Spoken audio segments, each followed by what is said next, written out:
About this book. A new cozy mystery series from USA Today best-selling author, Dale Mayer. Follow gardener and amateur sleuth Doreen Montgomery, and her amusing and mostly lovable cat, dog and parrot, as they catch murderers and solve crimes in lovely Kelowna, British Columbia. Riches to rags. Everything is under control, until it isn't. And Doreen's in the middle of it.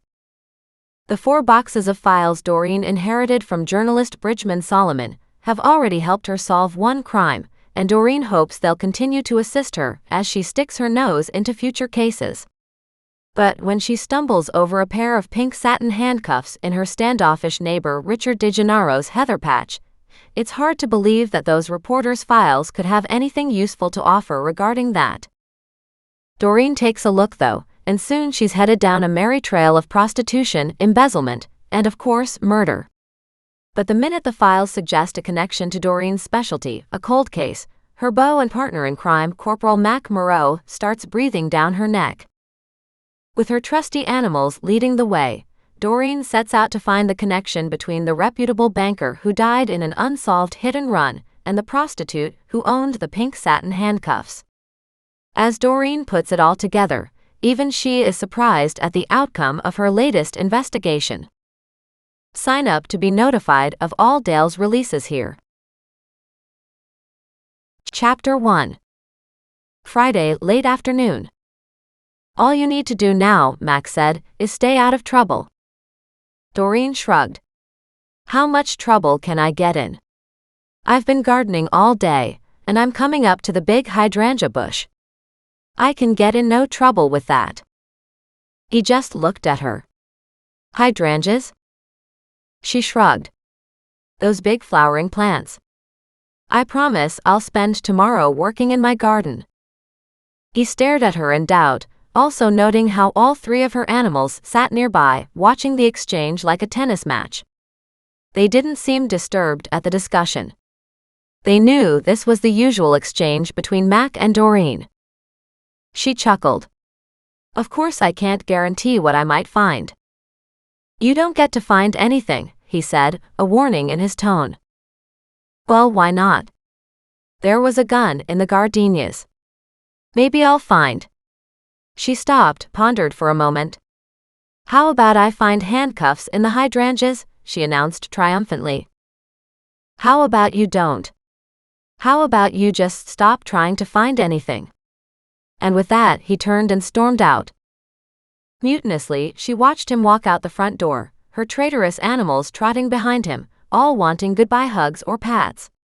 She trailed behind him, her gaze falling on the wheelbarrow with a little bit of dirt left that she had borrowed. She still had to return the last of it to her neighbor. She picked up the handles to the wheelbarrow and pushed it to his house, her animal trio in tow. There she rapped on the door. When he opened it, glaring at her suspiciously, she said, I just brought this back. I promised to get you some more to replace what I used. He shook his head. Don't bother. That's all extra anyway. It was outside because I'm supposed to spread it in the front garden, but haven't gotten around to it. He glared at her animals.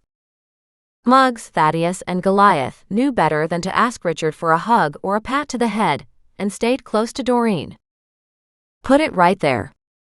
Richard pointed to a spot at the corner of the garage.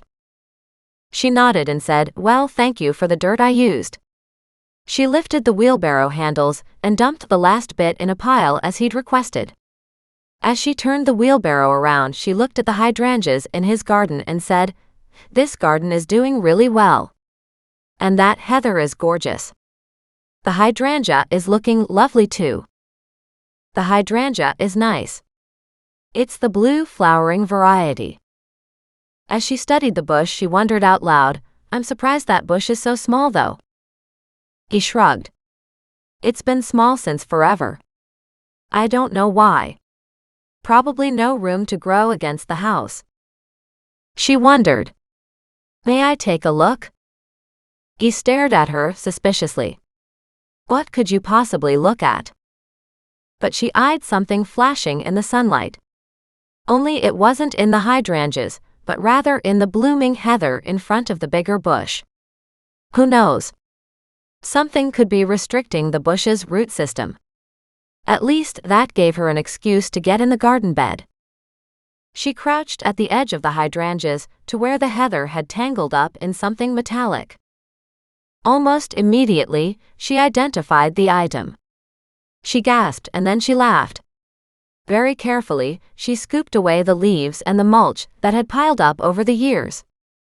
Muggs, Thaddeus, and Goliath all stepped in to help. "Hey guys, I've got this." And sure enough, she found a set of handcuffs, one of which was caught around the plant. She sat back and howled with laughter. It wasn't handcuffs in the hydrangeas. Instead, it was handcuffs in the heather. Who'd have guessed this? Even better that they were torn and very much worse for wear pink satin handcuffs. She snickered. Wait until she told Mac. Chapter 2. Friday, late afternoon. Doreen reached over with a nearby stick and carefully disentangled the metal object. It was caught up in the heather from deep underneath, half buried and half twisted in the greenery. Luckily, both the cuffs were open and not clicked shut. Eventually, she broke them free and held them up for her neighbor to see. She snickered again and, trying for a straight face, asked, "Did you lose these?" Richard inspected the handcuffs, partially covered with what appeared to have once been a soft pink satin, only now they were soiled with dirt and stained over time. Embarrassed, he stared at her, his jaw dropping. "Those aren't mine," he squeaked, his face flushing bright red. "Well, maybe not," Doreen said. "They're pink." "Maybe your wife's?" He was so irate it looked like he would stomp his foot. Instead, he spun on his heel and roared, "Get that nastiness out of my yard." Then, when he reached his doorway, he looked back and said, "You probably planted them there." She stared at him in surprise. "Well, they're not mine. And it's obvious they've been here for a long time, long before I moved here. Who knew you were into kink behind closed doors?" He slammed his door in her face. She burst out laughing, before mustering enough seriousness to leave. Calling her critters, she pushed the wheelbarrow with one hand and held the handcuffs with the other, still looped over the stick she'd poked them with. When she reached her house, she parked the wheelbarrow in her garage and took the handcuffs inside. She carefully laid them on a piece of paper towel and studied them. "Handcuffs in the heather," she said to herself.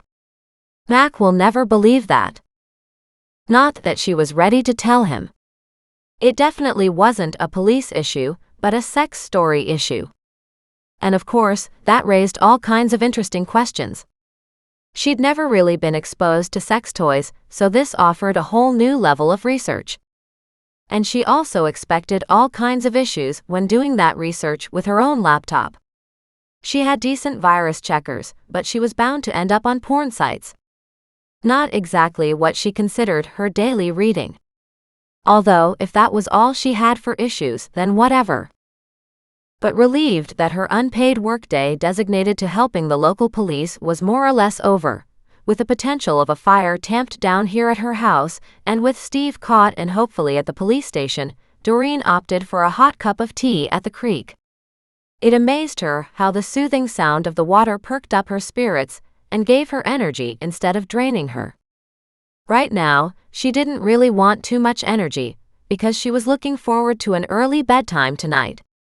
And considering what she'd been through these last few days, a hot bath and an early night would be perfect. But she couldn't stop thinking about the handcuffs. What an odd place for them. Her neighbor had to be in his 70s. He had told Doreen that he had a wife, Cicely, yet Doreen had never seen Cicely. Doreen had heard that odd androgynous voice out in their backyard, behind the tall wooden privacy fence every once in a while. So Doreen was never sure if she was speaking to Richard or to Cicely. And Doreen wasn't even sure that he was a he, or that Cicely was a she. Even if a he, maybe Richard was homosexual. She didn't have any problem with that. But if the neighbor's partner was hiding away, that would explain why nobody ever saw them. In which case, maybe the handcuffs were theirs. She smirked at the idea. Something was very delightful about the thought of her grumpy, secretive neighbor with pink satin handcuffs. She relaxed by the creek, the setting sun highlighting the greens of the trees around her and her animals. It was truly a unique spot which she was so grateful to have. She couldn't imagine living in those townhouses with people so close on either side.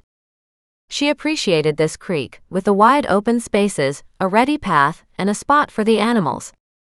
And maybe all because of the creek she'd ended up finding a solution to so many cold cases. She certainly came here to find joy.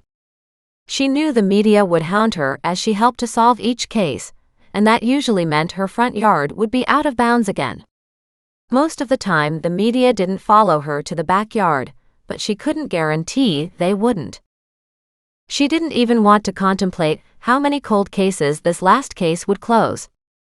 At least she hoped Annette Helmsman's deathbed confession should help close several of them. And now with Steve's involvement confirmed, that would be another matter resolved, if not two. And potentially a lot more. Once the authorities got digging into that stuff and checked out Steve's finances, who knew how many other women were paid to stay quiet? Doreen wondered if some of those women were still alive. Maybe they were buried on his property. Not to mention, who was the body they found burned to a crisp that they had first thought was Steve? On that note, she walked back to the house where she called Mac. His voice was exhausted as he said, "Please, not tonight." She winced. "I was just making sure you were okay," she improvised. "I know it was a pretty rough day." "You think?" On the other hand, Steve is in jail, locked up, and not saying a whole lot. But now we have reasonable access to everything in his life. It'll take weeks to run it all down. "Unless you get more from him," she said. "You might want to play the penny card with that. I'm pretty sure he might have had something to do with the deaths of George and the nurse." "In what way?" "I just feel like Penny and Steve have been friends, if not more than friends, for decades. And I think that was the source of the fighting between her and George. He was probably always worried something more than friendship existed between them." "Interesting line of thought," Max said. "We can use that. We can interview each of them and see what the other has to offer. Of course, if it's true love, neither will roll on the other." He gave a half snort. True love tends to fall by the wayside for self-preservation when it comes to jail time. "They're both getting jail time regardless," she said. "But what we can't have is reasonable doubt that Penny worked alone, and then Steve walks free on yet more crimes. Or both being involved and not proving either case clearly. Of course, if he's already going away for several murders. Depends. We don't have a full investigation going yet at Steve's house. We'll return to his property, probably with cadaver dogs. Then we'll see what we can find." "So whose dead body was that who burned in the fire at Steve's house?" "Police business, Doreen." He sighed. "We're checking into it." "Good," she said. "You sound exhausted too," he said. "With good reason," she retorted. "If you would stay out of trouble for once." She snorted. "Absolutely. Wouldn't that be nice?" Then she smiled and said, "I'll see you tomorrow if we're still on for dinner." "We are." "Not to worry." "Great," she said. "In that case, I'll hang up. I'm sitting by the creek, trying to relax and unwind. I need a good night's sleep tonight." "You need several good nights' sleep, and you need to stay out of trouble." With all the antiques gone, and pretty much everything else resolved with Penny and now with Steve locked up, I think I should be good to go. "Oh, except for one thing." "One thing?" His voice turned dark when he asked. "I did find something oddly incidental." Mac gave a heavy sigh on the other end. "I don't like the sound of that." "What?" "Where?" "Well, it will give you a good laugh when I tell you," she said. "I did find handcuffs. Not in the hydrangeas, but in a patch of heather." "Still an H," he said, chuckling. And why would you have found handcuffs? I took the rest of the dirt back to my neighbor. And while I was there, I saw something shiny in his big heather patch. They were just so full of beautiful blooms that I had to admire them. And then I saw the metal object. When I pulled apart the heather to take a closer look, I realized what was there. So I used a stick to pull them out. Handcuffs? He asked in disbelief. Handcuffs in the heather at my neighbor's house? Yes, she said, laughing. So you should be happy it's not at my place. I highly doubt they're significant in any case, so that's great. I bet your neighbor loved it. So not, she said. In this case, they're not real handcuffs either. And she knew her humor should have been a dead giveaway, but Mac was obviously tired when he asked suspiciously, "What do you mean, not real?" "They're wrapped in pink satin," she said with a giggle. He snorted and then chuckled on the other end. "Well, I'm glad to hear that. And of course they're quite dirty, as if they've been there for a while. I do have them here, but I'll just toss them in the garbage." She didn't plan on doing that, but she wanted to hear if Mac had any reason she shouldn't. "You do that," he said. "I'm pretty sure you don't need anything else on your plate right now. Anyway, I've got to go. It's been a rough day." And he hung up. She hung up too. Then she picked up the handcuffs and put them in a Ziploc baggie with a paper towel she had lain them on, and set them on the nearby bookshelf that was already fairly stuffed again. She frowned at that, but she didn't really have any other place to keep the handcuffs. It wasn't like she had a cupboard where she could store evidence. She did have a couple spare plastic baskets though. She went into the hall closet, pulled out the stack of baskets, and put the cuffs in the top one. Then she put it away again into the front closet. She called the animals to her for an early bedtime, and they all trooped upstairs. Chapter 3. Saturday early morning. The next morning, Doreen opened her eyes. The first thing that popped into her head was spaghetti. Today was spaghetti day, and she couldn't wait. Her stomach already growled, and she wasn't even sure if she'd eaten last night. Probably just a few crackers with cheese. She did that most days, and the days morphed into each other. Yet her stomach had gotten used to having some regular food cooked by Mac, but last night she'd been too tired and too exhausted to do much. The day's events had caught up with her, making her beyond aware of what she'd been through, and all the things she still had to do as well. She still lay in bed, plotting her day and sensing where her 3 pets were. Goliath was curled around her head. Muggs lay across her feet. She thought she heard the tiny squeak of the nearby overhead perch for Thaddeus. Her body tried to convince her not to do more. It warned her that she'd pay if she moved. She shook her head and said, "You should have a hard day of work in your own garden today." She shifted and gasped in pain. But then she remembered the fight with Steve and that garden work she had done at Millicent's on Friday, followed by all her own backyard gardening accomplished yesterday, and realized she had every right to be sore. She slowly made her way out of bed and into the shower. However, Muggs's barking caught her attention. She stepped out, wrapped herself in a towel, and asked, "Muggs, what's the matter?" He ignored her and kept barking. Then she heard somebody at the front door.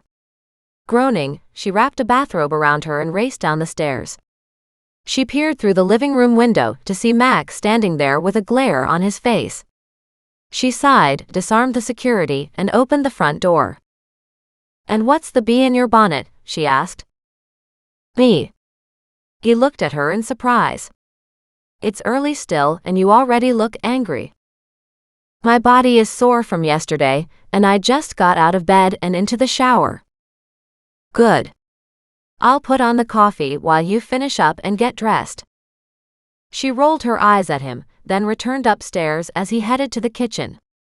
She really should make him buy his own coffee to refill her stock, but the fact of the matter was, she probably still owed him for many meals. So really a pound of coffee wasn't a hardship. Dressed and with her hair brushed back but hanging damp around her shoulders, she made her way downstairs. Mac looked at her and said, "You're still tired. And have you lost more weight?" "I don't know," she said softly. "My pants are a bit looser." He shook his head. "Did you eat at all yesterday? Didn't we have sandwiches together?" He nodded. "Did you have dinner?" She frowned and shook her head. "I think I had a few crackers with cheese." He sighed and brought out a frying pan, then opened her fridge. "I don't have any ham," she said, "but I do have cheese." She watched with interest as he put toast on, and then added butter in the pan and proceeded to crack a full half-dozen eggs. She frowned. "Didn't you eat?" "This is for you," he said in a dark voice. "You have to eat." When the eggs were almost done, he picked up the cheese and grated it over the top, then worked it into the soft egg mixture. At the end, he sprinkled a handful of chives from her garden into the eggs. She stared at it in fascination and said, "You just made that out of nothing." "That?" He smiled. "I made it out of eggs and cheese. Isn't that amazing? Scrambled cheesy eggs made out of eggs and cheese." She glared at him. "You don't need to be sarcastic." "No," he said. "I don't." He put the scrambled eggs onto a plate, grabbed the toast from the toaster, buttered it, and plated everything before setting it on the table. "Now eat." "I can't eat all that," she gasped. "That's 6 eggs." He glared at her and said, "I'll finish what you don't eat if Muggs and Goliath don't." She sat down, as he put a cup of coffee in front of her too. She smiled and murmured to her critters, "He might have arrived grumpy and angry, but I'm quite happy to have something different to eat." "What do you mean, something different to eat?" "I was getting a tiny bit tired of cheese and crackers." He stared at her plate for a long moment. "Have you made anything else for your breakfast?" "An omelet." "Have you showed me how to make anything else?" she asked, forking up her first bite of scrambled egg. She stopped, closed her eyes, and sighed in delight. Several more moments went by as she inhaled half of her plate. Mac shook his head. "We only made you a plain omelet. And you've done that on your own. I have the pictures on my phone you sent me as proof. I didn't show you how to add things to the omelet, or how to take the eggs and just make some simple scrambled eggs like this." She nodded. "This wasn't simple." "It's very simple. You saw me make it." "Sure, but it doesn't have a simple taste. It's deep and rich with flavor and cheese." She ate like a starving woman because at this moment, that was what she was. Before she knew it, only a little bit of scrambled eggs were left. She scraped it onto her toast, lifted the toast, and polished off the first piece. Then she sat back with a happy sigh but looked at the second piece of toast and said, "I don't think I can eat it." "I highly suggest you try." Mac walked over to the cupboard and brought out the peanut butter and jam. Doreen slathered both on and cut the bread in half. She gave him half and then started on the other. He picked up his half and ate it in 3 bites. She watched it disappear while she nibbled on hers. "That's the problem with you," he said. "You put so much effort into your eating, you've burned up all the calories before it hits your stomach." She ignored his comment and ate as slowly as she wanted. Then she picked up her coffee and asked, "So what's got you so upset this morning?" "Where are they?" She frowned at him in confusion. "Where are what?" He growled, "The pink satin handcuffs." She looked at him and tried hard not to smirk but couldn't stop it. Her lips twitched and the first snort of a giggle escaped. And then she burst out in laughter. Mac glared at her. And Muggs, who had been quietly sitting at Doreen's feet, jumped onto his back legs and woofed at her. She smiled but was still laughing helplessly as she reached down and cuddled him close. And then she heard an even odder sound. She looked over at Thaddeus perched on the windowsill, imitating her laughter. It was the weirdest cackling yet snuffling sound she'd ever heard. At that, Mac burst out chuckling. "Wow, we're all just a mess this morning," Doreen said, still giggling. She looked at Mac and asked, "Why do you care about the handcuffs? You were all for me throwing them in the garbage last night." "I want to see them," he said. Snickering, but happy to go along with his request, she hopped to her feet and walked to the front closet. She pulled out the stack of baskets and brought the top one back, so Mac could see the bag with the handcuffs in it. He lifted it up and said, "You put it on the paper towel?" She nodded. "And then I put the paper towel in the bag, in case anything fell off." He nodded and carefully looked at the handcuffs still inside the plastic bag. She refilled their coffee cups, then sat, noting the resigned look on his face. She peered at the bag in his hand, but it was hard to see from her position. Plus the lighting was wrong. "What do you see?" "Initials MP," he said. His voice was heavy and deep. "Initials? What?" She jumped to her feet to look closer. "So, we can return them to somebody. Do you really think they'd want them back?" "We can't return them to anybody," he said quietly. "Because I'm pretty sure these handcuffs belong to a woman, a known prostitute in this town, but one who disappeared about 10 years ago." Doreen stared at him for a long time. "But the handcuffs couldn't have been buried there for 10 years. "No, I suspect not. The material would have rotted away." So, we actually had a problem with non-essential evidence from the case disappearing from the station. Her jaw dropped. "From the evidence locker or whatever you use to keep all that stuff in?" Mac nodded. "In cold cases, we don't throw everything away. Some police detachments do, when they run out of storage. But obviously, if we're still trying to solve a case, we don't get rid of the various pieces of evidence we have." "But this is hardly pertinent evidence, is it?" "No, it was taken during the investigation, and it didn't have any fingerprints or anything on it, and her purse was found in the alley nearby where she was known to work. Everything was photographed and the digital copies were kept," he said. "But the purse and the contents went into an evidence box." "But you didn't have anybody to return it to, so what happened to it?" He shrugged. "It was kept with forensic evidence for a long time. And then this stuff disappeared. We assumed at the time it had been tossed, and no one marked it down. The cleanout was official, so no one was really upset." She stared at him in fascination. "So you don't think this is relevant to the cold case on her disappearance, which is probably a murder, but you are thinking it might be related to whoever broke into the storage or the evidence locker, or whatever you want to call it." He nodded slowly. "Exactly. So, let me get this straight. A woman's presumably murdered, and you collect all kinds of items for forensics. But after testing, whatever is of no interest, you have nobody to give it back to, because she has no family. So you hang on to the stuff until the theft of the stuff. What?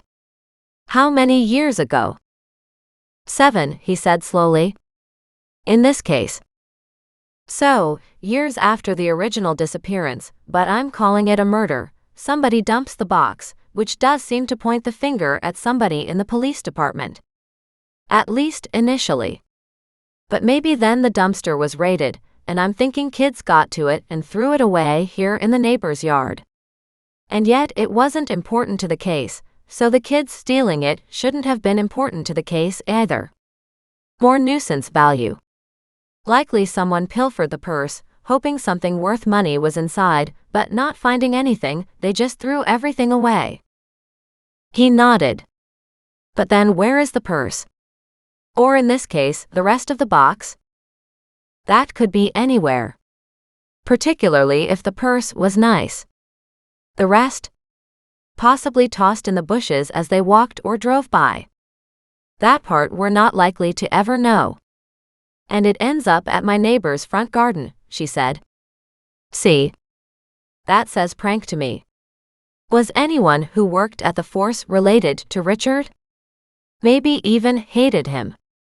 Or like I said first, it could have been just some curious kids." "Of course it could," Max said. And more to the point, it ends up in your hands. She chuckled. Is there any way to know what else went missing? The items weren't considered pertinent for the case. That entire box disappeared. But you had a list of these items somewhere, right? Mac shrugged. We're checking into that. And if she was a prostitute, and this is related. You know. Like the pink satin handcuffs, was the rest of the evidence similar paraphernalia? He nodded. Yes, definitely. From what I remember. So maybe somebody knew the box was there and just wanted to have some fun with it, she asked cautiously, not sure how to put it. Most people don't steal sex toys from a police evidence room. Nor try out used sex toys. No, she said. But obviously something happened. Was other stuff taken as well? No. And the box wasn't important to the missing persons case. Yes, now considered a murder after so long, so no one cared until it went missing. Even then it wasn't a big deal, just chafed for my friend. So this box could have been targeted, but why? More likely it was tossed and no one wanted to get into trouble, so stayed quiet. Someone saw the box in the garbage and snagged it without knowing what was in it, she pondered that. And that's why people did know about it, he said. After 3 years had passed from the original missing persons statement, we reopened that cold case, trying to find anything new we'd missed. It was decided that the box contents were of no value. And that box was put aside.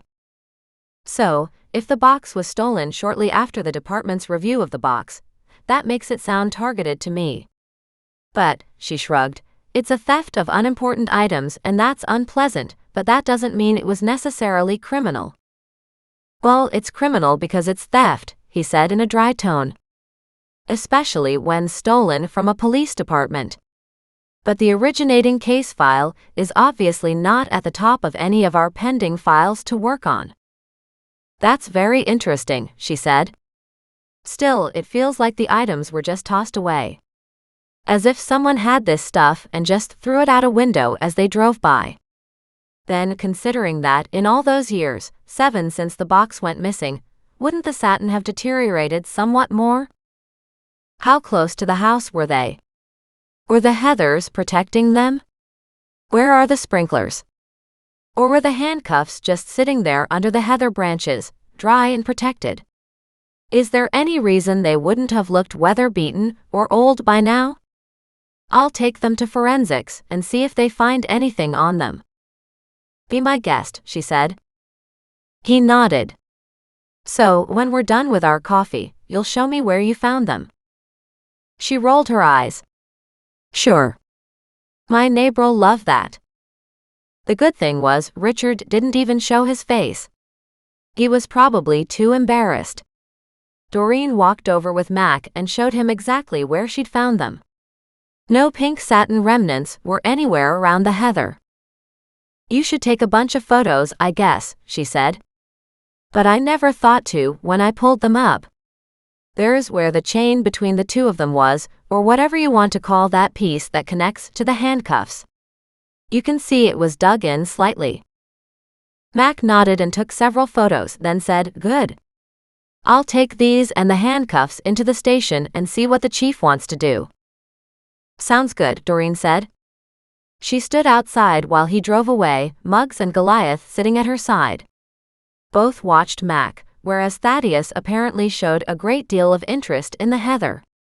He plunked up a stem and tossed it on the ground, and went after another one, and then another one. Oh no you don't, she said. We don't ravish plants as pretty as this. Particularly when they're not ours. She scooped him up gently onto her hand and placed him on her shoulder. He squawked in outrage and tried to get back to the heather, but she didn't let him. Back at the house again, she closed the front door and cleaned the kitchen. She was at odds and ends. With the Steve scenario in police hands now, and still not sure what to do with the 6 hope chest boxes she'd found above the front closet, she was tempted to start in on the Bob Small newspaper clippings, but suddenly she was really tired. Deeply tired. Maybe she was tired of humanity acting like this. Humans really were a lousy species to be the supposed king of this planet. Maybe a coffee would help. And of course, with Mac coming and going, they were running out of coffee. Just as she went to put on some, Nan called. "How about a cup of tea and a croissant?" Nan asked. "Well, tea, yes, but I'm pretty stuffed. I had a very big breakfast." "Lovely," Nan said. "If you come down, you can take the croissants back for lunch. They're full of ham and cheese." Doreen brightened. "That sounds wonderful." "You must be exhausted," Nan said. "Maybe I should come up to you." Caught by that idea, Doreen chuckled and said, "If you would like to come for a walk, sure." "Do you want me to pick you up?" No, Nan said. "I'm walking outside to my patio now. I'll be there in 15 minutes. Put on the tea." Chapter 4. Saturday morning. Laughing in delight, Doreen knew it was too early to put on the kettle, so she'd wait a few more minutes to give Nan time to walk over. With her gang, she headed back to the creek, where she watched the water during the early morning hours. She was becoming addicted to the sound of the creek as it rippled gently along the rocks. It was rising again, but not by much. Maybe a couple inches. It was enough, though, to make her stop and look at it sideways. Then she stared back at her property. The house had been here for a long time, but it hadn't occurred to her that, in the case of flooding river conditions, the water might run into her basement. At that thought, she needed to talk to Nan about it. As she turned to look for Nan, Doreen saw her grandmother on the other end of the path. With the animals in tow, Doreen walked to meet her halfway, carrying Goliath, while Thaddeus perched on her shoulder, and Muggs walked with a bounce in his step. Nan immediately cooed to each animal in turn, giving them all hugs and pats and words of love. "Nan, do you ever get water in the basement?" Doreen asked as soon as they reached her. "Not really," Nan said. "We have once or twice over the years, but it depends on how bad the melting snowcap season is. Nothing bad in decades. I did worry about the furniture down there, but thankfully, that's all gone." "You don't have sump pumps, do you?" Nan shook her head. "No, I don't. Just keep an eye on it." "But you stored all those antiques down there," Doreen said, struck by the magnitude of that catastrophe, if it had come to pass. What if they had been damaged? Nan shrugged. Thankfully, it didn't come to that. Most of those were collected in the last 10 years. If the river rises too fast as it comes down your creek, it soaks up in the surrounding ground. That's why the houses are as far away from the river as they are. It's still a foolish idea to have a basement when you're along a waterway like this, because it's not actually the river flooding that can hurt you. It's groundwater accumulation. It might be something you want to look at, though. Look at what? Adding a sump pump. You have the ones outside the house, in case you hadn't found them yet. When Doreen didn't respond, Nan looked at her and said, "Oh dear, I haven't explained about that, have I?" Doreen shook her head slowly. Outside the house. 2 of them, in fact, Nan said. It stops the water from going into the basement.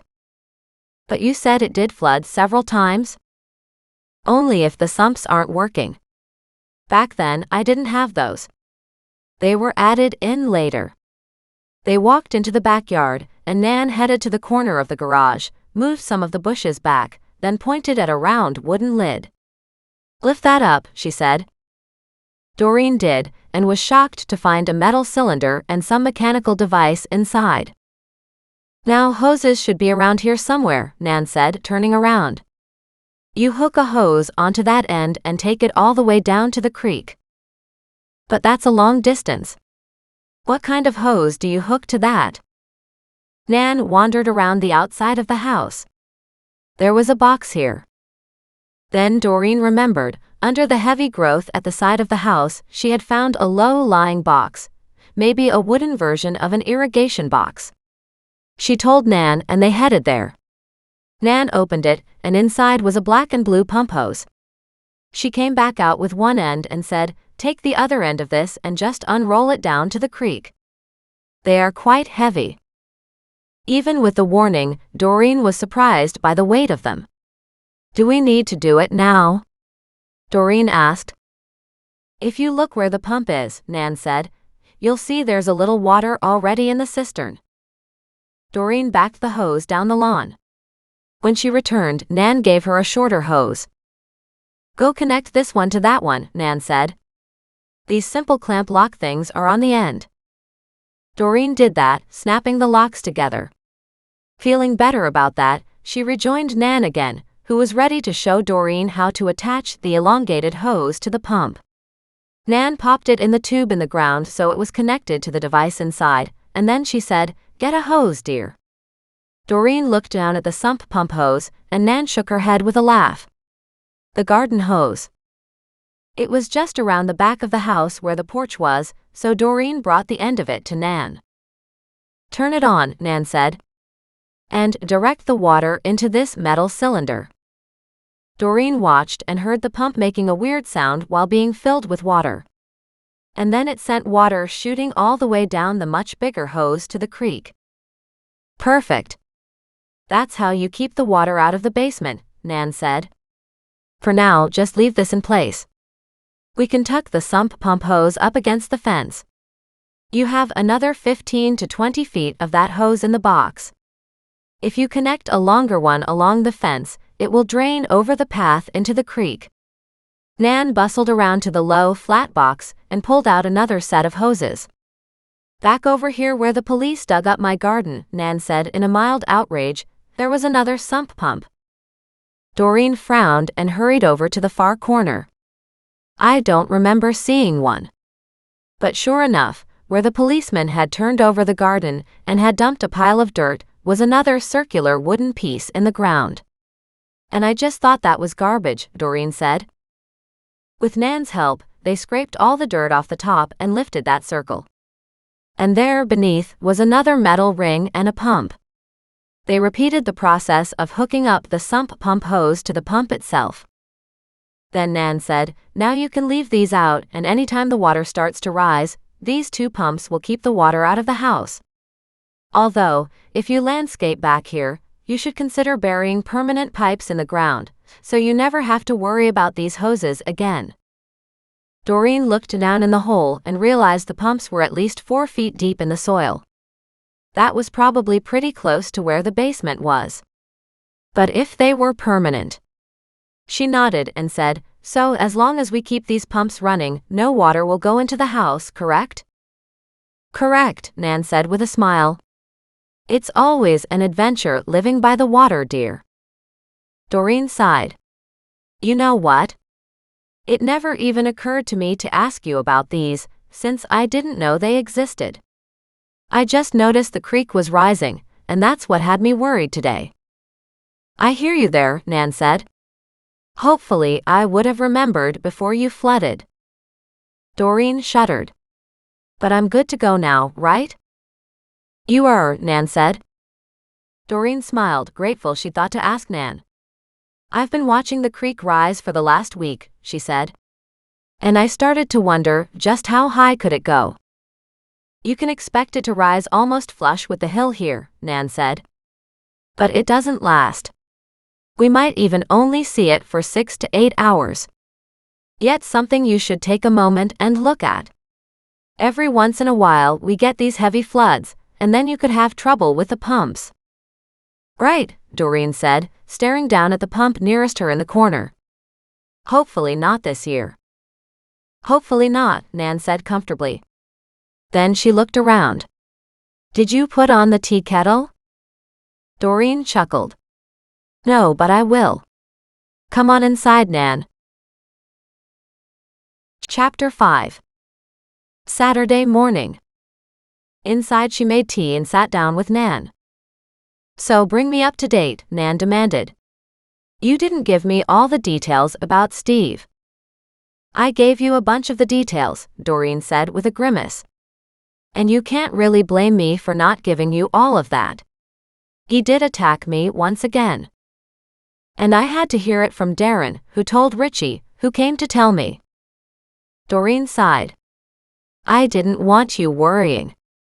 Another attack from yet another criminal wasn't something I wanted you to deal with. It's timing, dear, Nan said. I need times. It's all about the bets for you, isn't it? Doreen groaned. At this point, it's also about cold cases, and I gather the police have a lot to work on now. Lots of leads to follow, threads to tie up, people to interview, etc., Doreen admitted. Steve was heavily involved in a lot of different things. And, of course, the cops are thinking maybe they'll find those women he supposedly paid off or buried on his land. Nan looked thrilled and Doreen rolled her eyes. You might want to consider the fact that those women lost their lives because Steve was greedy. Yes, but just think, Nan said. That's 3 missing women. Just think of the families who have been waiting to hear about their loved ones. They were all vulnerable women. Who knows if the families are even aware they went missing, Doreen said quietly. We have to remember the humanity in all this inhumanity. Of course, my dear, Nan said, but she looked even more thrilled. I'm so happy you're doing this. Obviously, it's very helpful for everyone. Not to mention people all across the country. Who knows how widespread this could go? Mac said something about taking police cadaver dogs to Steve's property. Hopefully they find something. Nan brightened at that too. She would literally glow if she brightened up more than she already was. How exciting. It would be fascinating to figure out how those dogs operate. Doreen thought about it and nodded. You're right. I'd love to see them work. Call Mac, my dear, Nan said. Maybe he wouldn't mind if you watched. I'm pretty sure he would mind, Doreen said, laughing. He wasn't happy with me this morning as it was. Nan's face twisted into a curious but knowing look.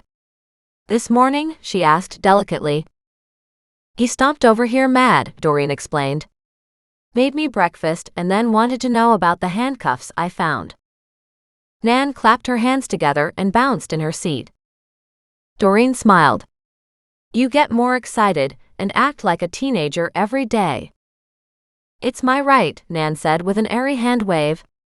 You've heard about adults going into their second childhood.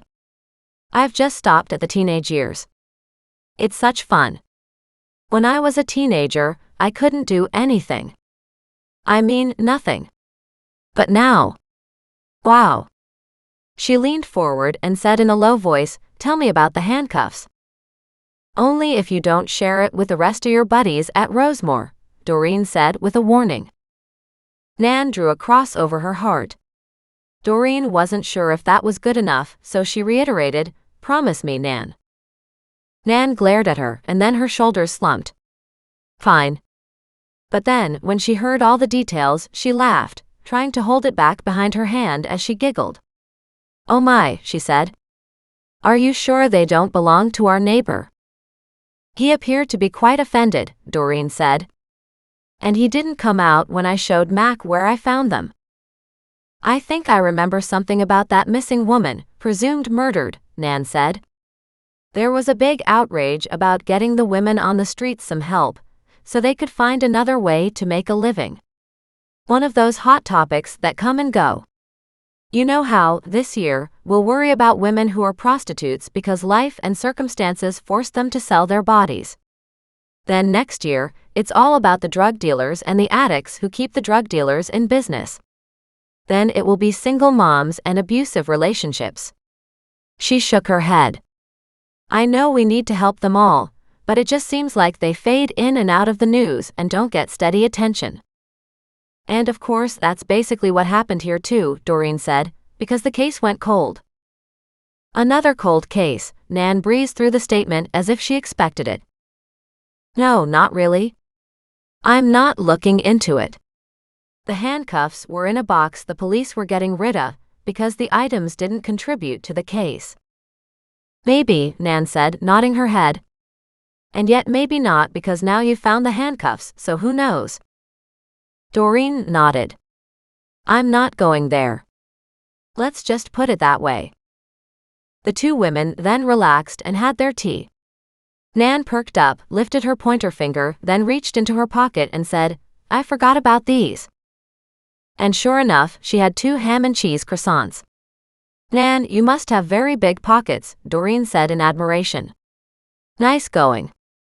In truth, she wore a big Afghan-style brightly colored sweater with those big square pockets on either side. It's perfect for this, Nan said. And you were going to show me those diamond earrings. You forgot last time. Oh my.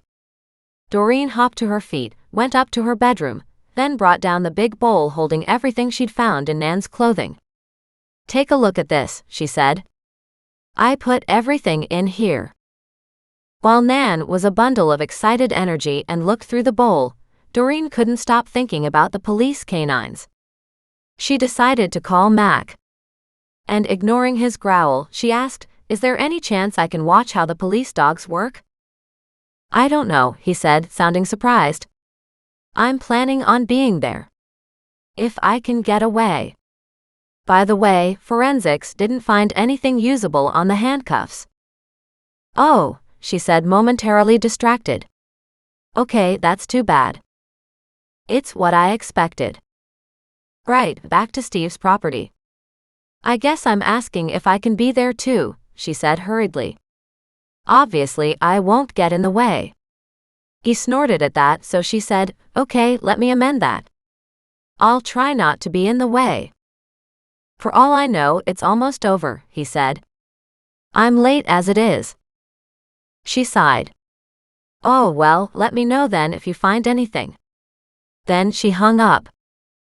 Meanwhile, Nan looked at the big bowl full of coins, rolled bills, and business cards. She dug around in it and smiled. Who'd have thought I lost all this stuff all those years ago? I hardly think it was lost as much as misplaced or just left as is, Doreen said. She rummaged in the bowl herself and found the earrings. She picked them up and handed them to Nan. Nan got a soft look on her face as she sat back and said, These are real diamonds, you know? Doreen hated the fact that immediately her thoughts swept to the money value of them, when in truth, they were pretty earrings that she would wear herself. You probably wouldn't get a whole lot for them, Nan said. They're in an old-fashioned setting. She handed one to Doreen, who stared at the multiple hearts inside. The style looks timeless to me. Keep them, Nan urged. They mean something to you, Doreen said. Who did they come from? Nan just gave a little finger flutter and said, A friend. Another lover? Doreen asked dryly. You did quite well with them in terms of gifts, didn't you? I did indeed, Nan said, her hand holding the bowlful of money. Have you counted how much money is here? Not yet. I started off trying to keep track and then I just gave up. You'll have to buy some of those wrappers for the coins. A lot of money in coins is here. I know. I don't think I can just take it loose to the bank. Nan shook her head. You can't do that, but you can get a few coin wrappers from the dollar store or from the bank and roll them up yourself. She pulled out the larger bills and straightened them, so they could be laid flat. And then she looked around, grabbed an empty chair, put the bowl lower, and said, Let's sort through the money and we'll see if anything else is in all this. With Nan's help, they sorted out the hundreds, the 50s, the 20s, the 10s, and the 5s into separate stacks. They even found a couple older bills no longer used in Canada. Nan tapped them and said, You can still take those to the bank. Any point in keeping them? Nan shook her head. Only as a curiosity. With the dollar bills sorted, they pulled out all the business cards and the little pieces of paper. Doreen handed all of those to Nan to read through. The business cards, once reviewed, Nan just tossed into the garbage and said, Whoever they were, it was a long time ago. So, nobody there of interest. The notes were read next. She smiled and said, Well, this is a grocery list and this is a list of errands, like to go to the bank and to the post office. She crumpled and threw them away. Thank you for the trip down memory lane. Then they sorted through the coins, stacking up the bigger ones, and then all the way down until only pennies were left in the bowl. And these you can't really use anymore either, Nan said. I think if you roll them, you can cash them in at the bank though. Okay, so I have to go to bank first to get the rollers, then go back to the bank, after I roll the coins. You might as well take a lot of these dollar bills and deposit it in the bank too, Nan said. You've had so many break-ins, you're just lucky nobody stole this bowl. Doreen stared at her. I didn't even think of that. How much money is here? Let's find out, Nan said and counted each stack, with Doreen noting each pile's total on a notepad. With all the bills laid out in front of them, they added up to a grand total of $924. Nan, that's huge. Good, Nan said. Add in the coins and you'll find you're up to $1,000. I don't think you'll hit $1,000 for sure, but you won't be too far off either. Wow, Doreen said, getting up and pouring more tea. Oh, and a couple weird little things are in the bottom of the bowl here too. She pulled out what looked like a marble and handed it to Nan. I don't have a clue what that is. We did find 3 in the Ming vase though, or maybe 2. At that she found herself looking around, wondering what happened to them. And then she said, and a bunch of these little colored rocks. I vaguely remember these, Nan said, rolling the wooden ball in her hand. Only then her gaze caught on the colored rocks and was immediately distracted. These are opals, dear. Unset opals. She picked up one to turn it in the light, watching the pretty colors shine from inside the stone. I thought they were really pretty, Doreen said. Then she frowned. You know what? You'd think I would recognize the opals. I used to have good jewelry. But opals are only for some people's taste. Your ex-husband was all about diamonds. True, Doreen said as she studied the opals, letting the sun hit them and watching the fire shine through. What do I do with these? When you have a little bit of money, get them set into something, Nan said. They were from my grandmother. Doreen gazed at Nan. Just like the pearls and the emeralds? Exactly, Nan said. And the cufflinks. It's amazing just how much of that was kept, and I didn't even know it. But the emerald necklace? That was unique. Then Nan frowned. Can I see them? Doreen went upstairs, took the velvet pouches she'd found in the hidden drawers in the antique bedroom set, and came back down. On the kitchen table, she pulled out the pearls, the beautiful emerald necklace, and the cufflinks. Absolutely beautiful, Nan said. If you need the money, sell them. But if you don't, you might want to keep them. They're heirlooms. And you need to keep them safe, in case you get broken into again. Hopefully, the security system will hinder that. Plus, word has surely gotten out that all the antiques are at Christie's now. Doreen gently stroked the green gems. They're beautiful, Doreen said. I'll never have a place to wear them though. You don't know that, Nan said. And I'm not telling you to keep them. I'm letting you know that you can sell them if you want, but if you get enough money from all the other stuff, maybe you won't need to. I guess selling jewelry isn't quite the same thing as selling antique furniture, is it? No, Nan said, but if you found a good jeweler, he might sell them for you. He would probably buy them off you, clean them up, and maybe fix some of the broken settings, if there are any, and then sell them himself. At a much higher cost, Doreen said dryly. I could ask Scott first. Yes, Nan said. But then, if you think about it, he's doing you a service too, because he's buying them from you. I have to admit I'm hesitant to sell any of these, Doreen said. Good. You're allowed to be sentimental, Nan said. You do need to get an insurance appraisal done and get them covered. Because if they ever do go missing, the insurance company will pay you for them. Doreen nodded, grabbed the notepad with her to-do list, and wrote that down. I suppose I should get the insurance looked at now that the house is empty too, shouldn't I? You should, Nan said. Definitely you should. And thank you, by the way, for taking care of the other paperwork. You got it all digitized because I got the email as well. Nan looked around at the bookshelf and smiled. I still have those 4 books though, Doreen said, looking at them. Ask Fen Gunderson, Nan said. He might know somebody who's interested in them. Otherwise, just give them away, my dear. They're like the last little bit of leftovers, so why not? Except for the 6 hope chest boxes. What do you want to do with those? I didn't find any living family members who cared to have it, except to sell the stuff, and that didn't really feel right. We have a historical society in town. I was wondering about taking them there. All the night clothes were obviously hand-stitched and might be of interest. Then I'll see if they'd be interested in having some of the other items.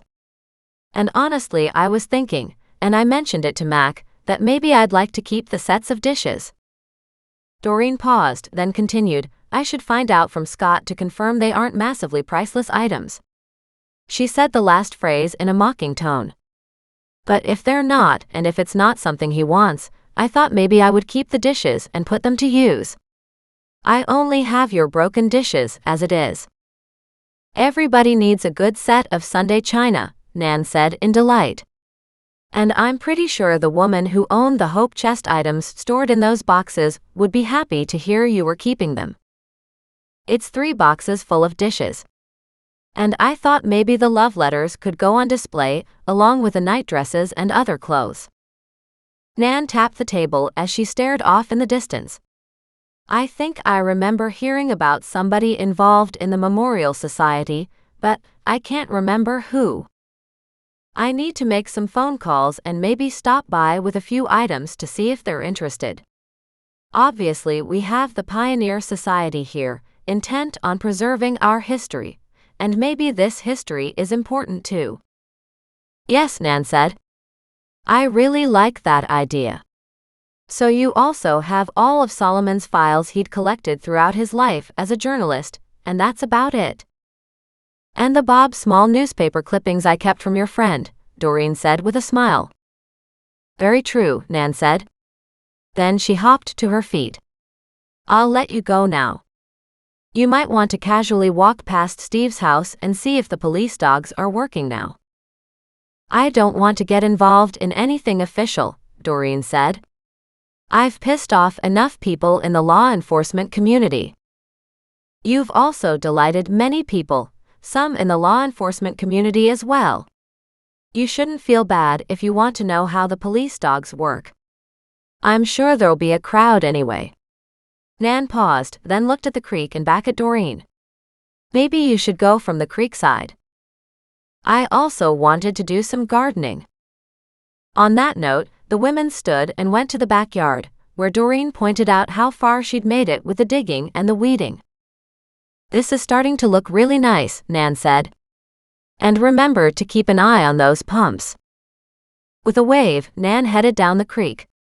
Doreen didn't feel comfortable leaving her to walk all on her own, but there wasn't any reason to follow her either. So she stood in place until her grandmother disappeared around the corner.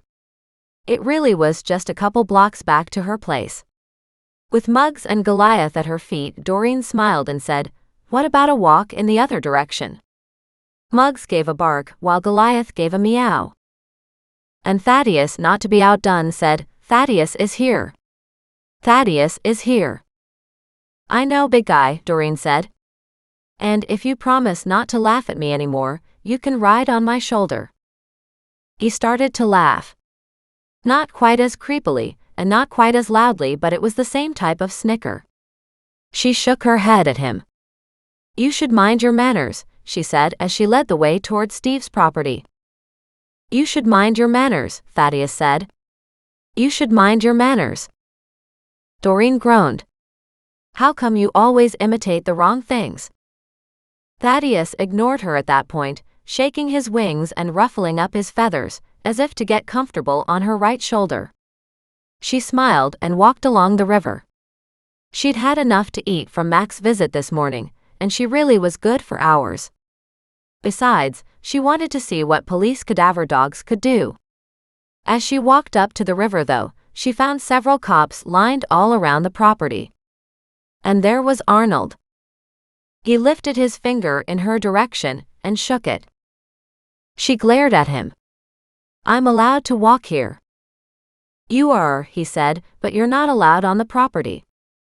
"I wasn't going on the property," she said. "I just wanted to see the police dogs. See how well they worked." "A little too well," he said grimly. Then he pointed to several markers on the lawn. She frowned. "Please tell me those aren't all bodies." "Then I won't," he said, and turned his back on her, leaving her in silence. Wait, she said. "Are they?" He glared at her and said, "Do you have any idea how much paperwork we have to do now?" She smiled at him, knowing by now it was just his gruff exterior. "Do you understand how many families might find some closure now?" she asked. He gave a clipped nod and said, "I do, but we don't need you here right now. We got this." Chapter 6. Saturday, early afternoon.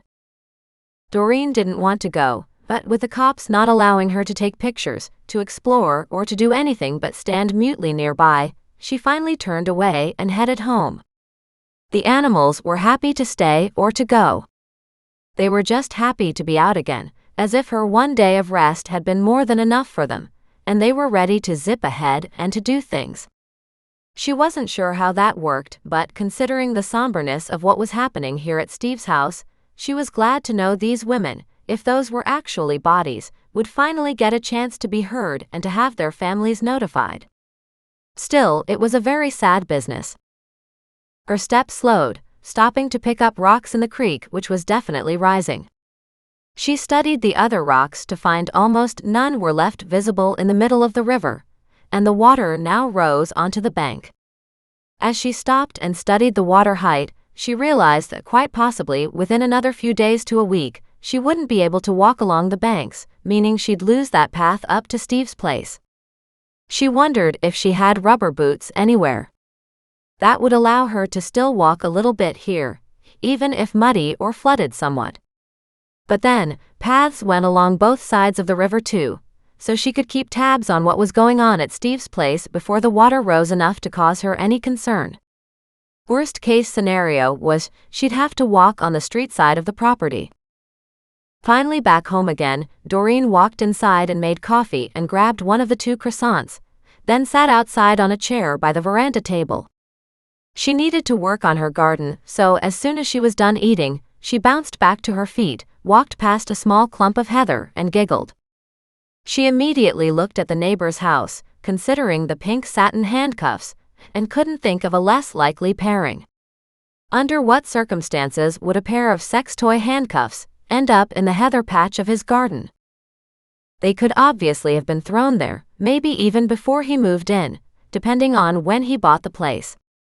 She didn't know how long he'd been in that house. And that meant chances were the handcuffs weren't his, but somebody else had dropped them. But why here? And how? Another prostitute? Although how she'd have gotten her hands on them while in police possession, Doreen didn't know. No, her best bet was that some kid had swiped the box from the station and went through the stuff, tossing what was of no value. Hell, it could have been several kids divvying up the contents of the box. But how did a kid get by the police to steal evidence from their possession?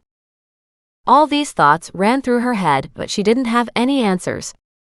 It was frustrating because she could do just so much if she had no further clues. Not the least of which was more info on the original cold case. Mac hadn't said much about that case. With her mind coming up with more and more crazy ideas, she kept working away in her garden, getting yet another full bed done, then worked for another hour as she tossed out some of her initial ideas. Maybe the original thief had his goods stolen too. That would be justice. The new person could have been walking or driving in the area and seen that their haul was useless and had thrown them into Richard's garden bed. Although why there, she didn't know. Still, it wasn't like Richard was ever into gardening and likely wouldn't have found the items but for her. She'd never seen him do anything more than stand in that doorway, like an ogre. Still, that didn't mean he wasn't out there in the dark with a flashlight when she wasn't around. She giggled again at that image because he was so not the kind. But then she was making a judgment call, and that wasn't fair either. When she needed a break from her hard work, she stopped, wiped the sweat off her forehead, and sagged back. Maybe this was enough for today. She'd done an extra 10 feet. That didn't seem like very much, and in a garden that had been well kept, it wouldn't have been. But for here, where the plants needed trimming, and the roots needed some loosening, and the weeds and the entire ground around it needed turning over, it was definitely a lot. She really should get some topsoil back here. But not until she had an idea of what she was keeping, and what she wasn't keeping.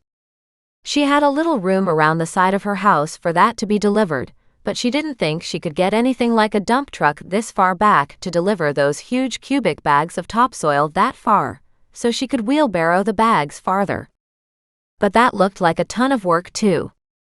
Unless they had a crane that could lift it over the house. She brightened at that idea, and then realized somebody probably did, but there would be a high price tag to go with it. She walked back into the house and decided on having some fresh lemonade. She'd had enough coffee for a while. She hadn't had fresh lemonade in a long time, but she'd also never made it herself. How hard could it be, she said out loud to Thaddeus.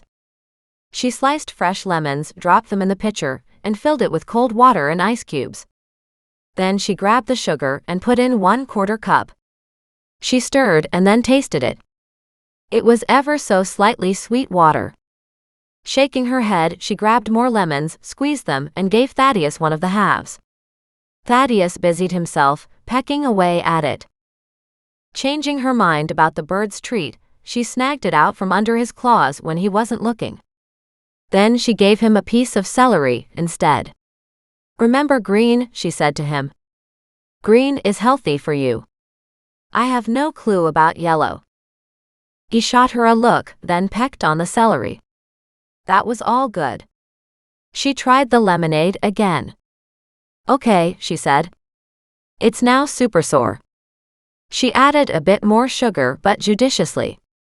She didn't have much, and she wasn't a big sugar person anyway. At least she didn't think so.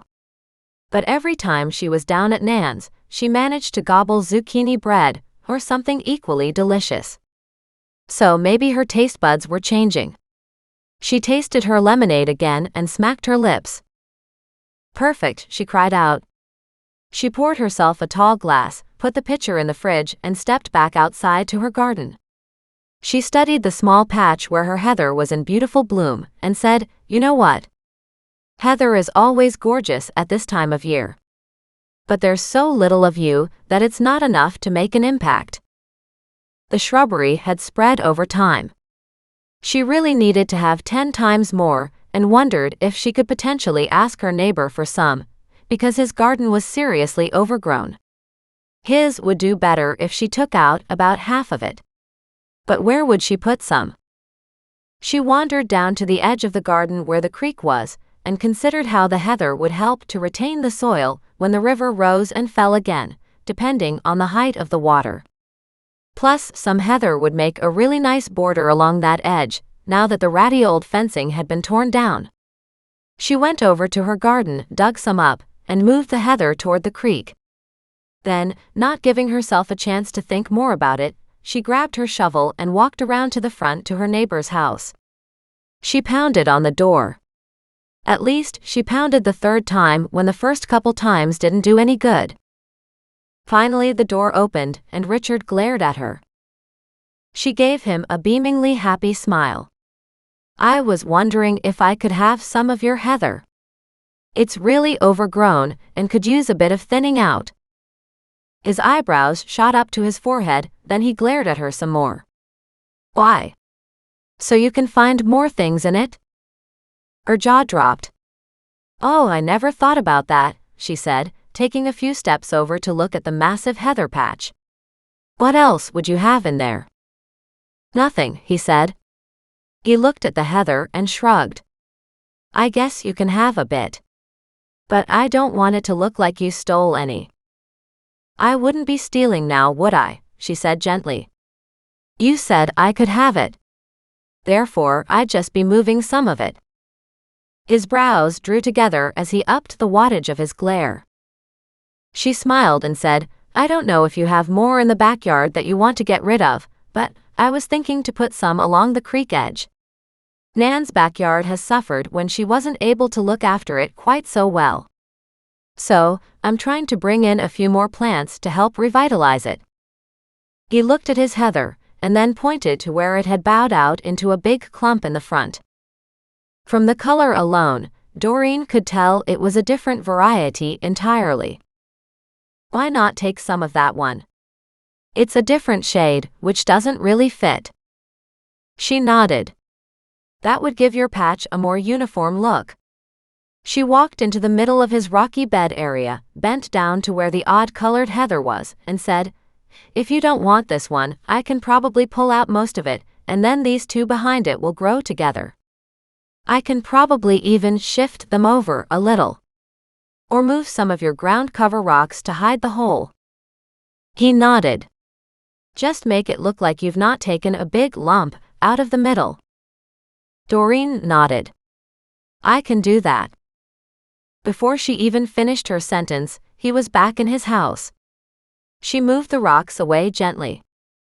And, with a great deal of difficulty, figured out where the heather started and stopped. At least, in terms of that one color. With that separated, she gently got her shovel underneath and loosened up a clump. By the time she was done, she had a clump that was a good 2 feet across.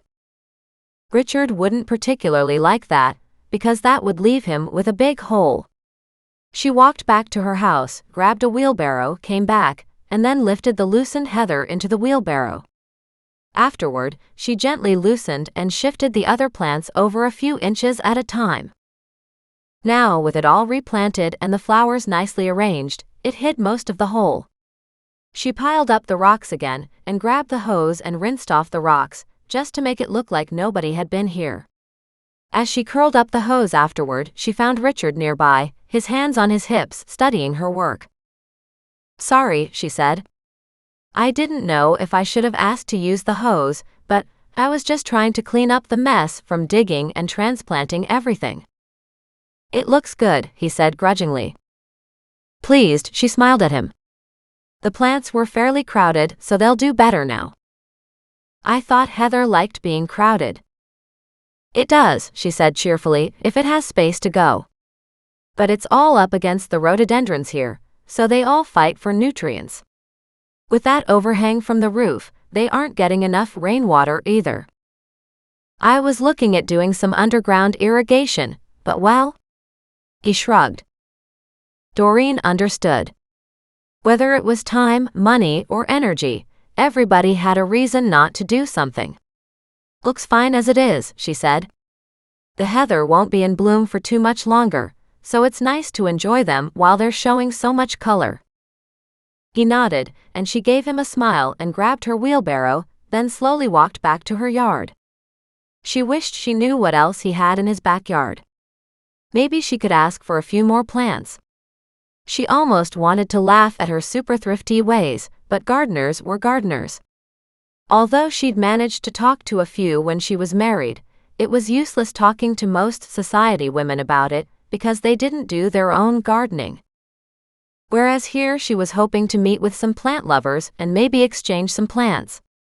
She had a couple daylilies, but they were the standard ones, and she knew some massive ones were nicely colored out there. Same with the dahlias. She'd love to have some of those dinner plate dahlias she had seen on her walks. They were gorgeous.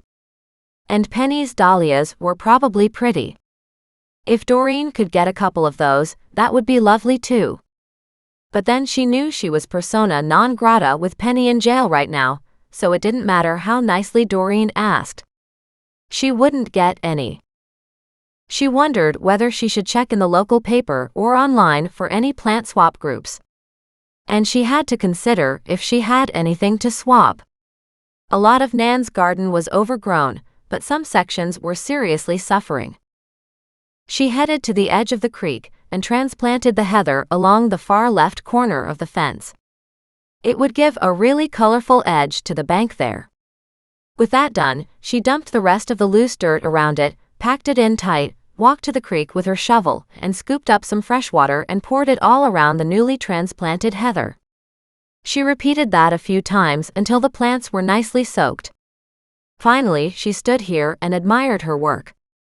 "I know you'll struggle for a bit," she murmured to the plants, "but that's okay. You'll be fine soon." Then she pushed her wheelbarrow to the garage. When she came out the side door, she saw a vehicle pulling in. It was Mac, coming over to cook dinner. As soon as he hopped out, Muggs almost trampled over Goliath to get to Mac. Goliath meowed in anger and took off in the opposite direction. Doreen laughed. Maybe that had been Muggs's plan all along. She glanced around and found Thaddeus had walked with her into the garage and was even now at her feet, looking up at Mac. Although her bird was a good size, he was still low to the ground, and she had always worried about him getting trampled. It was one thing for Muggs to send Goliath tumbling into somersaults, but it was another thing entirely for poor Thaddeus. She scooped him up and put him on her shoulder. He got all excited, ruffling his feathers and crying out, "Mac is here! Mac is here!" Mac looked at him and said, "Looks like Thaddeus is here. Thaddeus is here." Thaddeus opened his mouth and echoed him. "Thaddeus is here. Thaddeus is here." Doreen shook her head. "Please don't encourage him." Mac chuckled, gave Muggs a hug and a cuddle. "He's great," he said, slowly standing up to rub his hand along Thaddeus's head. Then he looked around and said, "What happened to Goliath?" "Muggs happened," Doreen said. "He sent Goliath into a series of somersaults, and Goliath took off because he was offended." Doreen looked around and called out, "Goliath! Come on over here, buddy." But there was no answer. She glanced at the neighbor's house and found the cat sitting right in the middle of the heather. Thankfully, a different spot than the one she disturbed today. She winced. "Goliath, come on, buddy. Get off of there. I guess that neighbor is not terribly friendly, is he?" "He surprised me today," she said. "I asked him if I could have a piece of heather from his garden for my back garden. He let me take out this huge section that was an odd color. He didn't like that shade, as it turned out.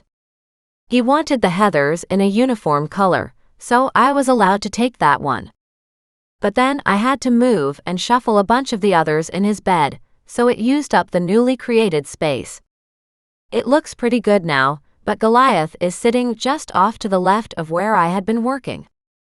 As she said that, she walked to the edge of the driveway and called him, but Goliath wasn't having anything to do with her. Instead, he stretched out full length on the carpet of purple. "No, no, no," she cried out. She ran up the driveway and reached down to snag him.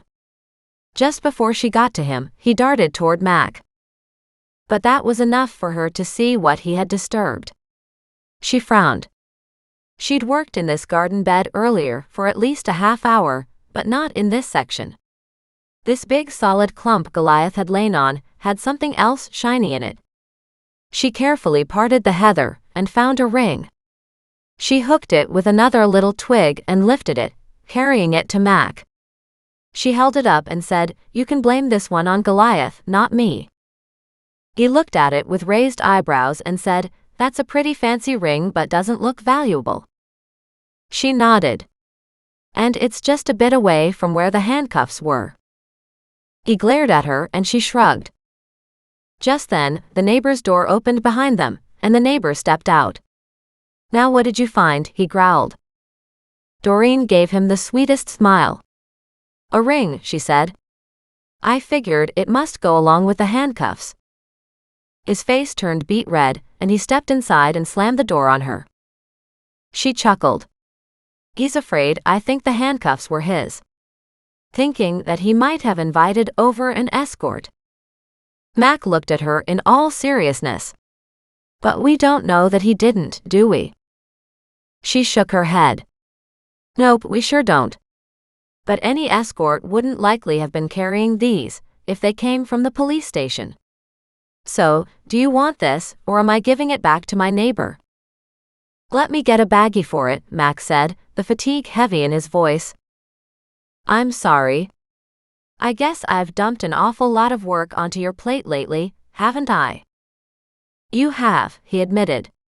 But also a huge sense of getting something accomplished, so I don't mind. None of us do. I went to watch the dog sniffing at Steve's place, but I wasn't allowed on the property, she complained. I was told you were there, he said. Nothing was allowed to distract the dogs. I didn't think of that when you asked. Oh, I wasn't thinking of that either. No, I'm sure you weren't. The problem is, the dogs did find something, several somethings. But we have to dig very carefully. I'm sorry, she said quietly. I saw the markers on the lawn. He nodded. That doesn't mean it's necessarily cadavers. No jumping to conclusions in that case. When can you get in and dig? They're at it now. If we do locate any human remains, then of course, we'll have to investigate further, in a big way. Doreen nodded. But still, if it's human remains, it'll be very nice to know these people have been found and recovered. We're not to that point yet, he said, and asked, coffee? Sure. Or you can have lemonade. At that, he looked at her and asked, You made lemonade? Chapter 7. Saturday afternoon. Doreen sniffed at Max's shock and drew herself up to her full height, wrapping her mantle of disdain around her and said, It's not hard to make. It's just lemons and sugar water. His lips twitched, but he said meekly, I'd love to try a glass of lemonade. So she pulled out the pitcher from the fridge and poured him a glass. And then she waited, hating the expectation that it would be awful to his taste buds. But he looked surprised. This is good. Don't sound quite so shocked, she said dryly. He chuckled. Pleasantly surprised. You're getting better. I've hardly cooked anything. You're the one cooking. Which is why we'll eat spaghetti tonight, he said, but you're making it, not me. She put the lemonade back into the fridge. What do I need to get started? He stood beside her and said, Pull out the ground meat, the celery, and the onions. The garlic is on the counter already. We'll need fresh tomatoes too. Do you have any of that red wine left? She shook her head. I don't think so. It would be vinegar by now if I did. Good point, he said. He got out the big pot, and per his instructions, she learned to brown the ground beef, add in the onions, the celery, and all the spices. And then finally the chopped fresh tomato. He grabbed 2 spoons, gave one to Doreen, and he dipped his in the sauce. She was hesitant but sampled her sauce. It's good, she exclaimed. Of course. Now we'll let that simmer, he said. She sniffed the top of the pot and said, Wow. I really hope I can remember this. And then he pointed at his phone. She looked at it and said with a big grin, You videotaped this, didn't you? He laughed. I did, and I can send it to you. You can have it for the next time you're making sauce. I would make pots and pots of this and freeze it all, so I have food for weeks. There's no reason not to, except for the fact that you don't have much freezer space. She looked back at the pot and sighed happily. You're right. And I certainly can't afford to do this all the time. It's a very cheap meal, he said in all seriousness. You can afford to eat this at least once a week, if not 3 times. Just then her stomach growled. He glared at her. She raised her hands defensively and said, I ate earlier, but then I've done several hours of gardening since. She motioned outside so she could show him how far she'd gotten. He looked at it in surprise. It's starting to look really good. I'm a long way from being done though. I'm still trying to make sense of what's in the garden. Once I've done this side, I have to start on the other. And if I want to make a complete change in design, I need to put that down on paper. What kind of change? She motioned at the tiny deck and said, I was hoping to bring that deck all the way out here, so it will be about 12 feet across. It'd be nice to have a little barbecue and a place to sit at a bigger table for a meal, not just that little tiny bistro set. He nodded and said, that wouldn't be hard. Especially if you kept it under 2 feet high. You wouldn't need permits. At the sound of permits, her stomach sank. Permits sound expensive. They can be, and it also depends how far back the house is from the riparian zone. Her heart sank even more. Meaning, you might not do anything without a permit, too close to the creek. I think the rule is 50 feet, or maybe 15 meters. He frowned. I'll have to double check. He walked down to the creek by the property line and used his stride as a measure, then walked forward. He stopped about 20 feet from the house. You know what?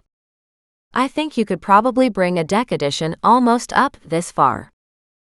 She looked at the large space in surprise. Really? And there's no reason not to if you want something that big. Although you don't really need to have it this big. Still, no basement windows are underneath that would be blocked, so we could make it a solid deck with a nice set of stairs coming down off to the side. You could have a patio down here too. She looked at how far he had walked. It was almost to where she had finished her weeding. We don't have to bring it out as far as the fence either, she said, studying Richard's fence.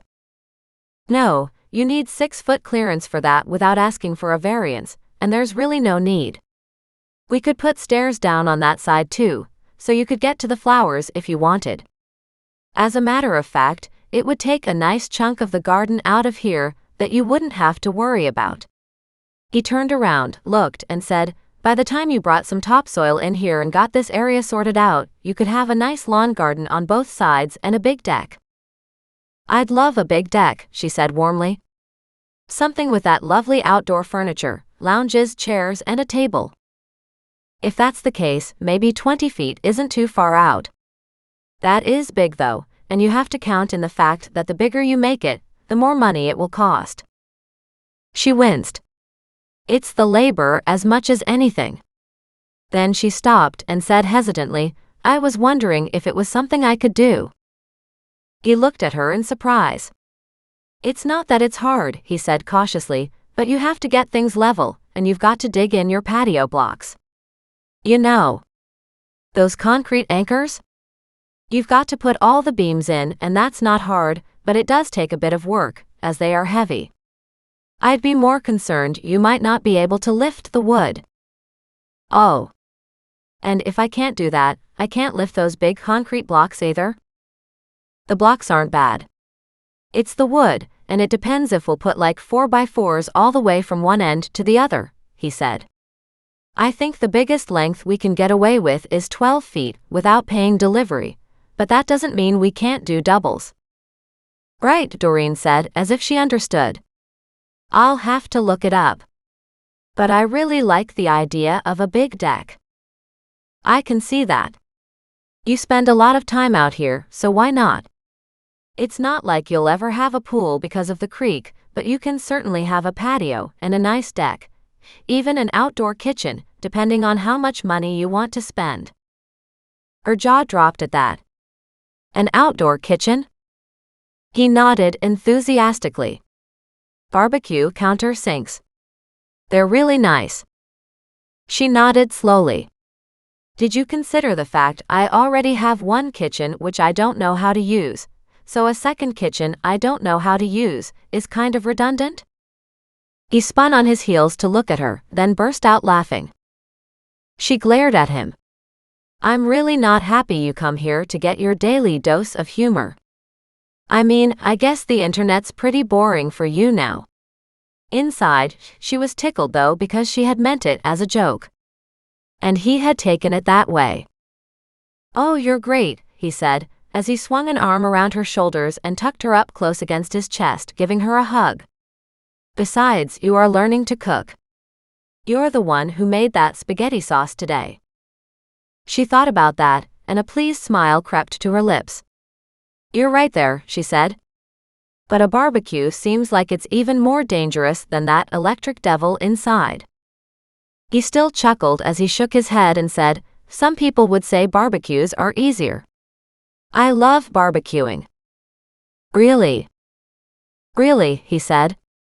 I know you probably have some maintenance you need to do on the house, but whenever you sort out the money from the antique sale, you might want to consider doing something like bringing in a gas line and putting in a natural gas stove or barbecue out here. It's easy enough to add a couple counters on either side and some cover overhead. You don't have to get too fancy, but I think that bathroom in the downstairs is right beside here, so it'd be nothing to bring out a sink. You'd have to redirect the wastewater into the sewer line. She kept nodding, as if she knew what he was talking about. In theory, she did, and the more she got caught up in his excitement, the more she could see the deck and how much potential it had. How hard is it to pour concrete? She asked. That stopped him cold. He winced. It's not hard, he said slowly. She glared at him. But we're back to the same problem, where I might not be able to lift the bags.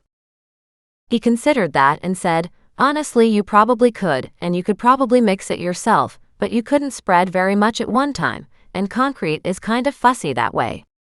But there are molds you can buy or maybe even borrow, where you can fill one mold at a time, if that's the speed you can work by yourself. You could even then have something like flagstones going all the way down to the creek and through the garden, depending on what you want. She nodded. It would be a lot cheaper to do it myself. You know how much it'll cost to pay somebody? It will cost a lot, he admitted. But first you need a plan, and don't cut your plans short just because you're thinking you can't do it all yourself. I might be able to come and help do some of the more physical lifting. Then he paused and moved around, studying the space in question. We can also bring in a cement truck, if we have all the foundation work done and the patio framed out already. It'll be a fairly clean and smooth patio and walkway.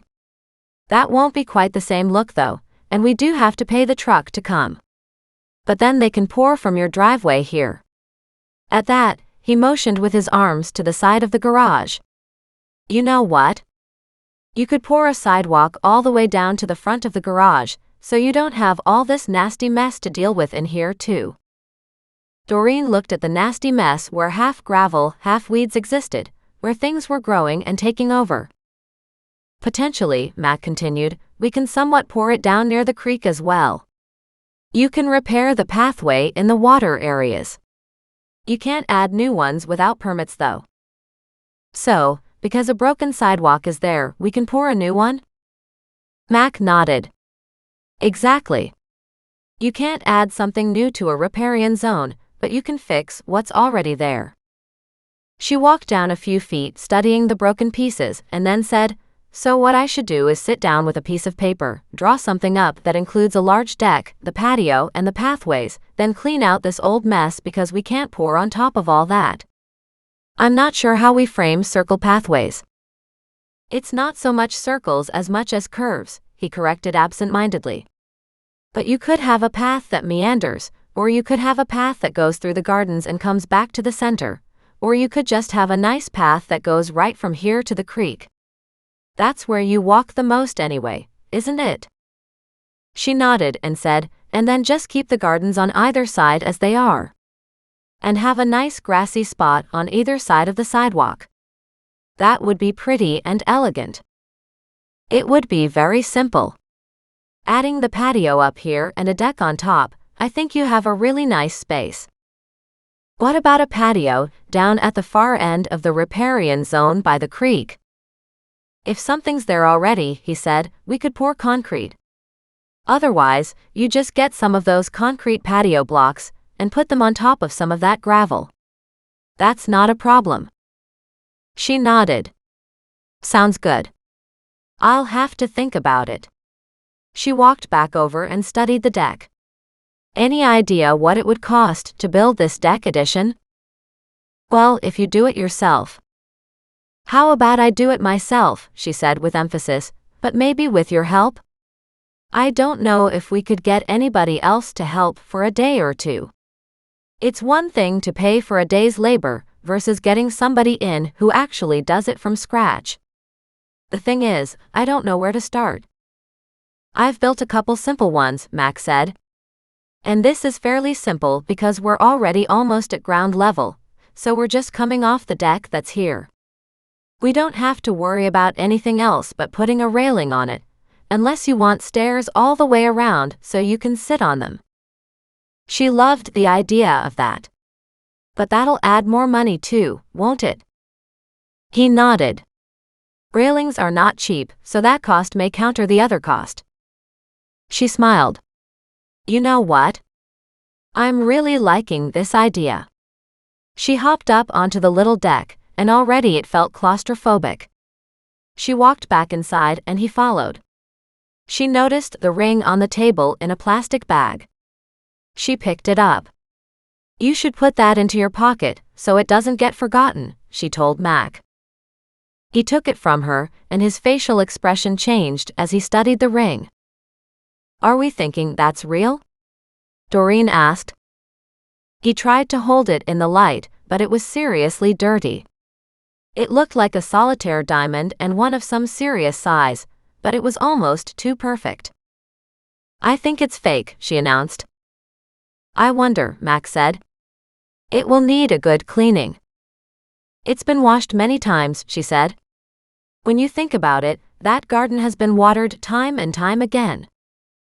He nodded and went over to the sink to put a little bit of water on the ring inside the bag, enough to rinse it. And then he sealed the bag again. I'm not sure if it is costume jewelry.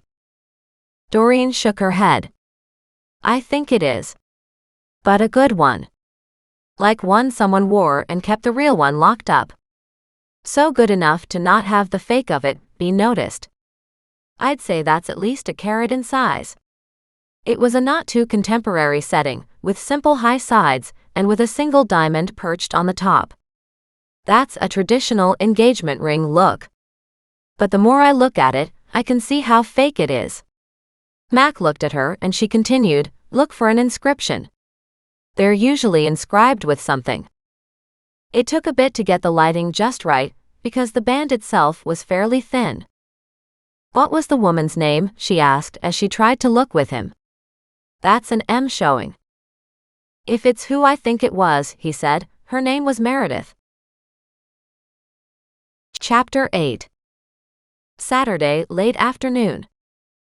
It looks like you've got something about to blow Meredith's case wide open, Doreen said, matching his quiet voice. I don't know how that would have come off her finger. Well, it's off her finger unless you found a finger over there, Mac asked, his voice thickening. She shook her head. No, but again, I wasn't looking. The metal's glint in the sunlight caught my eye. And remember, Goliath showed us this one. He nodded. I may have to go over there and take a good look at his garden. You probably should, she said. Now we've got handcuffs and a ring. I know, he said. I'm not liking this at all. No, but it makes my neighbor's place a very interesting scene right now. Not so interesting, he said. This stuff has probably been there for a long time. He looked over at the neighbor's house and frowned. Any idea how long he's lived there? She shook her head but pulled out her phone and said, Nan will know. He looked at her. I can also check the property records. She shrugged. She'd already dialed Nan. As soon as the voice on the other end called out cheerfully, Doreen said, Good afternoon, Nan. Do you have any idea how long Richard has lived here? Nan, as if understanding this wasn't a joke but a more serious question, said thoughtfully, You know, I'm thinking at least 10 years. No longer than that? I don't know. It's been quite a while. Nan's voice was apologetic, as if she knew that wasn't enough detail. That's all right, Doreen said. I can find out with an internet search. Is it important? Not too important, Doreen said warmly. I can find it out on my own. Okay then, Nan said. Are you okay? I'm doing fine. I've been gardening and am about to sit down and have spaghetti. Oh, lovely. Does that mean Mac is there with you? Nan asked in that gushing tone of voice. Yes, Doreen said with a chuckle. I made the sauce as he hovered over me. Mac spoke over her, saying she did just fine. Nan sounded thrilled at Mac's voice. Oh. I'm so happy, dear, so happy he's giving you cooking lessons. We were just discussing maybe putting a deck out in the back. Did something happen to it? Nan asked, puzzled. No, Doreen said. It is still there, but we're thinking of making a bigger one, where I can put couches or chairs and an umbrella for sitting outside in the sun. And maybe, a barbecue. Oh, that would be lovely. Take some of that money you've been making and do something with it. That was the plan, Doreen said. But it'll be quite a while before all that auction money is settled up, and I actually get a check. It depends if I can figure out how to make a deck happen before that, with a lot less money. You sold those car parts, Nan said. If you take that money and exchange it for a bigger deck out back, that's a perfect trade-off. Oh, Doreen said. I wasn't even thinking about that, but it might be possible. It depends on the money situation. I haven't a clue how much the taxes are on this place, and that's coming up in a few months. Less than a few months, Nan said. You should probably already have the paperwork. I think it's about $500. Really? That's not too bad then, Doreen said. I was expecting it to be about $5,000. Oh, maybe, Nan said. Honestly, I've forgotten. And then Nan hung up. That's not reassuring, Doreen said, turning to Mac. $500 to $5,000 is a huge difference. But to Nan, it's only a zero, Mac said with a chuckle. And you can find out your property taxes easily. There's a government website for that. You just put in your folio number for this place, and you're good. And I'll find that where? Good point, he said. In the paperwork from previous years. Oh great, Doreen said. I suppose the taxation was held back because of the change of ownership. That would make sense. But that's all right. You'll figure it out.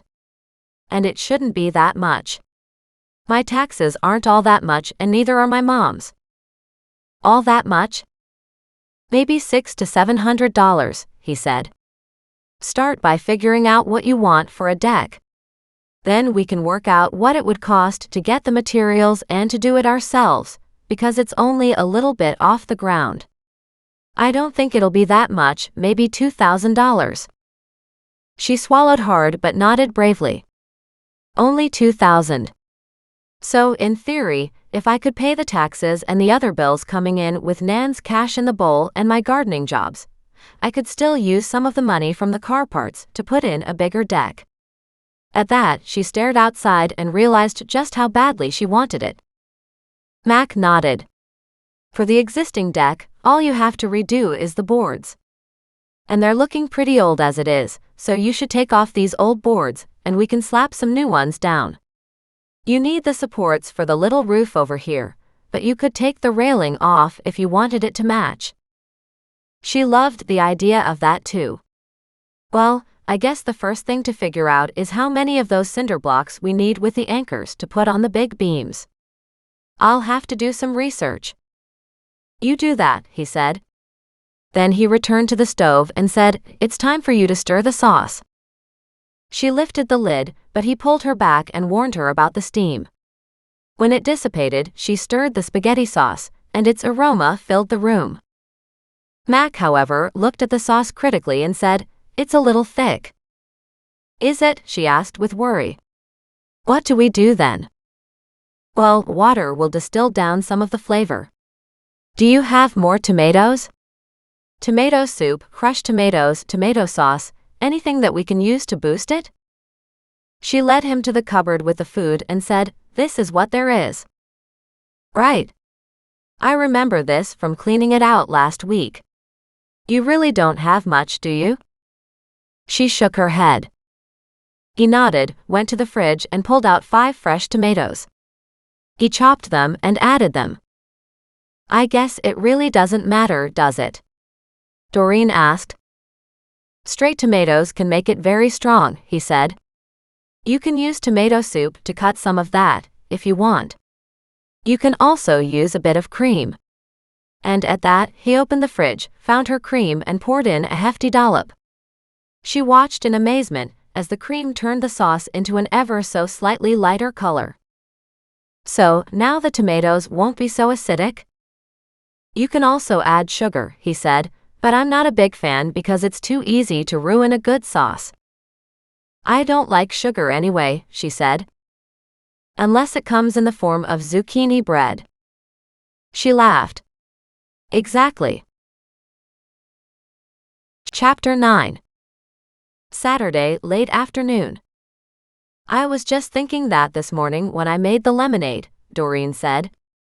"Because every time I go see Nan, she has either zucchini bread or muffins or something else yummy to come home with me." "That's a good thing. She's looking after you." "Sure," she said, "but shouldn't I be looking after her?" Mac nodded. "And you are. You have to remember her mental state is what's really important right now. She has food. She has a roof over her head. She has money to spend, but what she really has now is a granddaughter who adores her. So you keep doing you, and she'll keep doing what she does." "I really like the sound of that," Doreen said quietly. Just then, Mac opened another cupboard, pulled out a big pot, and put it on the stove with a bang. "What's that one for?" "The noodles," he said. She brightened. "What about the water?" He nodded and said, "I put the tea kettle on when you weren't looking." She glanced at the kettle, and sure enough, it was full of boiling water. He poured it into the pot and turned on the water, then he refilled the tea kettle and turned it back on again. "Does it make it faster this way?" "Well, it's already boiled water, so it just has to heat up here because the pot itself has to heat up," he explained. "By then, we can add more boiling water, and we should have enough to cook the pasta." "So does that mean we'll eat soon?" Doreen asked in a woeful voice. He chuckled. "Yes, it does. But it'll still be a few minutes, so we'll turn down the sauce and let those tomatoes cook. And then we'll leave the water here to boil, and I'll walk over to the neighbor's house to take a look at his heather." She brightened. He shook his head. She frowned. He laughed. And she glared at him. "Yes, I'm going alone," he said. "I want to make sure nothing else is over there."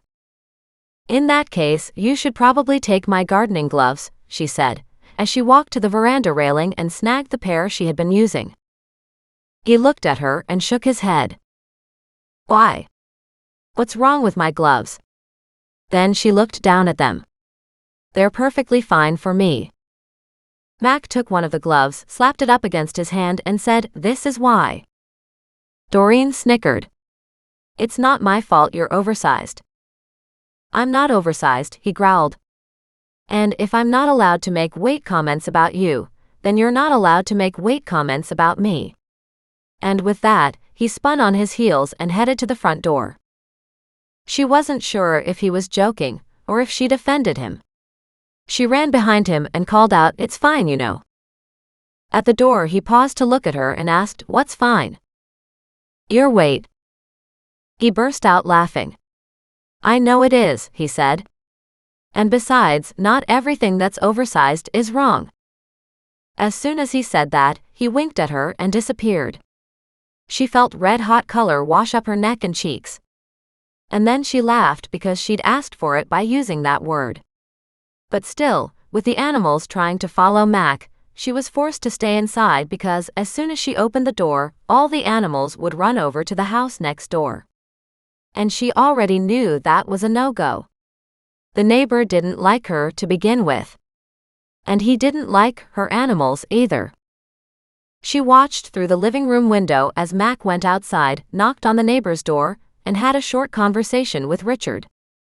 Mac then walked to the heather with Richard, who was almost wringing his hands, as if worried about what else could possibly be found. Or worried he'd be blamed. Mac continued to talk to him, but the conversation was too quiet for her to hear, and that drove her crazy. Mac went through the brush carefully, trying not to disturb anything, and then finally straightened and smiled at Richard, who looked relieved. As Mac walked toward her, she returned to the kitchen, so it didn't look like she'd been waiting for him, and stirred the sauce again. As soon as he walked inside, the animals were immediately all over him, as if he'd been gone for hours. He scooped up Goliath this time and carried him into the kitchen. Goliath was half perched on his shoulders with his big guttural engine engaged, as Mac checked on the sauce. "So you didn't find anything, huh?" Doreen asked. "Nope," he said cheerfully. Much to his and my relief. "Won't matter," she said. "You already have the engagement ring." "She was a hooker," Mac said briefly. At that, Doreen rounded on him, her hands going to her hips. She might have been a hooker, but that doesn't mean she couldn't fall in love, find a partner, and try for a better life. Hey, I didn't mean it that way." "Yes, you did," she said mutinously. He rolled his eyes at her, lifted the tea kettle, and added all the boiling water to the pot. "Maybe I did," he said. "That was poor judgment on my part. She probably did want a different lifestyle." "What you're also forgetting," she said, "is someone in a vulnerable lifestyle needs to work for money. She's hardly going to throw away a diamond ring." "Maybe," Mac admitted. "But we have yet to know if it's real or not. I'll wait until I get that back from the office." "So you will reopen the case now, right?" He gave a heavy sigh. "I don't really have much choice but to take a closer look." He replaced the lid on the pasta pot, and then lifted it again, and poured in a hefty amount of salt. Doreen stared at him. "We've been over this before," he said. "The salt is needed. None of the spaghetti I've cooked so far has tasted salty, has it?" She shook her head. "No, you're right. I don't understand why, but that seems to be the way of it." "Exactly, so no panicking." She grinned. "When can we put in the pasta?" "In a few minutes," he said. "Hungry?" "Starving," she said, laughing. "And so are all the critters." While she waited for the pasta to cook, she fed the animals. And then she stepped out on the deck and studied the little bit of a deck she had now. If she could get a bigger deck, she would really love that. She hopped off the side, mentally marking off how far she'd like it to go. She needed to go back inside. She didn't have a tape measure with her, but she wanted at least 12 feet added to her little deck, which would make it probably 17 feet total, so then another 3 feet would be even better. She took a large step and turned to face it, then nodded. She saw Mac by the doorway and said, "I do think 20 feet might be good." 20 feet is big, Mac said. "We'll have to measure it off and put up some sticks or something for you to visualize it better. So you can figure out if it's too big." "Meaning it would dominate the backyard?" "Yes," he said. "You still want things to look proportionate." "Right. In that case, 16 is probably not bad." "After dinner we'll check," he said. "If I don't get called into work again, which I have been every day this week, we'll take out the tape measure and put some sticks in the ground, so you can think about it." She beamed at that idea. "The spaghetti will be at least 10 minutes." He rolled his eyes at her and said, "Hang on." Then he must have gone into the garage because she could hear the doors opening and closing, and then he came out with the tape measure. Together, they measured off 16 feet, which was pretty close to where she had estimated. He had a little stick in his hand. He used the hammer to pound it into the ground, and then they put one on the other side too. Now if you take these two straight back to the house, he said, that's 16 by 16 feet. And that's pretty big. She nodded. But if we put stairs down this side or a stairway there, this could be a patio. Then she motioned at the rest of the space, which would be close to another 16 feet. He measured it off, nodded, and said, this is about 15. But if we attach the sidewalk on the side, which needs to be 3 feet minimum, that'll be 18 feet, and that leaves you the 3 to 4 feet for the garden. That works out quite nicely. Mac went to the garden, picked up some rocks, and laid out what they were looking at. Every rock he placed down, Muggs came to sniff, and Goliath hopped from one to the other, following the line. Thaddeus supervised Mac the whole time. It was a real family affair. Now, Mac said, the pasta should be done. Let's eat. She laughed. I'm more than ready. But now I'm really excited about doing something for myself too. You should be, Mac said. You've done a lot for other people. Remember, it's all about balance. So think about what you want, and then we'll figure out what it would cost to do what you think is best. Chapter 10. Sunday morning. The next morning, Doreen rolled over, disturbing Goliath, who ran off. Then she groaned, closed her eyes, and willed herself to go back to sleep. But Muggs wasn't having anything to do with it. He wandered up on her bed, still just mattresses on the floor, snuffling into her neck and shoulder, and then nudging her with his head. Really, she mumbled. Surely it's not morning yet. Thaddeus is here. Thaddeus is here. Sure you are, she muttered. Muggs nudged her shoulder once, twice, and then reached out with one of those thick paws of his and dropped it on her arm. She winced at the roughness. We'll have to get some cream for those pads of yours, she whispered. She opened her eyes, looked around the room, and noted sunlight inside. So, whether she thought it was morning or not, the rest of the world seemed to think so. And certainly Muggs too. She rolled over on her back and reached out to scratch him, but he wasn't looking for that. He was looking to go outside because he woofed at her several times and then nudged her. Groaning, she dragged herself vertical and made a quick trip to the bathroom. Then she led him downstairs. She disarmed the security and opened the back door, still yawning and still dressed in her pajamas, and let him out. She watched as he headed to the first bush and peed all over it. She groaned. You know those peonies will never survive if you keep doing that, right? He ignored her and proceeded to tear into some of the grass right beside it as he dug several times. And then he dashed around, as if rejuvenated by an early morning spring air infusion. I'll do the same, she said wryly. As soon as I get coffee. She let the door fall closed with him outside, and went to put on the coffee. As soon as it was set to drip, she stepped onto the deck and stretched. She really needed to get back into yoga. Somewhere in the last few months, she'd lost that sense of calm and peacefulness that she had used to maintain her stability in that ugly relationship she had called a marriage. She looked around and realized just how much she wanted that bigger deck to add to her sense of zen.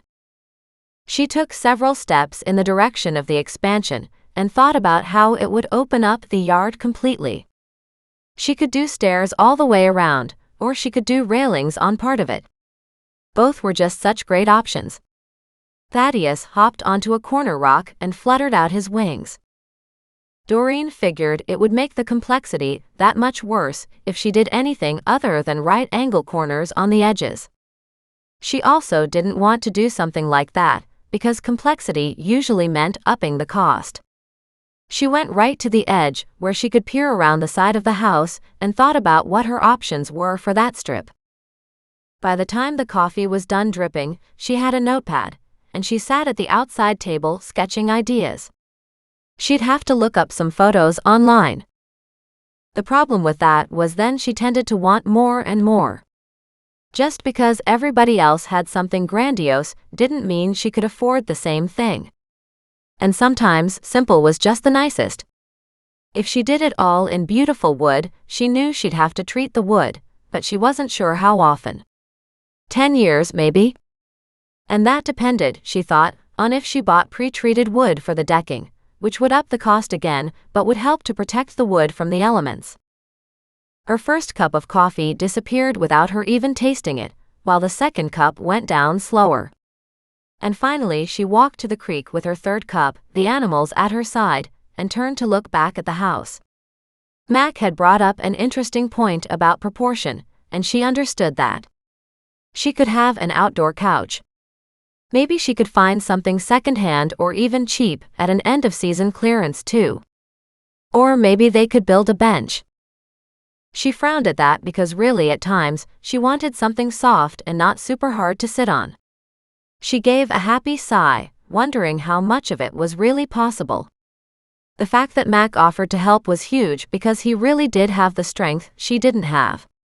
She could get an order of the blocks delivered and pay the extra delivery fee, which she was hoping was only about $50. She could move the blocks in a wheelbarrow to the backyard, but she didn't think she could move the big 6x6 foundation frames if they were using them.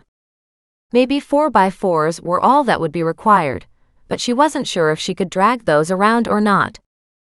This was one of the few times when she realized what an inconvenience it was to be female.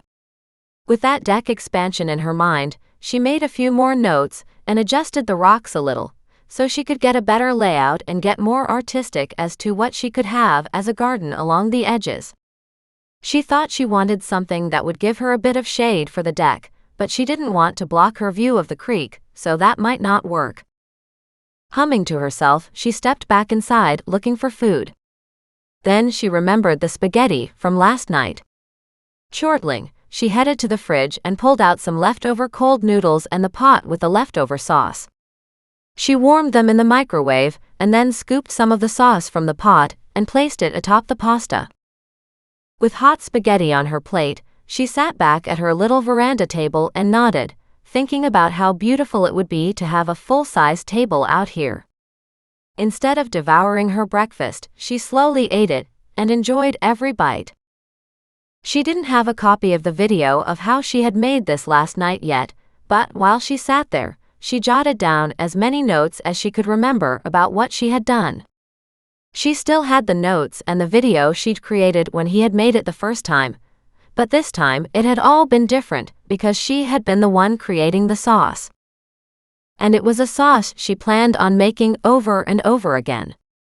She didn't even want to freeze the leftovers. She just wanted to eat it all up.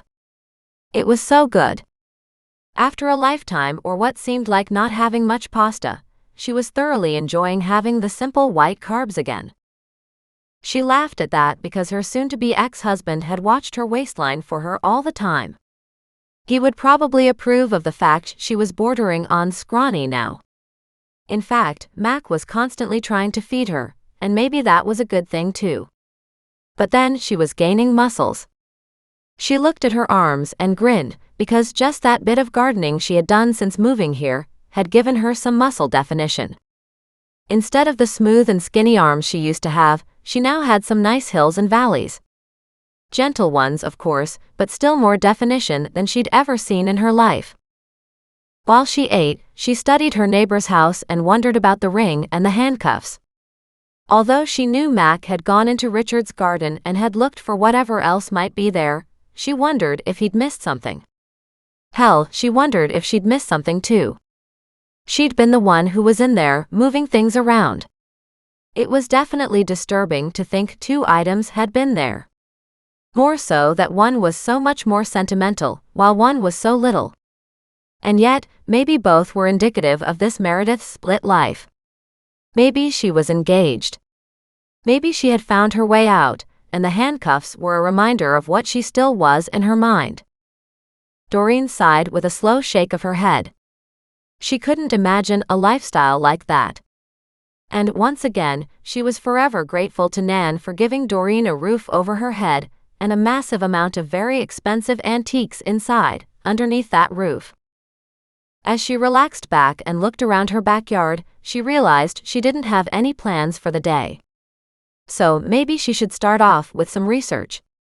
She didn't want to get sidetracked with gardening sites, but she knew, as long as she had her own computer, that would happen. And what about Meredith? Doreen grabbed her phone and sent Mac a text, saying she just had spaghetti for breakfast and it was delicious, then asked him what Meredith's last name was. He sent back a good morning text and left it at that. She glared at her phone and typed a swift response. And the last name? Why? Because I want to do some research. Since my research has ended up helping everyone. Meredith Pollock. She chuckled when the name came back immediately. Dear Mac, she said to herself. You might not like all the paperwork, but you definitely like closing cases. And of course, a prostitute was one of those more vulnerable cases, where the public wanted to believe the police didn't give her the same attention as they would have somebody prominent in society. And maybe there was some truth to that, but she also thought it had a lot to do with the lifestyle. It was easier to get information from one corner of society than it was the other. Doreen would likely run into the same problem herself. She moved to her laptop and started researching. Almost nothing was there to be found, just an odd mention in a cold case folder online on a website she had never seen before. It listed Meredith as a missing person. Doreen paused. A missing person or a murdered person? She wondered at that. She texted Mac again, asking if they ever found a body. Nope. She nodded but didn't reply and then kept going. With her trusty notepad nearby, she wrote down Meredith Pollock's name on the edge and started taking notes. But as soon as she put the notepad down, she wondered. Would there be anything from Solomon's files on this woman? So many files were in there that she had no way to remember all the names. And she really didn't need to go looking for more cases, but what if Solomon had something here? Solomon had been a journalist for decades. So on that note, she went to the closet and pulled out the 4 boxes. She should label them so she could grab what she wanted. Quickly, she went through the files but didn't see anything with Pollock on it. She checked M for Meredith just to make sure, but nothing was there either. What she needed to do was to prepare a list of just the names on the file tabs. She didn't have a ready tally of what the files were yet. Just then, the doorbell rang. Doreen straightened but couldn't see anybody through the living room window. Muggs barked like crazy at the front door, whereas Goliath had gone in the opposite direction. Doreen pushed the boxes back into the front closet and closed its door so she could answer the front door. A young woman stood in front of her. Doreen smiled at her and said, "Yes, can I help you?" The woman gave her a luminous smile and said in a low voice, "You already have. I'm Crystal." It took a moment for the tumblers in Doreen's brain to connect, and then she gasped in surprise and instinctively opened her arms. She didn't know why. Still, Crystal threw herself into her arms and they hugged. They stood like that for a long moment, where Doreen felt tears well in the corners of her eyes. The animals wove in and about them, rubbing alongside their legs, giving Crystal a welcoming greeting of their own.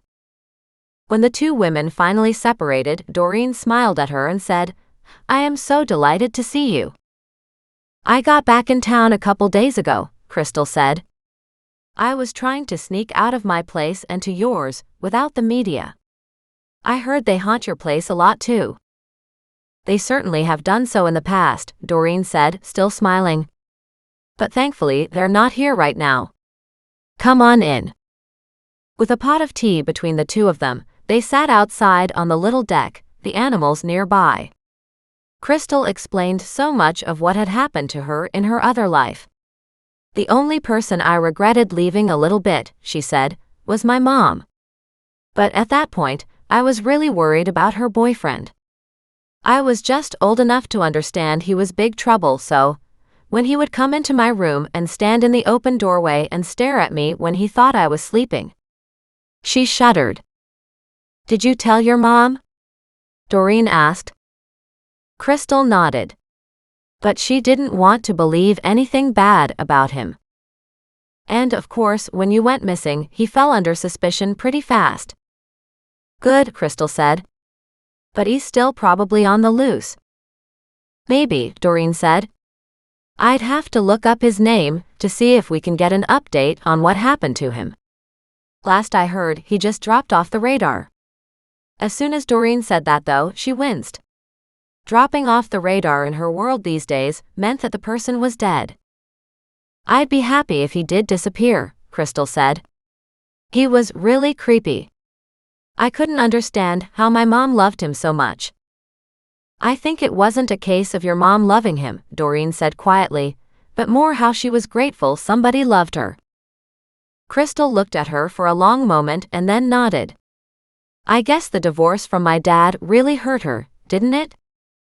The divorce and Mary's presence, Doreen explained. It's one thing to have a divorce, and it's another thing to be replaced immediately by somebody your husband's been carrying on with the whole time. My father was always nice to me, Crystal said, but I didn't have any illusions that he was a good man. He and my mom fought all the time, and he brought a lot of really rough people to the house. I never felt safe there. Mary was never friendly. With good reason, Doreen said. Then she looked at Crystal and said, Have you been told the whole story now? Crystal nodded. My mom and I have reunited, and it's really nice to have her in my life again. She's changed too. I'm happy getting to know her now. I'm sure you are. That's why she came to me, you know? So all this would blow apart, and we could get you back. But to think she actually knew or had suspicions about what had happened, and didn't do anything about it. What I think is, she did do something about it, Doreen said. Think about it. Because you are 18 now, you could come home on your own. And no longer being a child gave you more options when you arrived here than before. I'm going to college, Crystal said. There's a university in town I was thinking of applying to. That's a great idea. This is your hometown. I know it probably doesn't seem that way, after being gone so many years, but it is definitely a place that maybe you would like to live in again. Maybe, Crystal said. She hesitated and pushed her chair back, then settled on saying, I just wanted to stop in and say thank you. And you're very welcome, Doreen said sincerely. I'm so very happy you stopped by. It's hard to work on these cases and not really get to know the outcomes in some instances. According to my mom, you've got quite a reputation in town now. Doreen laughed. Maybe, but you know what they say about reputations. There's bad and then there's worse. Crystal laughed. Oh, that's cute. Well, in this case, I think it's a good reputation. Only because you're on the good side of it, Doreen said gently. A lot of people are going to jail over this. Crystal winced, then said, I'll speak up in the brother's defense. At least, as far as my kidnapping goes, I went willingly enough. And for good reason, Doreen said with a nod. But you were a child and not responsible for your actions. They were adults, and could have done things differently. I know it seems like people do the oddest things, maybe even the right things, but in the wrong ways, Crystal said. So, I was wondering about becoming a lawyer. Her tone was abrupt, as if looking for some sort of approval that it would be the right thing to do. Doreen had a hard time with that because she had such an awful opinion of lawyers as it was. So she stood and said in a quiet tone, If that's where your heart lies, follow it. You'd make a great lawyer, a people's advocate, or a children's advocate. I can see you doing something like that. Crystal beamed a smile at her. Thank you. I do have to run though. I promised to meet my mother for a visit, and then for lunch. And she turned, stepped back outside, gave Doreen a small wave, and dashed away. Chapter 11. Sunday mid-morning. Doreen watched as Crystal waved goodbye a second time as she headed down the cul-de-sac to the corner. As soon as she was out of sight, Doreen took a deep breath and let it out slowly. That was a visit we didn't expect, she said to Muggs. He woofed by her side and smiled that goofy grin of his. She reached down and cuddled him close. Then she said, "That's the plus side of what we do that we don't often get to see, isn't it?" But then again, Crystal had been a missing persons case. It wasn't like she was a dead body buried somewhere with a toe tag and a cold case number. And that made all the difference too. Doreen walked back into the kitchen and brought out the Solomon files again, more determined than ever to not forget whatever was here. She painstakingly typed a list of all the names on the folders. She was surprised Solomon didn't have one already prepared in here, but maybe it was because he knew them all intimately. She opened each folder to figure out what the case was all about. She didn't want to read through them all, but thankfully, Solomon had placed a short summary at the first page of each file. She scanned the summary for each file, and by the time she was done, she had a pretty decent-size Word document to give her a quick overview of each file. Then she realized that, although she said she was done, she had only done one box, and she had 3 more to go. Groaning, she switched out the boxes and began the next one. When her phone rang, it was Nan. "I had a visitor this morning," Doreen said in a happy but quiet voice. "Who?" Nan asked curiously. "You don't get too many of those, do you? At least not strangers." "No," Doreen said. And then she explained who showed up. Nan gasped and cried out in joy. "Oh, that's lovely," she said. "I know there'll be charges all around on her case because it impacted so many other cases as well, but it's nice Crystal came to your door." "How did she look?" "Happy," Doreen said. "Delighted to be home, I think." She was content to have been reunited with her mother, and happy to have something to do with her family again. She's also applying to the local university, I think, with an eye to eventually becoming a lawyer. At least at this point. "Yes, she's young yet," Nan said.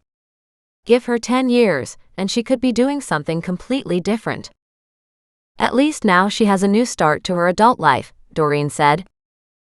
"Yes, dear," Nan said. "Speaking of life, a bunch of us are going down to a little restaurant off the beach. Would you like to come?" Doreen stared at the phone in surprise. "Oh, I don't normally get a lunch invitation with a whole group of you," she said with a frown. "Why are you going to this place?" "It's all about gardening," Nan said. "A bunch of us are garden fanatics, but we're all kind of old and doddering, so we might not be quite your cup of tea." Doreen chuckled. "You're hardly doddering. You're spry and have a very vibrant and sharp mind." "I know," Nan said with a note of satisfaction. "Also, a really nice little bakery is beside the restaurant." "What kind of a restaurant?" Doreen asked, wishing she hadn't had such a hefty breakfast. "I ate a big plate of spaghetti this morning." "Oh," Nan said. "Well, why don't we pass this time then, and you can come next time?" As soon as Nan said that, she hung up and left Doreen staring at her cell phone screen. She wondered what that was all about. Nan had revoked her invitation as soon as she realized Doreen had had spaghetti for breakfast, as if there was some rule about that. It brought back images of her ex with all his rules for her. Forcing those thoughts to the back of her mind, she went back to work again. An hour went by before she knew it. She finished the second box and then closed her laptop and stood, calling the animals. "Come on," she said. "We need to get some physical work done." Just when she was about to head out to the backyard with her gardening gloves, the front doorbell rang again. She frowned as Muggs once again went off barking and howling at the front door. She walked to the door and opened it to see her neighbor Richard glaring at her, but he held something in his hand. She looked at the odd bag and frowned. "It was in the garden," Richard said. "On the opposite side closer to my other neighbor. But I doubt it's related." "Thank you," Doreen said, taking the item from him. "We don't really have any answers to give you yet though." "I didn't think so." He shrugged and said, "Answers would be good." And then he turned and stomped away. She watched him go before turning her attention to the bag in her hand. It looked like the contents of a purse with several pieces of ID. She shuffled into the kitchen and spilled the contents of the bag onto the kitchen table, and realized they were all from the same woman. Meredith Pollock, according to the IDs. Doreen knew Mac would have a heyday if she touched the contents though, but she wasn't sure what else she was supposed to do if she wanted to examine the pieces. And then she got a bright idea. She opened her scanner, grabbed her tweezers, and gently scanned each piece into her scanner, so she had a digital copy of both the front and back sides. Then she picked up her phone, dialed, and said, "Mac?" "Yes, it's my name." "Don't wear it out," he said with maybe a smile, but the fatigue in his voice was evident, making his attempted humor fall flat. "Did you find any bodies on Steve's property?" "Good morning, Doreen. How are you?" That meant she wouldn't get any answer. "My neighbor just came back over," she said abruptly. "Which neighbor and why do I care?" "The one who had the handcuffs and the diamond ring." At that, she sensed a change in the air. "And he found a few more things. He said he found these pieces closer to his other neighbor's side. I think that was just his way of saying it could have been his neighbor standing there and throwing the stuff in Richard's garden." "What did he find?" Doreen walked to her laptop, opened it up, and said, "3 IDs. "What kind of IDs?" he growled.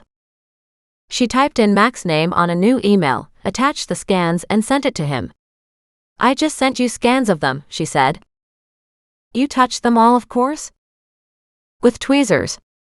But you can bet that Father Time and Mother Nature had their grubby fingers all over them," she said in exasperation. "As did my neighbor. However, they're all in a bag right now, and I used tweezers to scan them in." There was a moment of silence as he clicked on his keyboard. "Did you get the email?" she asked. "It's just coming in, and you could tell me more, you know?" "I could," she said, "but a picture's worth 1,000 words." And just like that, to be perverse at the start of his day, she hung up on him. She moved about and cleaned the teapot and cups from Crystal's visit, then realized she hadn't had a chance to even tell Mac about Crystal. As she headed back outside to the garden yet again, she thought she heard something. Probably her phone, because she'd left it on the railing, so she ignored it. She wanted to get some work done, and he'd call back later either way. She worked on the garden another 4 feet toward the house. But then she heard a sound behind her. She spun around and was surprised to see Mac with his hands on his hips, glaring at her. She raised her hands, palms up. "Now you're pissed at me again." "Why?" "I wonder why," he said. "Where are the IDs?" "On the kitchen table," she said cheerfully. "And you may want to talk to the neighbor about where it was he found all this stuff." "Remember, I'm the police," he said. "I'm pretty sure I can figure out what to do on my own." Doreen shrugged and said, "Okay, so you're grumpy today." "I got it." "I'm grumpy because you keep hanging up on me," he said with half a chuckle. "And I know you think it's fun to do, but there are times it's just a pain in the ass because I have to drive down here." "Right," Doreen said. She put down her shovel and walked into her kitchen, grabbed the bag, and handed it to him. He looked at it and nodded. "So we're getting more and more pieces. Interesting." "I know," she said. "And those are relatively clean." "Meaning?" "Meaning we haven't had rain in days," she said with an airy wave of her hand. "But you might want to consider that, potentially, this stuff hasn't been there long." Mac raised his head. "Interesting point. And of course they're laminated, so the weather, rain or snow, wouldn't hurt them anyway, so maybe that's a moot point." "Correct," he said with a nod. As he turned to leave, Doreen said, "I had an interesting visitor today too." He turned back halfway and looked at her, waiting. Crystal stopped by. The gentlest of smiles whispered across his face. "Good. I'm glad she came. She told me that she wanted to, and I told her that you would be welcoming, but she was a little hesitant." She has no reason to be hesitant. I was so happy to see a live person at the end of her case. Understanding came into Mac's eyes as he studied her. It is quite hard, isn't it? It is.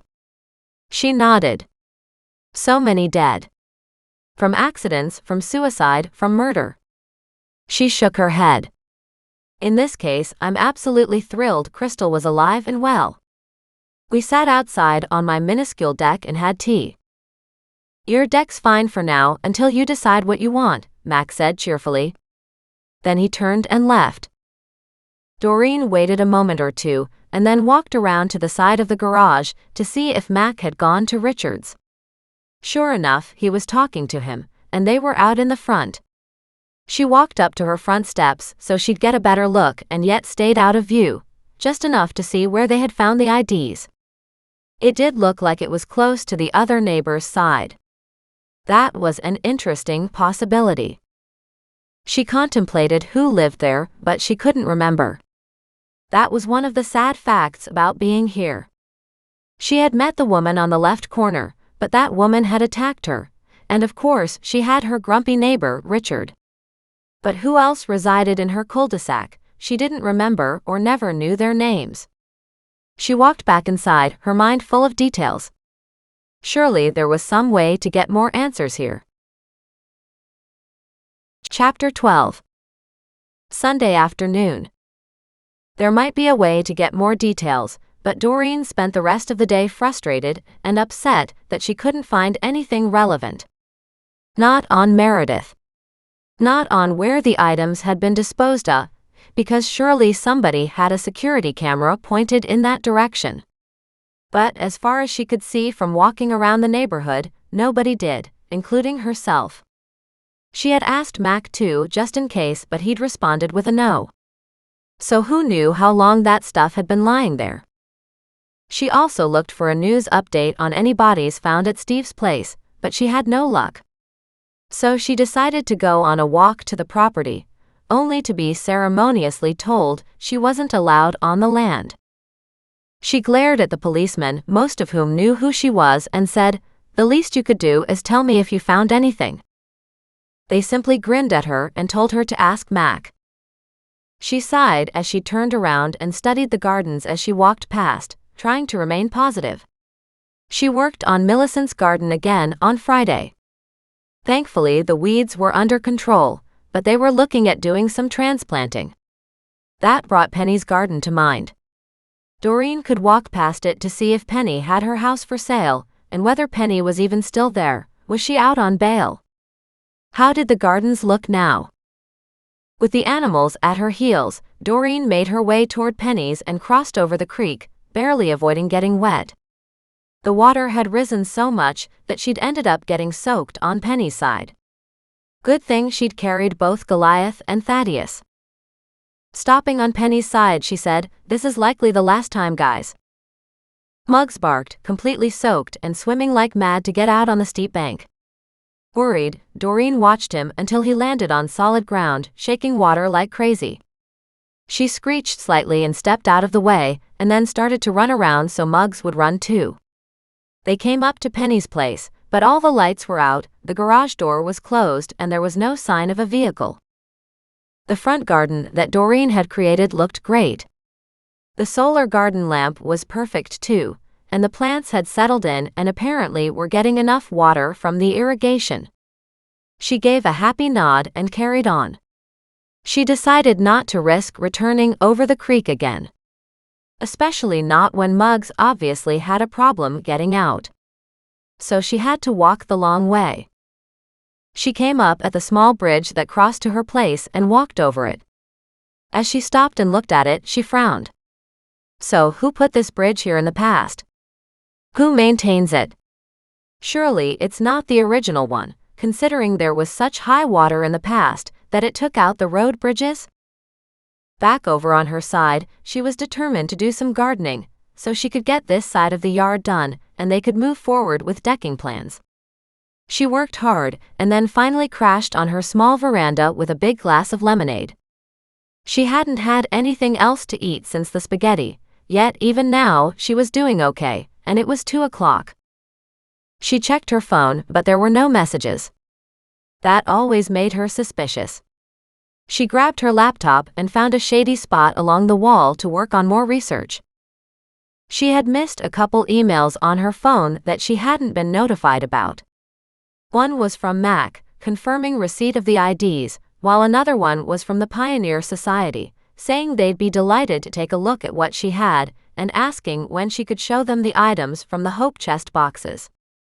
A phone number was at the bottom of the email, so Doreen called them and asked if it was possible to bring the stuff today. They were delighted.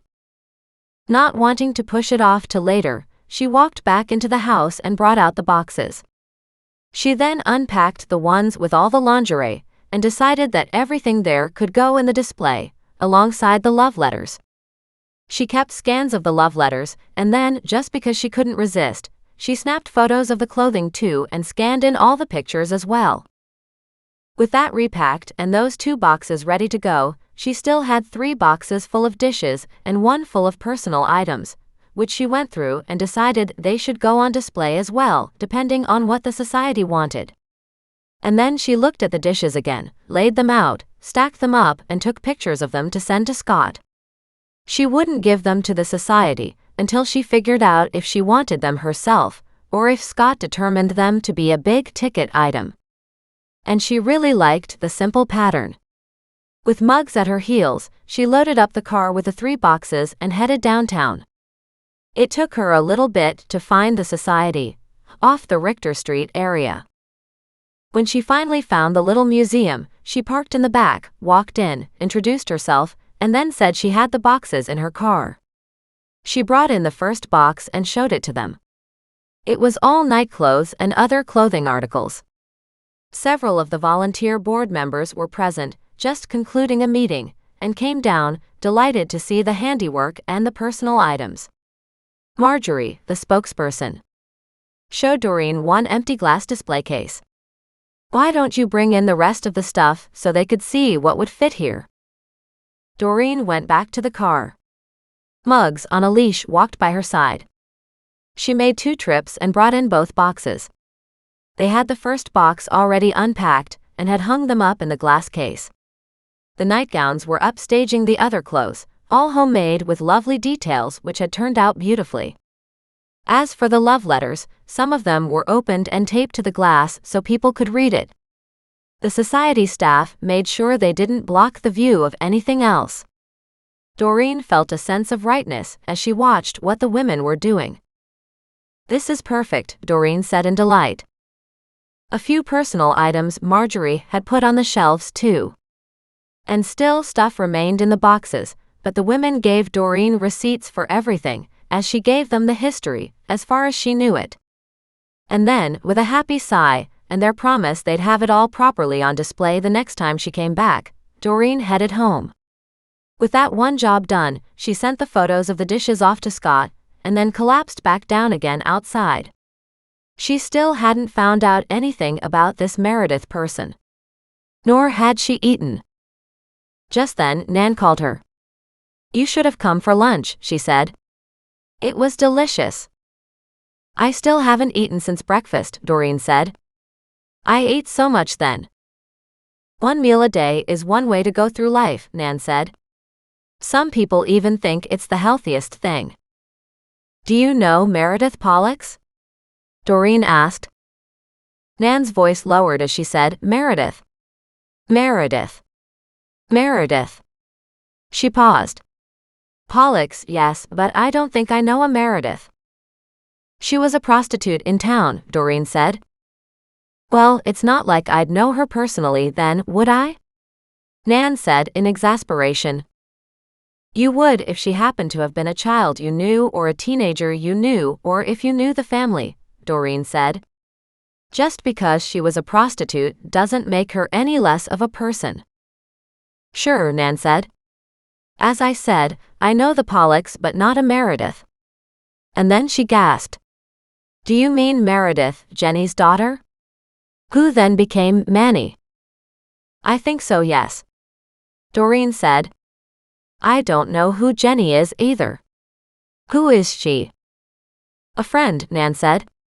I'll have to think about it. Don't hang up, Doreen said with sudden intuition. Too late. Nan was gone.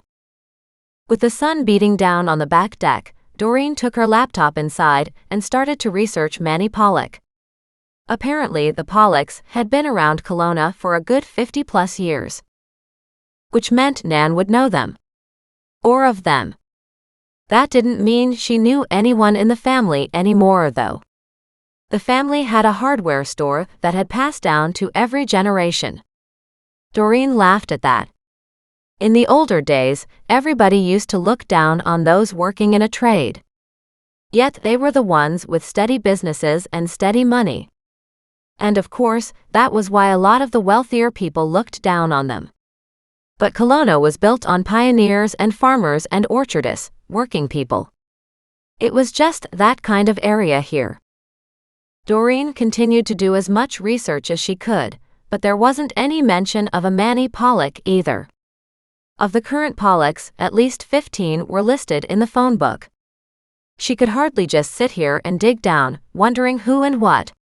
But then, there was the Historical Society of the Pioneer Families. 50 years ago probably didn't quite count, because Kelowna had been settled by the Europeans starting in the mid-1800s. Of course, the Aboriginal tribes roamed over this area some 6,000 years ago. She went looking for a Pollock's family tree. She should really sign up for a genealogy site. She didn't know if she could access other people's family trees or if she would just pay a fee to get hers. That was of no interest. But to have access to other people's trees, well? She did find a Pollock family tree online, and it gave her 3 generations. There was a Clementi and a Dorsey in the late 1800s, and they had 3 sons and 2 daughters, of which both daughters were deceased at a very young age. Doreen took a screenshot and printed it, so she could look at it a little more closely. 3 men had taken the male line down, and lots of additional kids were born per the sons, but it looked like one family had been wiped out, as everyone but the wife had died all in the same year. Doreen frowned at that one, and wondered if it was like a car accident or something. That left 2 sons and 2 families, of which there was a mix of males and females, but none of them had the name of Meredith. And it could have been in the next generation down, but it still didn't help her much. Then her phone rang again. Hating the interruption, she smiled when she saw who was calling. Hey Nan. What's up? Jenny Pollock is here at Rosemore. Doreen straightened. Who is Jenny Pollock? As she looked at the tree in front of her, sure enough, Jenny was one of the son's daughters.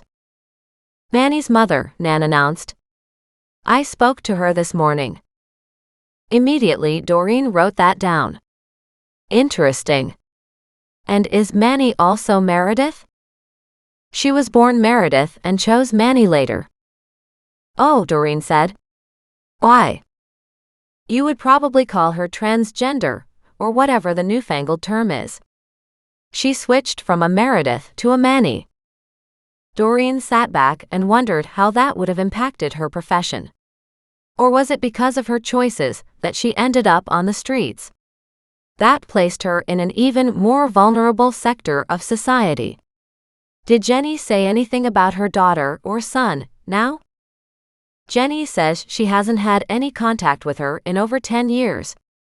The first she knew she was missing was when the police came knocking, Nan said with a little bit of excitement in her voice. Jenny would love to have answers before she dies. Will that be anytime soon? Doreen's mind went to the woman she had recently gotten a confession from, who passed away on that same day. Well, she's got stomach cancer, Nan said, so it's not like she'll live much longer. Ouch. I don't have any answers for her, so don't go telling her that I'm looking into this, Doreen warned. Too late, Nan said cheerfully. If you're asking me about Manny, believe me, you're looking into it. Doreen groaned. I need to know more about his life, like where Manny lived, what his lifestyle was, things like that. I don't know if she's willing to talk about that, she said. Jenny is very religious. Doreen sat back and thought about what a very religious woman would think of her daughter choosing to live as a man. Talk about family strife. And she never accepted Meredith's choice, did she? No, Meredith was supposed to get married, have children, and be a normal housewife, Nan said. Like all daughters back then. Did she ever marry? Yes, and she did have a son, Nan said. His parents divorced soon afterward. Did Meredith raise her son? For the first bit. Then he chose to go to his father's family back east. And he's not around here anymore? No, I doubt he has anything to do with Jenny or Manny, Nan said. According to Jenny, her grandson didn't have a lot to do with Meredith when she became Manny. I'm sorry for Manny, Doreen said softly. I can't imagine anything worse than to lose all your family while trying to find yourself. You also have to remember the timing, Nan said. There was a lot more judgment and a lot less acceptance back when Manny decided to make these changes, making him that much braver for doing so. Maybe, Nan said, but nobody has heard anything about him in a long time. I'll never remember to say he in regard to Manny. I think Manny would understand. You call him whatever you are comfortable with. So Jenny didn't contact the police about him being a missing person? No, the police called her because several of Manny's friends had noted that she had gone missing. That's very sad, Doreen said. Surely there was some communication between Jenny and Meredith, Manny? Doreen stumbled over the son-daughter aspect and decided Manny was hardly a child anymore. If she chose this life, well, he was an adult. No, the police said the friends hadn't heard anything from Manny and were asking questions. Jenny told the cops everything she could, but there wasn't much to say, and she hadn't had anything to do with Manny since Meredith became Manny. So, she can't help me with any details about the time he went missing, can she? I doubt it, Nan said. And as much as she wants answers, I think she's afraid she won't like them. Right, Doreen said, wincing. She already didn't like a lot about her child's life, so she may not like very much about Manny's death. Manny had a difficult lifestyle, one that, of course, Jenny didn't approve of. Manny did drugs. She was an alcoholic. And her friends were all in the same profession she was in, Nan said. So, it's understandable that prostitutes end up doing drugs and drinking. It is, indeed. So Jenny probably doesn't want to talk to me? Not really, Nan said. I can pump her for more information though, if you like. How about you don't pump her? Doreen said dryly. Maybe just ask her a few questions about who Manny hung around with, what she knew about any of Manny's friends, where he used to live, things like that. I'm on it, Nan said cheerfully, and she hung up. Chapter 13. Sunday afternoon. With Manny confirmed as Meredith, Doreen researched Jenny Pollock's life. There was a son as well as Meredith, and that was the entire family tree. She could see why the mother had always wanted the young daughter to bless her with grandchildren. That might have caused all kinds of trouble. But Meredith had married, and she had had a son, who was now back east, according to Nan. Doreen wrote down the notes and then realized it would be pretty tough to find any answer, because 10 years had passed. And also the fact that somebody didn't just disappear. That was when she stopped. She got up and poured herself a glass of lemonade, then sat back down and opened the scans she'd made. The IDs were all under Meredith's name. And was that because they were government-issued IDs, and she hadn't had an official sex change? How did that work? Doreen knew she wouldn't text those questions to Mac. So she opened up an email and typed out as much or an explanation as she could. And then she hit send. When her phone rang again, she wasn't sure if it was Nan or Mac. She answered it, to hear Nan's voice at the other end. Jenny wants answers but doesn't want to know details. And how do you get one without the other? Doreen asked. She doesn't want anything that'll be upsetting. She doesn't have any idea who Manny's friends were, and she doesn't have any idea who her coworkers were, but she does want to know if Manny is alive or dead.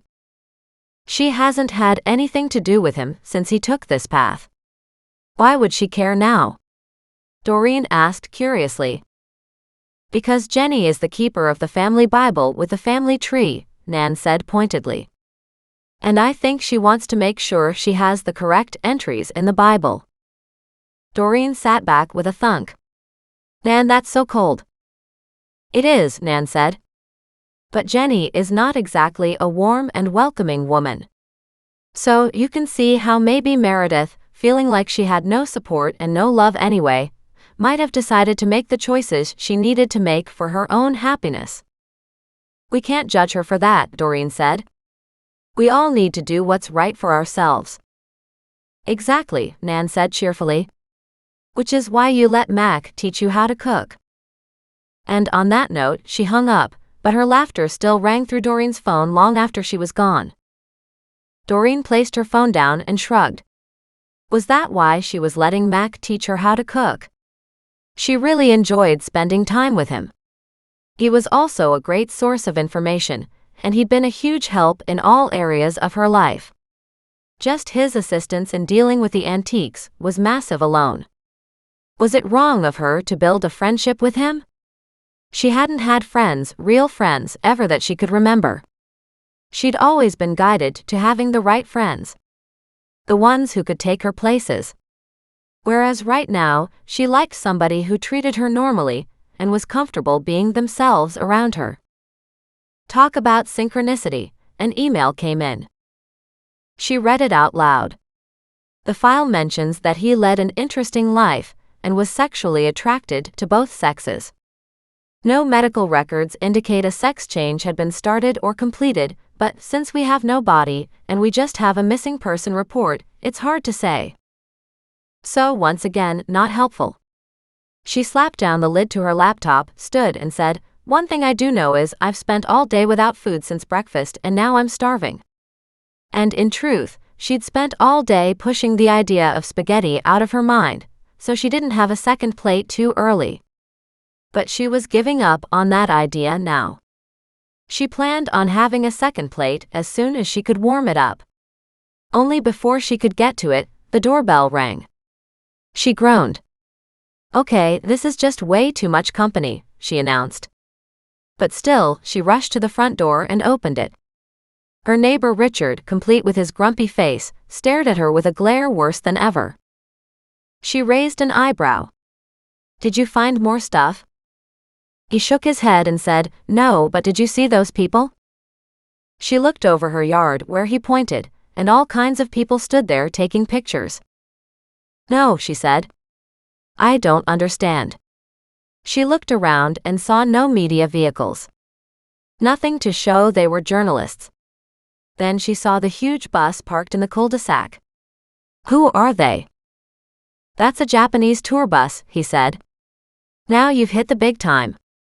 We're on their damn tour route." Then, as soon as he said that, he huffed and crossed the front lawn to his place, where he slammed the door hard. And the cameras flashed, catching it all. Chapter 14. Sunday afternoon. Doreen stared in horror at the group of camera-toting tourists standing in front of her property, and the huge tour bus parked as close to the front of her house as it could get. Then she stepped back and slammed the door shut, her heart pounding. She really needed to take a picture of them, though. She snatched her phone, opened the door, stepped out, and took a picture of all of them. Then she retreated to her living room and sent Mac the photo. When there was no answer right away, she frowned at her phone and sent him another text with a question mark. And again, no answer. Fuming now, she crept into the living room and looked out the window, but the bus was gone. "Thank God for that," she whispered. And just then, her phone rang. It was Mac. "About time you answered me," she snapped. At least he would have answered it if he could have, but he was spluttering with laughter too much. How did that even work? She glared at her phone. "It's not funny." "Actually," he said, trying to speak through his laughter, It kind of is. That was a tour bus, she said in an ominous voice. A tour bus full of camera-toting tourists, running around and taking pictures of my place. Interesting, he said, but she could tell he was still trying to hold back his mirth. It's not funny, she snapped again. My neighbor came over to tell me, and that's the first I knew. So this could have been going on for a while? He asked curiously. How am I supposed to know? If it wasn't bad enough that I had the local media around all the time, now I made it to the tour bus route. And I'm sure the tourists are all delighted with that, Max said, once again desperately trying to get the words out around the laughter. It's not funny, Doreen growled before hanging up. Then she stormed back into the kitchen, ignoring her heated-up spaghetti, and headed right through to the garden. For the angry temper that she was in currently, she needed something much more physical to do than eating. She grabbed her gloves and shovel, and attacked the last bed in the garden on that side. At this rate, she should have it done in no time. She couldn't get the picture of all those people taking photos of her house out of her mind. Why on earth would her house end up on a bus tour? Had the news finally filtered across the ocean that there had been a murder, or 3, here? She hoped not. Besides, it wasn't like this house was any different than any other house, where a murder happened every day of the week. It bothered her to think that her notoriety had gotten so big. It was also quite possible. She let her hands and body burn through her temper until she finally stopped, gasping and wiping the sweat off her forehead. She stepped back, groaning, and then realized she had finished that whole side. With enough energy still residing within her, she grabbed the edger and cut a nice crisp line all the way along the sides. Then, using the digging fork, she worked along where the back fence had once been, loosening up the dirt and pulling away the weeds. She noted grass alongside the house, though most of it was just weeds. She frowned and wondered if she could get some thick and heavy rubber mats or something to go all along that side. It might turn into a much nicer walkway. And it wasn't for any particular purpose, other than the fact that the space existed. As she stopped and turned to look back at where the deck would be, she nodded to herself. That grass can come to the edge here, and the stairs can come right down to the new patio, she told herself. Then she looked back alongside the house and continued talking. Several inches of gravel and some landscape cloth or really good tarps would fix this side up too. But of course, it would be even harder to get back here. She'd have to do it one wheelbarrow at a time. She groaned at the idea. But it was an option, and she knew that if she put in a big deck here, she would need to do something about the grass anyway. Plus, even if she cut it out by its roots and removed it, that would have to get hauled away. Plus, she'd have to put something down to stop the grass from regrowing again. She didn't want grass coming up through the decking boards. That would look awful. So, no matter which way she looked at it, she would have to bring in gravel. And that meant the expense of landscape cloth too. Besides the pinch financially, she realized just how much physical work would be involved. She sighed and stepped back from her heavy rampage-fueled work, then poured herself the last of the lemonade from the fridge. She was now tired and stressed. How did that even happen? Physical work was supposed to get rid of stress. But instead, she sat here, looking at a beautiful garden, the tension coiling through her. With the lemonade in her hand, she walked along the garden she had managed to clean up, and down to the creek bed to check on the heather. And then, tossing aside her flip-flops, she stepped into the creek, noting it was higher again. But no water gushed out of the sump pump hoses. Cooling her feet off helped cool the rest of her off. She bent down, washed her hands, and then splashed some water on her face. Almost immediately, she felt relief from the heat and the sweat. It was too bad the river wasn't clean enough and big enough to swim in, because she really wanted to do that right now. She turned to look back at her garden and the amount of work she'd accomplished. It was looking really good. Her lemonade now gone, she picked up her glass and filled it with river water. Then she gave the heather some. With the heat these days, it would need quite a bit in order to survive the transplant.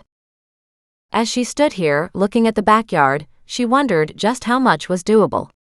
It would be a big summer project at this rate. She could move only so many wheelbarrows of gravel at a given time. She walked back to study the nasty section between the house and the fence. There had been gravel in there at one time, but now the weeds peeked through. She could put some stuff on the gravel to stop the weeds from growing. Things like vinegar would help, but it would take gallons. But then again, if she did that before she put down the landscape cloth, then topped it off with the gravel, that would all help. Just the thought exhausted her. And she'd already worn out the animals. They'd crashed on the lawn earlier and slept now.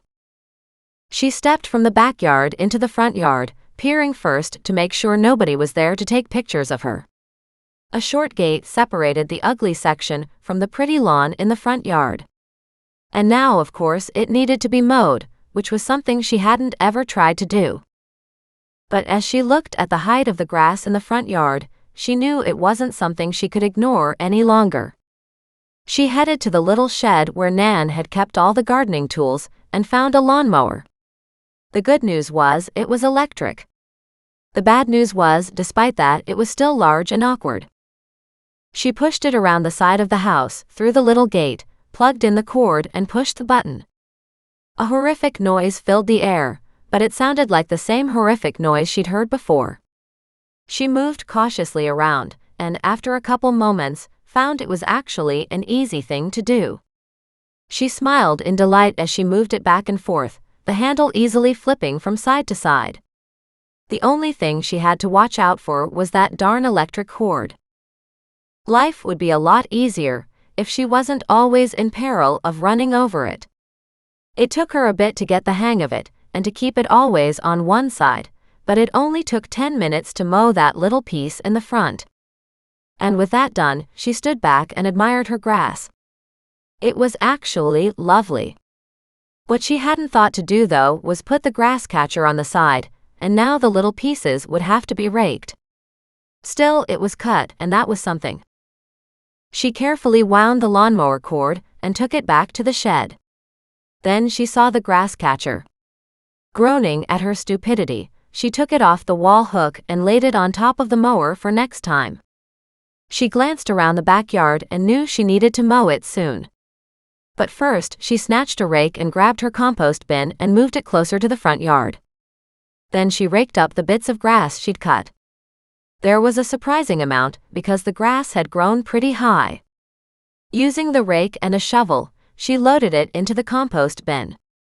With that done, she headed around to the back and sighed heavily. Then she brought out the lawnmower, hooked on the grass catcher, and mowed once more. At this point, she saw no sign of her animals. Smart. When there was work to be done, they'd gone into hiding. When she was done, though, it looked very nice. Still uneven, but with fresh cut grass to a certain length. It took a lot of the rough edge off her backyard garden and gave it a really nice and pristine look. Of course, the other side of the garden was still ragged and rough, and she needed to work on that next. She looked back to the side she'd finished and smiled, feeling proud. But then looking at it reminded her to set up watering. There was no irrigation and, from the looks of it, no hoses either. She checked through the shed and found what looked like 2 soaker hoses. She connected them, and they almost made it down one side to the end of the garden. She hooked it up to the house and turned on the water. And then, with a bucket, she went down to the creek, filled it with water, and gently watered the end of the garden where the soaker hose didn't reach. What she needed was a 3rd or 4th hose to wind through the shrubbery, because the garden beds were deep. At the moment, she only had them lying up against the plants. But they should twist around them all. And now that she had done this much, she thought about all the bulbs still in the shed which she could plant. They would spruce up the early spring with color. She walked back and collapsed on the small deck. Every time she came out here now, the deck irritated her. The minute Mac had tantalized her with the idea of building a bigger deck, she couldn't let it go. As she sat here, she thought she heard somebody in Richard's backyard. She called over, "Did you know Manny Pollock?" The voice called back, "No. Not many of us did." "What about her mother, Jenny Pollock?" "You mean his mother?" "Oh. Yeah," she said. "I do. Yes, she's very involved in the church." "All that stuff we found in your garden belonged to Manny," Doreen called out. "Of course you already knew that." Dead silence. Chapter 15. Sunday late afternoon. The silence extended until Doreen suddenly heard something banging up against the fence. It turned out, her neighbor stood on something so he could pop his head over the edge. He had a look of complete astonishment and maybe almost fear on his face. "Are you serious?" She nodded. "That's the IDs you found. You saw the name, I'm sure. I think the handcuffs and the ring belong to her too, but Mac's still trying to connect all of it to her disappearance." "That's not good," Richard said. "I didn't hire him. No way would I do that. I don't use anybody like that." He shook his head so wildly that wisps of white hair flew everywhere. Doreen smiled at him. "Finding the items doesn't mean you did. How long have you lived there?" "About 11 years. Then he stopped, looked up at the sky and said, "Make that 12. You might have been here when all that happened, but we think somebody stole Manny's purse from an evidence box that was being cleaned out at the police station. How it ended up in your garden, I don't know. Likely kids, but I doubt we'll ever find out for sure." Relief crossed his face and he bobbed his head. Doreen watched in fascination as the same wisps of hair now changed direction and flew up and down. Yes, he said. "That must be what happened." She felt sorry for him. "I don't think anybody really thinks you hired Manny for his services." "They better not," he growled. He looked toward the road and said, "Are they gone?" She nodded. "Yes, they're gone. They didn't stay much longer than you did." "Good. It's a darn shame when I can't even go outside my own house." "It's not your house they're photographing," she said dryly. "It's mine." "Well, if you wouldn't be such a media hound." "I'm hardly that," Doreen cried out in outrage. "It's not my fault I managed to solve a few cold cases." "If it isn't yours, who else's is it?" he snapped. "Hey, I'm not seeking the publicity but some answers for these poor families," Doreen stated. Then his gaze caught sight of her backyard, and his eyebrows shot up. "Wow, you've done a lot here." "I'm trying," she said grudgingly. "The garden alongside your fence is done, but I haven't done the other side yet. I just managed to find a few hoses to get some water to the garden. I don't have enough though. I need to buy more." "Nan had lots of hoses," he said. "Maybe, but I could only find 2. "Keep looking," he advised. "I think she had enough to go all the way to the creek on both sides." Doreen jumped to her feet. "That is exactly what I need. I was also hoping to maybe put in a bigger deck back here." He studied the deck and said, "You should. That one's pretty rotten." She turned to look at it suspiciously. "Is it?" "Yeah, it is," he said. "Sooner than later you will fall through. It's not like you'll fall deep, but you can cut yourself pretty badly on the wood." "That's not good," she said.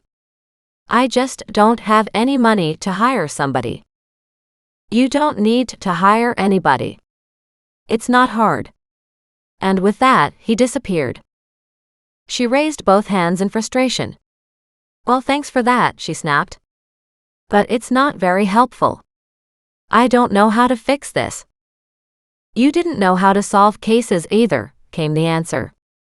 "But you managed to create enough havoc with that. So get on your deck. I'm sure you'll cause all kinds of chaos through that process too." She glared at Richard through the fence, but he was right. She hadn't had any training to solve these cases, but she'd figured it out. So maybe she didn't need too much help on the deck, either. But first, she needed to find the rest of Nan's hoses. She went back to the little shed and searched top to bottom. A box in the back had a jug on top, and as she opened it, several spiders crawled out. She jumped back, shaking her hands. "Okay, we don't need that," she said. She turned to call Goliath, and he darted inside. "How do you feel about spider chasing?" she asked. Worse than she expected, he just looked at her and lay down in the middle of the cobwebs. She groaned. "Well, now you're not getting in the house until you get that all cleaned off first," she snapped.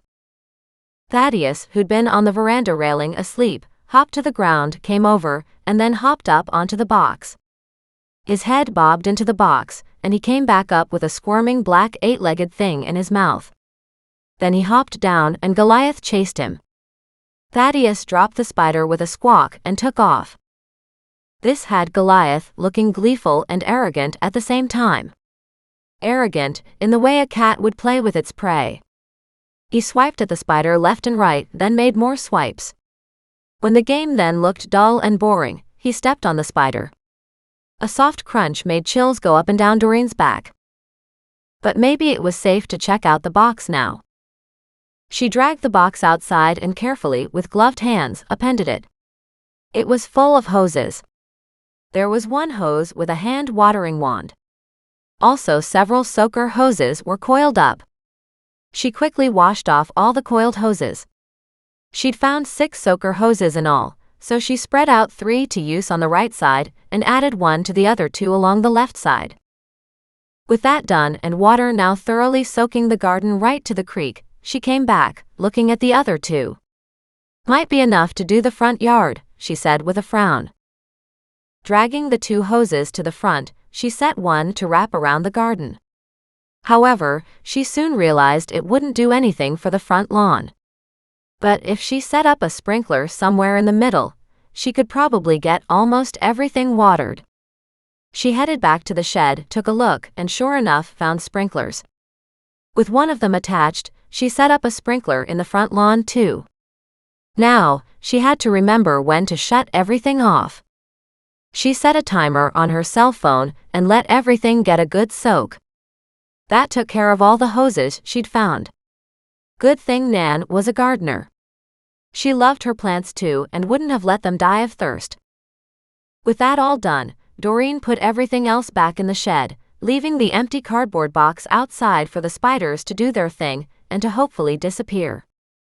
Then she closed up the shed. Back in the kitchen, she put on coffee while she admired her backyard. That brought her back around to Richard's comments about how everybody knew Jenny, and how Jenny was really big in the church. So big in the church, she hadn't wanted anything to do with her daughter. But then, not everybody was okay with their children's choices. And apparently, her neighbor did understand what Manny had done for a living. She wondered if she could talk to him again. Just then, her timing for the sprinklers went off. She headed out into her backyard, shut off the water, and called out, "Are you still outside?" "Yes," he growled. "Do you know any of Manny's friends I could talk to? Nobody's ever found him in all this time." "Maybe he headed back east," he said. "Maybe, but he would have had some friends here still." "Peter," he said. "Peter Callahan." "And how do you know he's a friend?"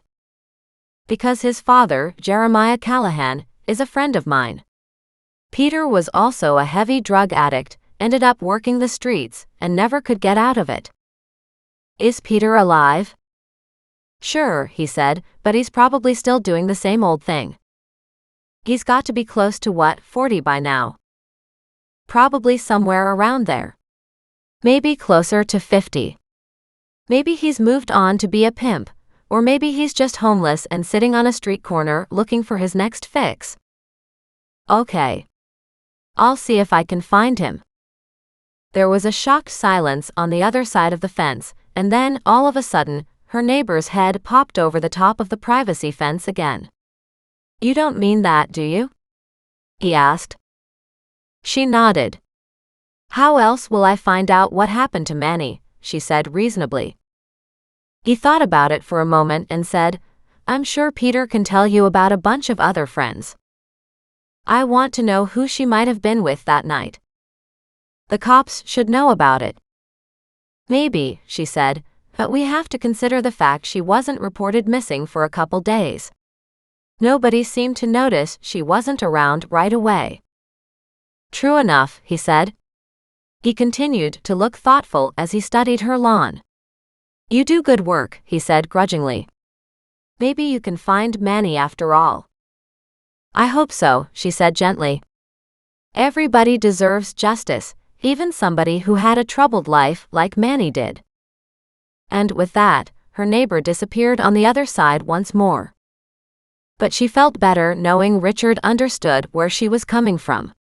She walked back inside to look up Peter Callahan and his father, Jeremiah, who'd been her neighbor's friend. After some searching, she found Jeremiah ran one of the second-hand stores downtown. He had to be already in his late 60s, if not older, but this was like a charity second-hand store. Raising money for the homeless shelter, it said on the website. While she was always up for a road trip, she looked down to check the time, then realized it was probably closing time already, as it was already 4:45. But then, she might have time for a quick trip.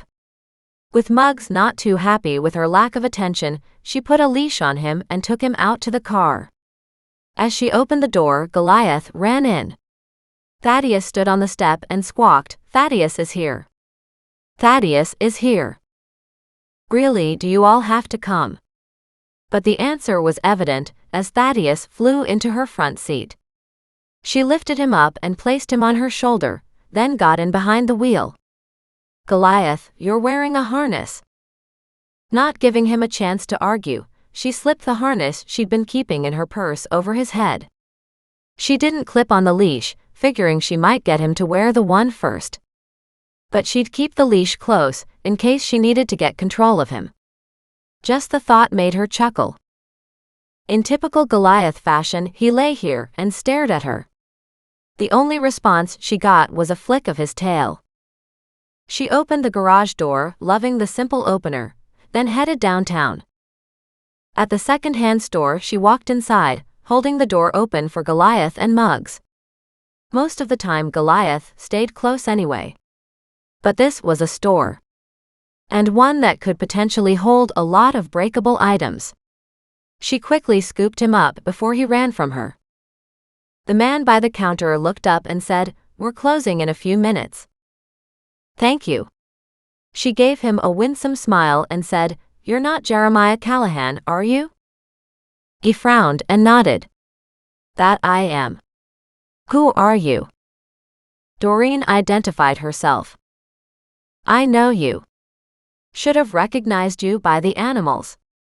He snorted and said, "Well, I don't know anything about no cold cases, so you don't need to be asking me nothing." "Except that you do," she said. He straightened and his gaze narrowed. "Who are you talking about?" He was gruff but straight to the point. She kind of liked that. "Manny Pollock," she said. "And I believe your son, Peter, was a good friend." Chapter 16. Sunday late afternoon. Jeremiah's face shifted, as myriad emotions whispered across so fast it was almost hard to identify. Doreen still caught sadness and grief, anger and frustration, and then acceptance. "Maybe I do know of a cold case then." He sagged into the chair on the other side of the counter, his face sagging a bit too. "Is that all you came for, or did you come to buy something?" He motioned around the store. "Take a good look," he said. "I need to make a sale today." Her heart lurched at that. Is business that bad? He shrugged. "Well, it sure ain't good." As luck would have it, she spied a couple mugs right in the front of the store. They were a matching set, nice for coffee, with a handmade pottery look to them. She picked them up and admired them. "How much for these?" He looked over and said, 50 cents. She beamed and said, "I'll take all 4. Then she picked up the 4 and put them on the counter. But now she was hooked, and she looked around, wanting to take some time and see if she needed anything else. Not that she needed much, but still. What can you tell me about Manny? She asked, her voice pitched ever so slightly higher so she could continue to look around. Vases and all kinds of stuff were here. She didn't think she had a vase at home. She couldn't remember. Mac had helped her go through her entire kitchen stock, weeding it out to something much more manageable. There might have been a vase, but she didn't remember, and didn't want to buy one if she had one. She wandered through until she found a lovely serving bowl that would do for one of her salads. Thaddeus chirruped at her shoulders. She picked up the bowl, studied it carefully, checked it for chips, and contemplated its size. Thaddeus's head bobbed up and down as he looked at it beside her. Jeremiah called out, "That one's $1." And she grinned to herself, thinking what a steal that was. What a great shop. She was really getting into this. She took the glass bowl and placed it with the cups. You didn't answer the question. He looked at the items on the counter and said, "A big spender, aren't you?" "I inherited a house full of stuff," she said apologetically. Understanding came into his gaze, and he nodded. Forgot about that. Nan always was a bit of a collector, wasn't she? Then he rang up the sales and said, "You could continue to look around." "I could," she said, "but you know what? I'm not getting any answers yet." She tried to put steel into her voice. If he wanted her to buy something, he also needed to answer her questions. Not that she wouldn't have bought things, but still. He stared at her glumly and said, "Manny was always welcome in my house. When Manny was Meredith, she was also welcome in my house too. I thought for a while she and my son would get married. Maybe it's a good thing they didn't. But then again, maybe she wouldn't have gone on to become Manny." "I'm sure it was a very troubling time for him," Doreen said gently. "I certainly don't judge him for that." He nodded, obviously happy with her response. Manny was a good person. But once Manny and Peter were hooked on drugs, you could just see complete personality changes. They would go from stupors on the couch to being raving angry, and crying out with the need for the next fix. He sighed. And then they'd jump up and head out, looking to get their drugs. I know perfectly well how they got their money for that. I tried so hard to get Peter clean. I did send him to rehab, but I just didn't have any money to keep doing that. Because as soon as he got out of rehab, he headed back into trouble again." Doreen nodded. "Understood, and I get that. I mean, thankfully, it's not something I've ever had to face personally. But I get that the struggle itself is something most can't fight. Do you know what happened to Manny?" He shrugged. "I didn't hear nothing until about a week later. I hadn't seen Manny in months at that point." "So, you didn't know anything about his life? Who he had for friends, or if he got engaged, or anything like that?" At her comment about getting engaged, he laughed. "Absolutely not," he said. "That wasn't something she ever planned on doing." "Maybe not planned on," Doreen said, "but having been married once, maybe he wanted the security of a second marriage." "What security?" He looked at her in astonishment. "She ended up divorced. How does marriage ever offer security? These days, divorce happens most of the time, and that just ends up causing nothing but financial ruin for anybody involved." "Is that what happened to her?" He nodded. "Her husband ended up with almost everything. And the kid half-time. She ended up with nothing, moved into a small apartment, and I think it was all over the gender identity issue. If that's the politically correct term." "I'm not sure," Doreen said, "but that works for me. And it would have been tough if he hadn't gotten anything out of the marriage." "Did he have a job?" "Manny worked as a receptionist back then," Jeremiah said. "For one of the doctor's offices. I think a cosmetic surgeon. Manny used to talk about how much money the doctors all made, and how envious she was that they could take somebody who was pretty ugly and turn them into somebody pretty gorgeous. He shook his head. But the amount of money those surgeries cost just blew her away. I'm sure, Doreen said. So he used to work as a receptionist, then got divorced. Did he keep his job after that? Jeremiah nodded. For a little while. But then she started hitting the gay bars, and started hitting, different groups of people who weren't very good for her. And that led her to a downward spiral. He shook his head. She was close to Peter and a couple women she worked with.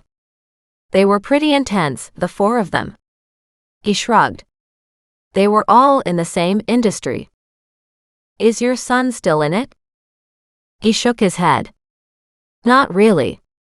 It's not like he gets much business in that line anymore. I bring him a meal every couple of days. Tiredness and fatigue were on his face now. It really sucks. I'm sorry, Doreen said.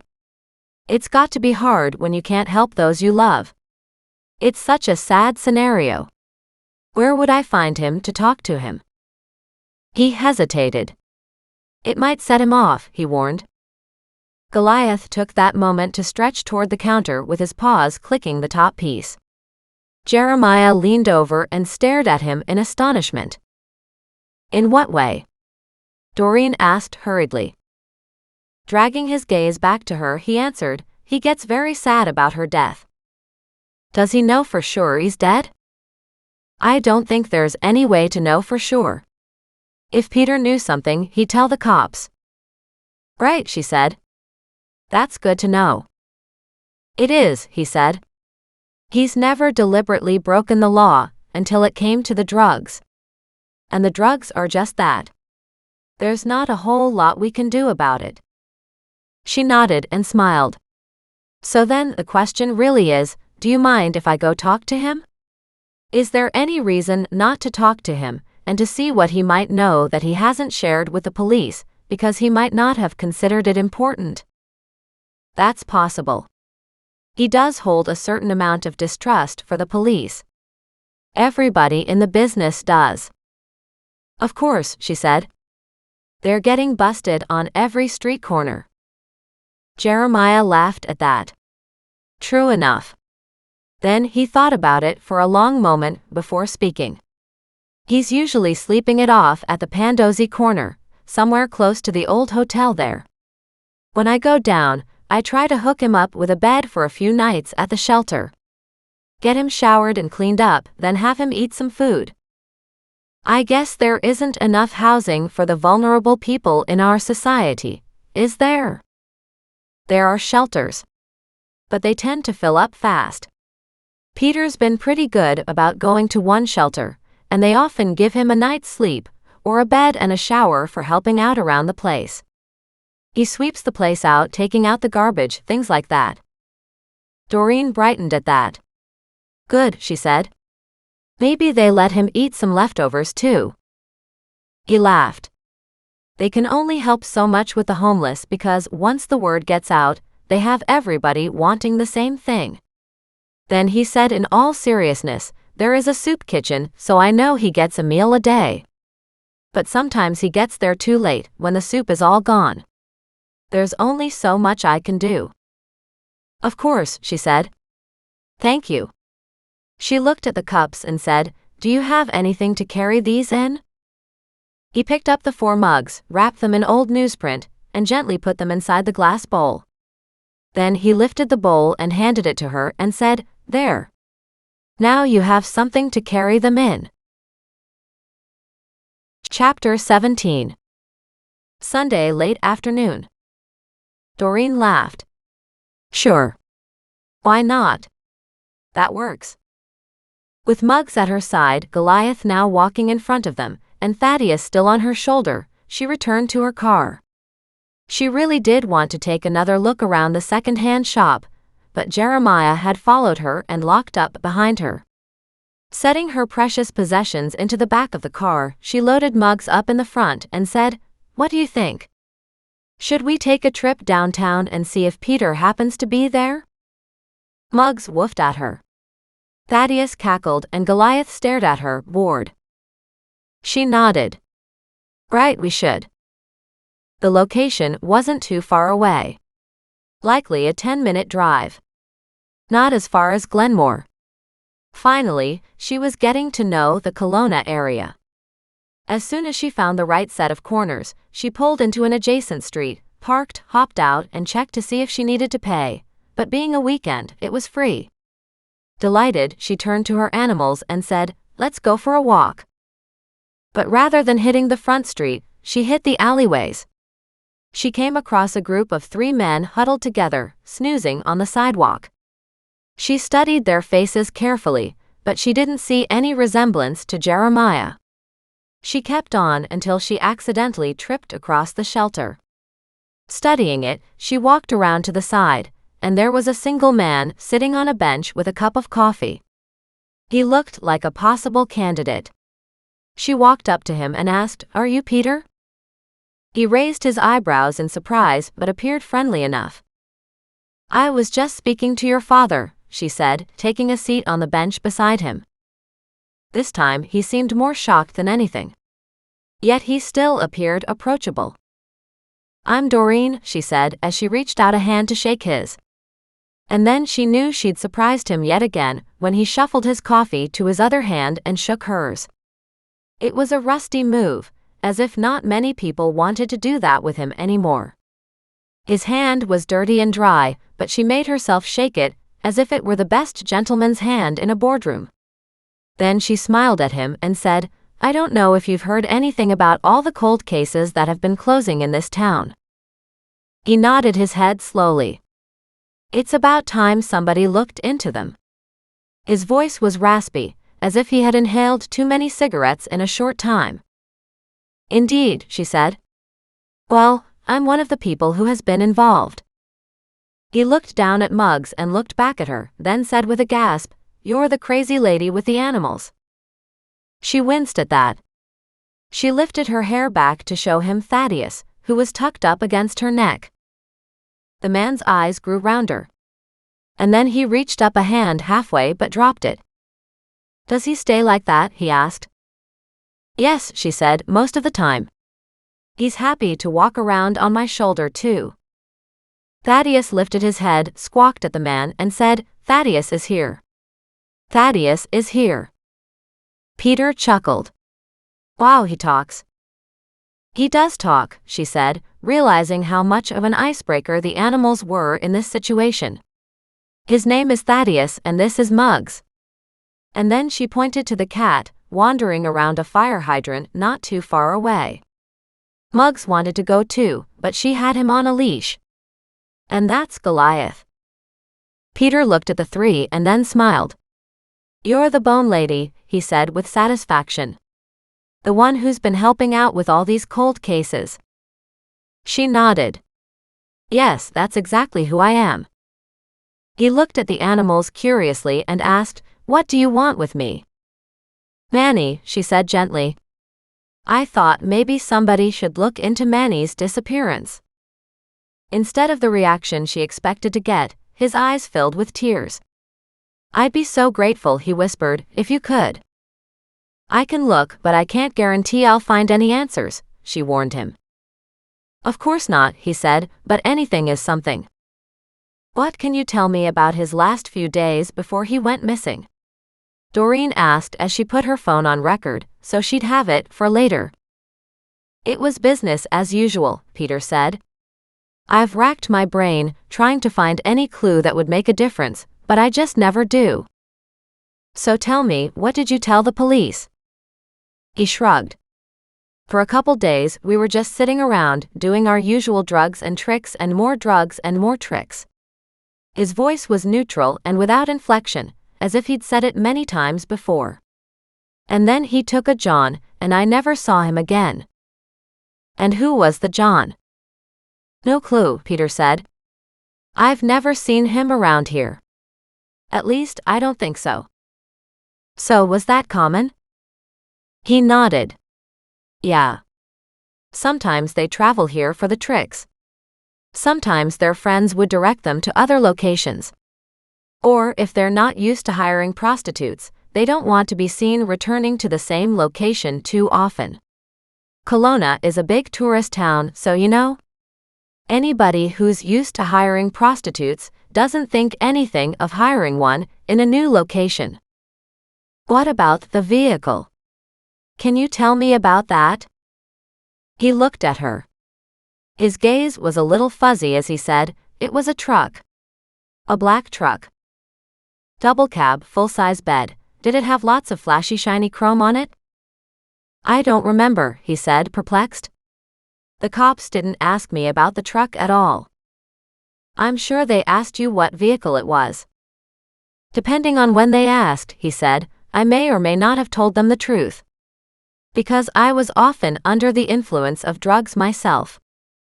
"Think back now," Doreen urged. "And sometimes the best way to do that is to sit back quietly and think about your friend and the last time you saw him. Did he wave at you when he got into this new John's truck? Did he give you a thumbs up sign? Did he smile and tell you that he'd be back in 10 and roll his eyes because this guy looked like he would be a penny pincher?" Peter laughed at that. "It's almost like you know him because he'd do things like that all the time." He thought more about it and smiled. Then he said, "He gave me the thumbs up sign and a little finger wave, so I'd know he was pretty excited about it." "And that would mean what? That he would be good-looking, fit, or maybe there was money in his hand?" "All of those things," he said. "Money was important because it was our next fix." "Did he do tricks for you to get drugs too?" she asked gently. He nodded. "Sometimes. It's been 6 months since I had my last hit. It's hard, but I'm slowly weaning my way off them." She looked at him in delight. "That's wonderful news. You should tell your father. He'd be so proud." "I don't want to tell him," Peter said. "Not yet. Not until I make it a whole year. It seems like 10 days forward and 1 day back, and I know how easy it is to slide. And I don't want to slide this time, so I don't want to tell him that I'm clean and then have a relapse and have him be disappointed all over again." "I understand that," Doreen said. "Okay, so back to Manny. He hopped into this black truck. Did it have, interesting wheels? Did it have chrome? Was Manny short? Did he have trouble getting up into the rig?" "It had those checkered pattern step-up sides," he said, "and a bed liner with the same thing." "Interesting," Doreen said. "That's a good detail. And he used it to get in because he was how tall?" "About 5'7", he said, "a little bit taller than average for a woman, but not much." "Great, and was he?" Doreen stopped at that point, not sure how to phrase it. Peter looked at her curiously. "I don't want to be indelicate," she said. "I'm not sure how to phrase this, but was he doing tricks as a man or as a woman?" Peter nodded with understanding. That was the thing about Manny. He would do both. It would depend on what the guy wanted. It was all about the money. Some days, if it wasn't going well, he'd dress up real pretty in the hopes of turning the day around. Doreen wasn't exactly sure how that would work. She gave a head shake. "And on that day, he was dressed as a guy?" "Yes," Peter said, and he hopped up and they took off. "I was sitting right here, and the truck headed on down that way." He pointed down the road on Richter Street. "How long would he normally be for a job like that?" "Sometimes they just pulled around the corner to the parking lot, and he'd hop out of there when they were done, and would be back in 20 minutes, he said. The fact that he drove away meant they'd be a couple hours. "And you were just sitting here, waiting for him to come back?" "I was just over there, not on this bench. Sitting on the side of the road," he said, as he pointed to the curbside where a big garden was. "Right. So you were sitting there, having a smoke and waiting?" He nodded. "Anybody else come by?" He shrugged. "That was a long time ago. Nothing was wrong in my mind until I didn't see Manny. I fell asleep somewhere around here. The city park is just across from here, and I often go there to snooze." "And when would you have expected to see him?" During the night, or in the morning? Either or both, Peter said. It would be a case of need. You know, I'd have seen him in the nighttime, if he came and woke me up or if I happened to be awake. Or at least in the morning. Where would he sleep? In a bed with the John if he could. Otherwise, sometimes he'd sleep on this bench or across the road in the park with me. So neither of you had rooms anywhere? No, all our money went to drugs. As I look back, all I see is wasted lives. But remember, you're doing something about it now, Doreen said. For 6 months. And that is something you should reward yourself for every day. You have successfully completed 6 months. Right, he said with a smile. Now, if I can make it past all that mentally, it would be perfect. Doreen nodded and smiled. I get it. Is there anything else you can tell me? Did Manny have any enemies? Did anybody make any threats against him? Do you think any other women around at that time might have wanted that John for their own? Those are good questions, Peter said in admiration. I don't think the cops asked me anything like that either. Well, let's ask them now and see what we can come up with. Chapter 18. Sunday dinner time. Doreen settled into a more comfortable sitting position and prepared to listen. He didn't get along with a lot of the other women or men. A group of transvestites hung around here, but they were more of their own group, so he didn't really fit in with them either. Often people who don't fit into any group form their own group, Doreen said quietly. That was us, he said. Manny and I had been friends a long time before all this. I knew him as Meredith for years, so it wasn't exactly a surprise when he finally came out of the closet. Gender changes are much more acceptable now. I don't think that the women were jealous of him. I think they looked at him like he was some freak. Which just added to his sense of alienation. Exactly. And since losing him, I have just felt so alone. That's because it was just the two of you in your group, and when you lose one, you lost half. I mean, it would seem like you'd lost the better half, of course. Peter stared at her in surprise. You're a very surprising person. That's a very deep insight, and it's exactly how I felt. It's only now, as I look back, that my mind starts to get clearer about the drug's influence. And I see just how dependent we were on each other too. When you hadn't seen him by that morning, what did you do? I walked up and down the streets, asking everybody if they had seen him. But nobody had. Nobody had seen the truck. Nobody had seen the John. Nobody had seen anything, he said with a shrug. But then I was drunk or high, so getting people to talk to me wasn't easy, and everybody I asked were street people who kept to themselves anyway. But if somebody was killing other prostitutes, surely they would take note. But nobody else has gone missing, he said. Just Manny. Interesting, Doreen said, settling back on the bench. What about Manny's family? Did he ever talk about them? He talked about his son a lot, but his son went to live with his father when Manny became public about who and what he was. Occasionally he'd get depressed over what his choices had cost him, but on the whole, Manny was a tough cookie and didn't stay down long. How old was the son when he left? 13, maybe. He didn't like what Manny was doing. Right, and of course that's sad too. I don't think anybody can hurt us quite as much as family, Peter said quietly. Exactly, Doreen said. But it's also family who looks after us and loves us when we need it the most. Then you must have a different family than me, he said with a laugh. Then he stopped, shook his head and said, No, that's not fair. My father's done a lot for me, and I haven't given him credit for that. I really lucked out with him as my father. I wish I'd told him. I think he knows. He's talked to me about you. But like he said to me, it's hard to know how to help. I know. I'm really hoping I will have something good to say to him soon.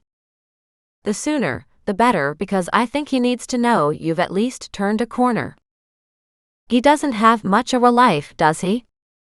He works at the second-hand store. I bought 4 cups and a bowl from him, she said with a laugh. It was a whole $3. He grinned at her.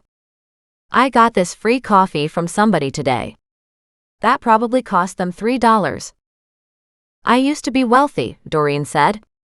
And then I used to be extremely poor. Now I realize that wealth comes in many different forms, and it's not at all about money. Then she got up, turned to smile at him, and said, If you can think of anything else to add to this, would you call me? I don't have a phone, he said.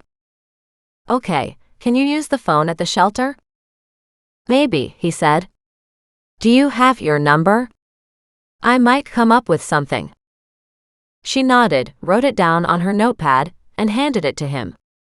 Just remember. I'm trying to help Manny.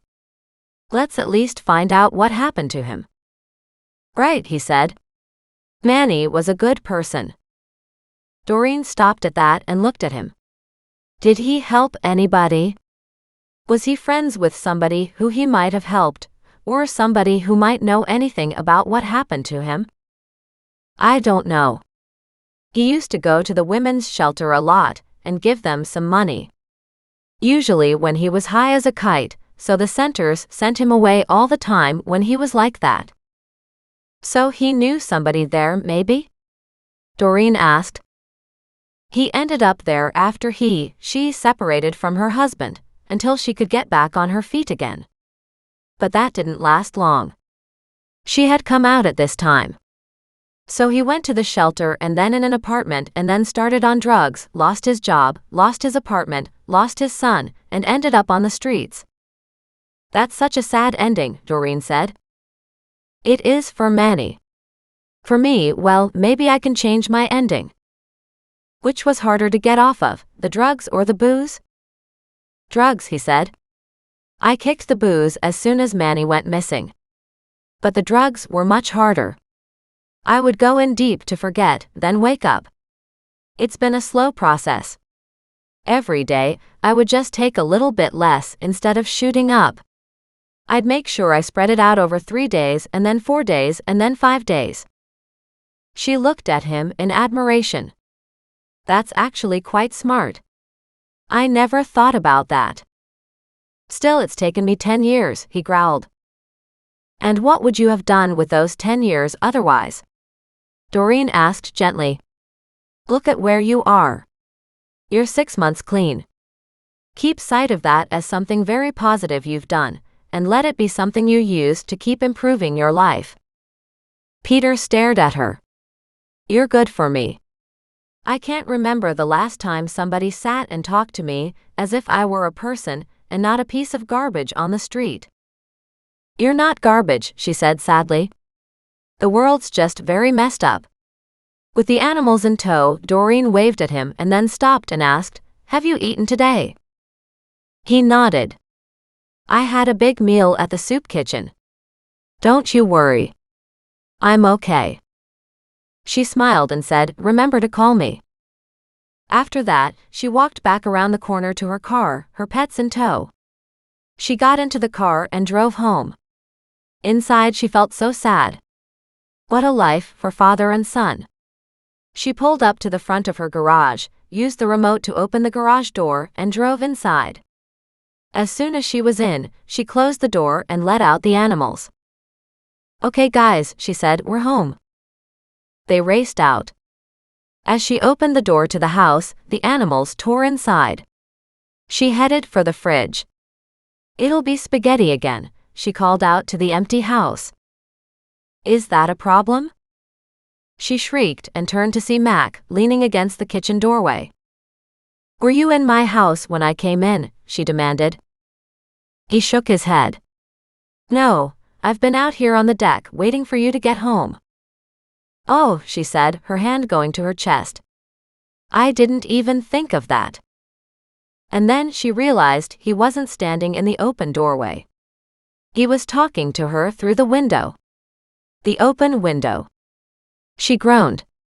I guess there's no point setting the security if I leave the windows open.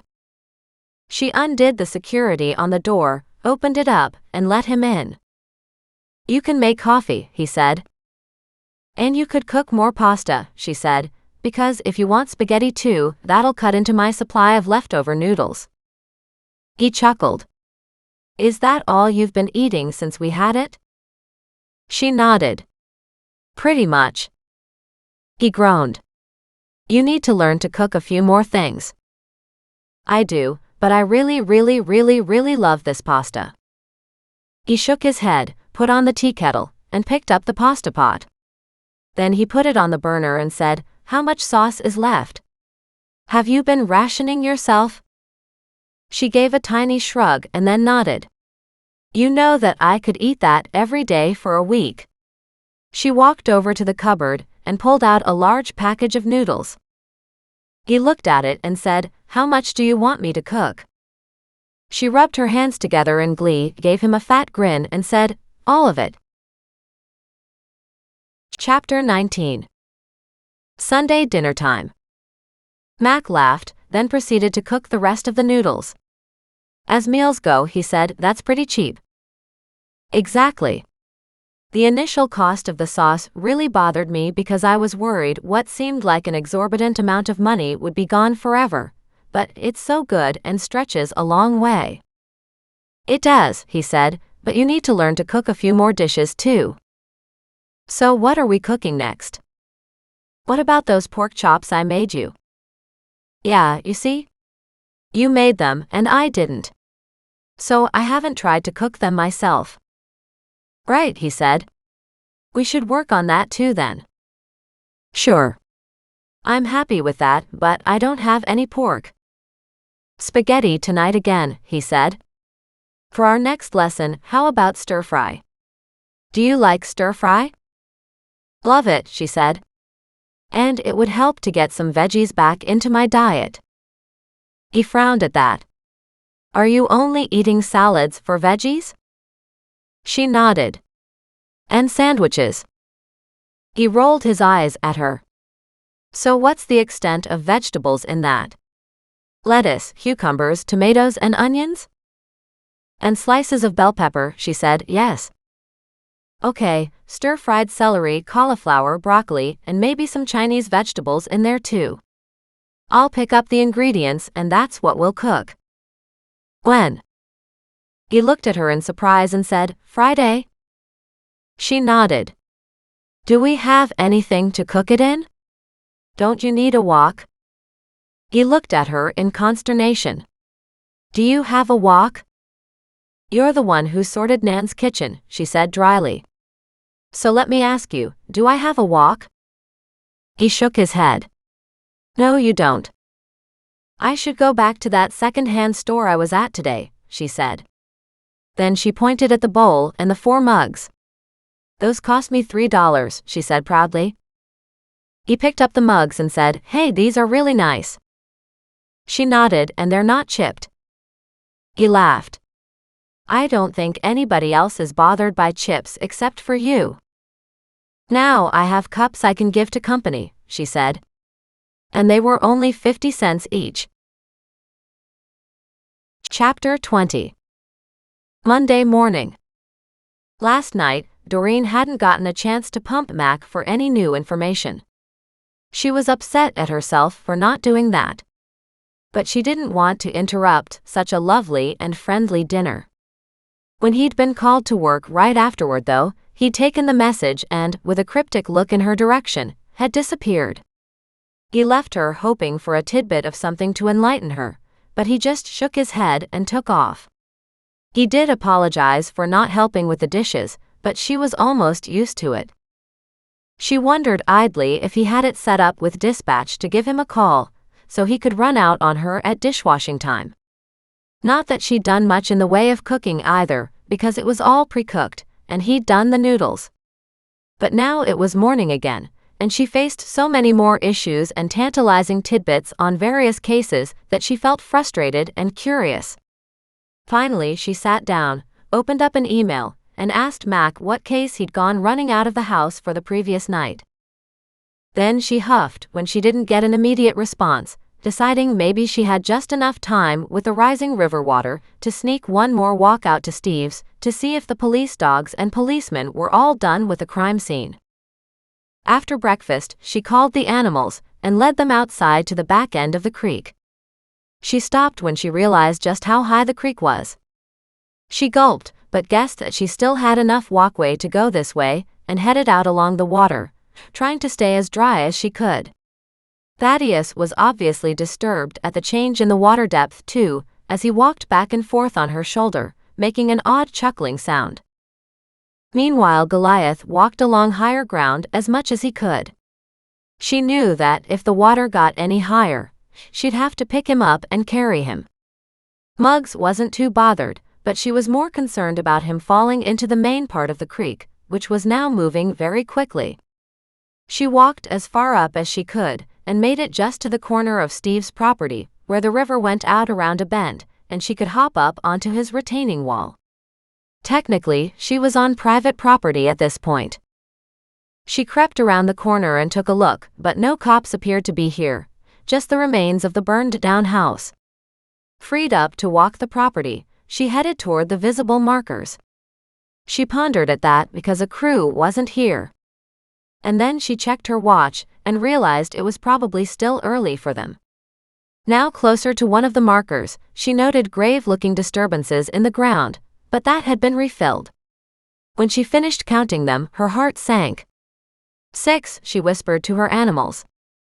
What evil doings was Steve involved in? Not knowing if a crew was coming back right away or if they were done here, because it looked like there had been excavations and then the graves had been refilled again to stop people from falling in, she quickly scoured the property and the house itself and then walked out to the front road rather than return along the swollen creek. So she headed back toward home, passing the nearby house where Stephen had dropped his gun and where it had been later found. Nobody was out and about. It was early and it was a weekday, and those who had gone to work had definitely already left. Back at her house, she was grateful to see no one in the cul-de-sac taking pictures of her or her house. She walked up to the front door, let herself in, and headed back to the garden, where she swung open the kitchen door and left it ajar. She put on a pot of coffee and walked back outside to sit down and to assess her day. The walk had done a little bit to satiate her curiosity over Steve, since she figured Mac wouldn't tell her much. Chances were, the news channels would end up reporting on whatever they found on Steve's property, before Doreen even found out anything. So she could only focus on what she could focus on, and at this point, that appeared to be Manny's disappearance. But so far, she didn't have a lot to go on. Even if yesterday's conversation with Peter had been enlightening, it hadn't given her a lead as to where to go. Well, other than that distinctive truck that John drove. She wondered about going back and asking Peter a few more questions when her phone rang. She looked at it, not recognizing the number. "Hello," she said. "It's Peter," the man said hesitantly. She smiled and said, "Good morning, Peter. How are you?" "I'm okay. I'm at the shelter using their phone. It turns out they're okay with me making calls as long as it's not long distance." "Good," she said. "Did you have something more to tell me?" "I remembered something I found in my collection of belongings," he said. "It's a letter from Manny." "Oh, excellent," Doreen said in surprise. "Why would he have written you a letter?" "He used to do it every once in a while, when he was planning on leaving. But his plans never worked out, so he never left. He would still leave me the letter though. I think it was his way of trying to tell me that maybe I was a good person, and that I should find a way to get out of this." "I think that's a good way to look at it," Doreen said. "Does the letter say anything interesting?" "It says he was planning on leaving. But they all said that." "Is this the only one that you still have?" "Yeah," he said. "And the only reason I kept it is because he disappeared soon afterward." "Did you show it to the police?" He hemmed and hawed, then said, I don't know. Back then, I might have. But I might have forgotten all about it. I had a tendency to stuff my keepsakes in the bottom of my backpack, and then forget about them. I still have the same pack. Could I have a copy of the letter? You can, he said. I'm in the office. They said they would scan and email it for me. Perfect. Doreen gave him her email address, adding, I really appreciate this. I was thinking this morning and wondering if I should come down and see if you had any other information, because I'm not sure what step to take next. I was hoping the description of the truck would help, he said. And I know just because it had a Y at the end of the license plate doesn't help much, but I was hoping it would help some. She straightened. You didn't mention anything about the license plate. That might help. She heard him mumble something as she waited for an explanation. I tend to forget things, he said. And I don't have a great memory anymore. It's probably from the drugs. I think they've eaten too much of my brain. So, did you tell the police about that? I think so, he said. I don't remember much else about it though. Black with the step-up sides, that crosshatch pattern in metal, and the Y on the plate. You couldn't see the driver, right? No, he said. Not enough to even know if it was a male or a female? No. I wish I had, he admitted. Over the years, I've wished for a lot of things, but that's one of the biggest. It's more information that would help find him. Okay, Doreen said. Oh, do you know any of Manny's regular Johns? Not really. Like I said, some were regulars, but a lot weren't. What about the regulars? Was there anybody you would have known? He snickered. Sure. The bank manager. He came around all the time. But other than that, not really. Doreen's instincts prodded at her. What bank manager was that? The one who used to be at the corner down here. He was fascinated with Manny's genetic condition. Ah, Doreen said, the gender identity issue. Yeah, but still he was female, right? So. Right. Physically, he was female, but he identified as male. Would you recognize the bank manager again? Probably, Peter said, but there wouldn't be any point. He's dead. Doreen's hope sagged. I'm sorry to hear that. What happened? Killed in a car accident, I think. Then he paused. Maybe it was a hit and run? Or maybe he was driving. He groaned. Like I said, my memory is not the same. What about his name? Any idea of what his name was? Norbert, he said. Norbert Watkins. How often would he see Manny? Considering he was one of his regular Johns. Once a week. And do you know if it was an actual? She trailed off. She wasn't sure how to put it. What was it? A job. Or did he just like him and want to spend time with him? It was a job, he said. Manny used to laugh at him and talk about him all the time. That doesn't sound very nice. Doreen stared off in the distance, wondering at the conversations likely to happen after every prostitute had a session with her John. Manny had his peculiarities, Peter said, so it made sense in a way.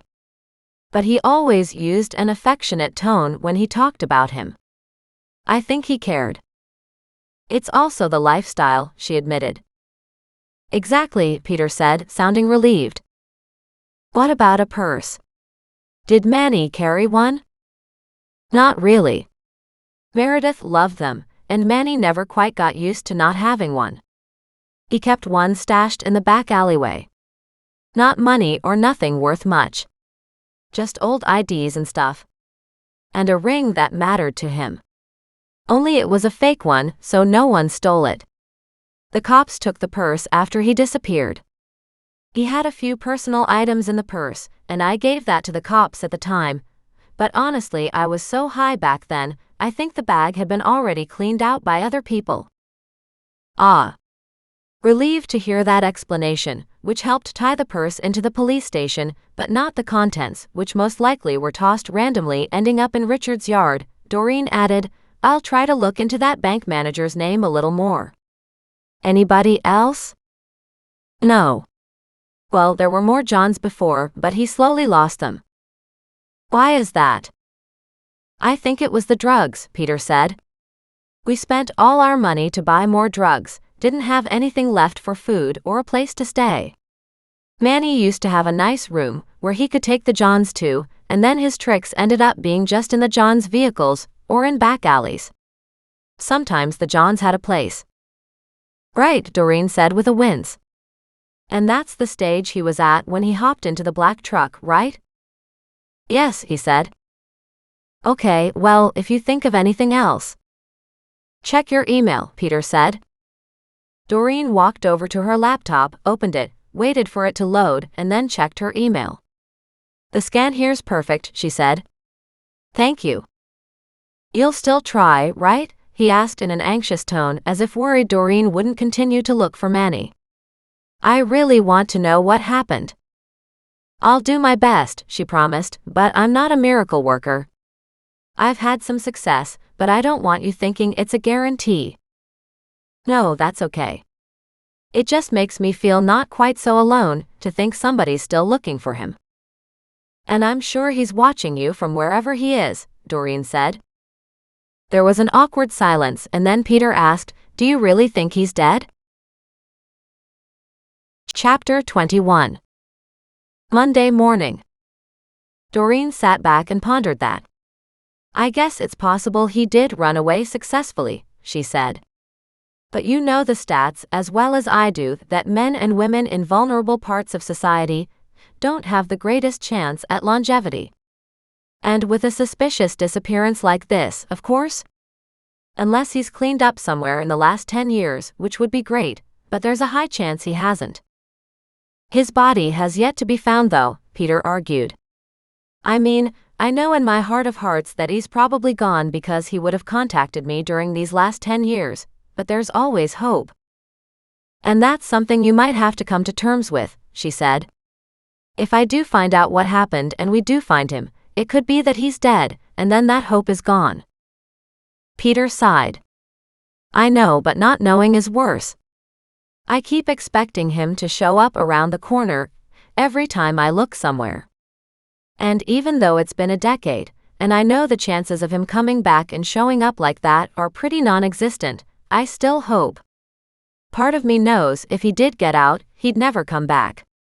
I wouldn't want to. It's hard to say again, Doreen said, hating that Peter was hurting over this again. The best thing you can do is focus on you, and try to get yourself to wherever you need to be.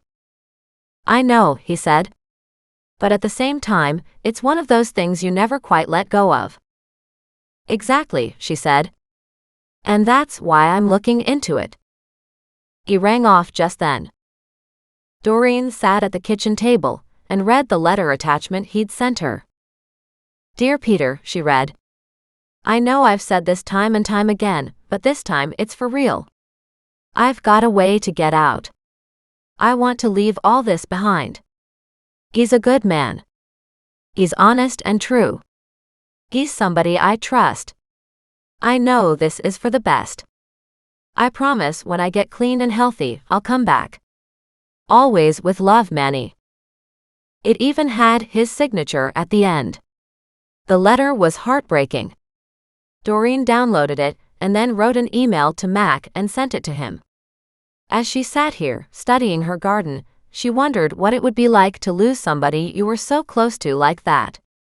It had to be devastating. Then she had to wonder if the letter had anything to do with it.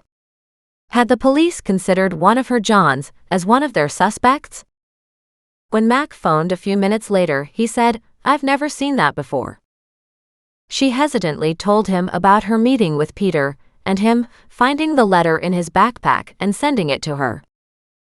Wouldn't it be nice if these people would give us this information at the time when the crime was fresh and leads were hot? Mac complained. Peter's the one who contacted me this morning with the letter. Right, Mac said. That still doesn't mean he didn't make this up himself. Why would he though? She asked as she studied the letter on her laptop. It looks pretty scraggly. Exactly. It's so hard to identify the handwriting. He was a drug addict, Doreen argued. I'm sure his handwriting changed on any given day. Maybe. I don't know what handwriting experts would say about something like that. He sighed. Fatigue was in his voice again. Did you get any sleep last night? She demanded. That call that took you away doesn't sound like you ever went back to bed. I've gotten a few hours, but not too many. Will you tell me what it's all about? Nope, he said briskly. Keep your nose out of my business. Can you take a look into Manny's file and see if the license plate letter Y was ever mentioned? What Y? That's what Peter told me. It was a big black truck with those crosshatch pattern metal step-up sides and matching bed liner, and the letter Y was the last letter on the license plate. Mac wrote it down and said, I'll have to check the file. It's not a lot to go on. No, Doreen said, but given the type of truck and the license plate, surely not more than a couple hundred of them are here. Probably something like that. Maybe even less. It's something to consider. Also, what about Norbert? Norbert Watkins, the manager from the bank downtown? What about him? Mac asked in exasperation. The name means nothing to me. So tell me about Norbert. He was a regular John of Manny's, once a week without fail, she said. And he worked around the corner. I asked if maybe they had more of a friendship than a sexual relationship, but Peter seemed to think he was a John. But Manny grew to care about him. Did he say why? No. Thinking about it now, it was probably a way to make their jobs and daily life easier. We all try to laugh about everything in life, Mac said. Sometimes it's just a nervous reaction, and sometimes it's as a way to deal with the hardship. Oh, Peter also said Norbert died in a car accident. Okay. Let me check that name, Mac said as he typed on his laptop. I hate to admit it, but my first thought was that it was very convenient. Convenient? Yes, Doreen said. Convenient that he's dead. Are you thinking he's a suspect in Manny's disappearance? Well, if he was a regular person in Manny's life, you'd think that he would have been investigated. I'm pretty sure Peter was investigated pretty heavily, Mac said, because he was the closest person in Manny's life. Then Doreen heard some more clicks before Mac said, Okay, I've got the file. It says he was killed in a hit-and-run car accident. So, was he in a vehicle at the time or was he walking on the street? He was crossing the road downtown on Bernard at the end of the workday, but a bit late, around 6 o'clock. He was struck by a vehicle. Nobody saw anything? Apparently not, he said. His voice was suspiciously bland. You know what people are like. They don't want to say anything. How long ago was that? 10 years ago, Mac said, and then he stopped. Damn. What's damn? Well, that's about the same time Manny went missing. Right. So was that death faked? Do we have any way to identify that body and make sure it was him? You're saying he faked his death and took off with her? I don't know what I'm saying, Doreen said, but do we have a positive ID on the body? I believe so. I have to find the autopsy reports. She heard mumbling and clicking in the background. His wife identified his body, and one of his employees came upon the body soon afterward. So he wasn't alone after working late at night? Apparently this employee had gone across the street to have dinner, and when he came outside, he found his boss lying on the street. So it definitely was Norbert who died, Doreen said with a clipped nod. Good. We need some facts here. What? Max said in a drawl. Is that you talking facts and not just theories? You actually want evidence?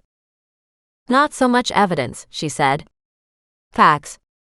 And I wanted to know for sure Norbert was dead, and he wasn't the designer behind Manny's disappearance.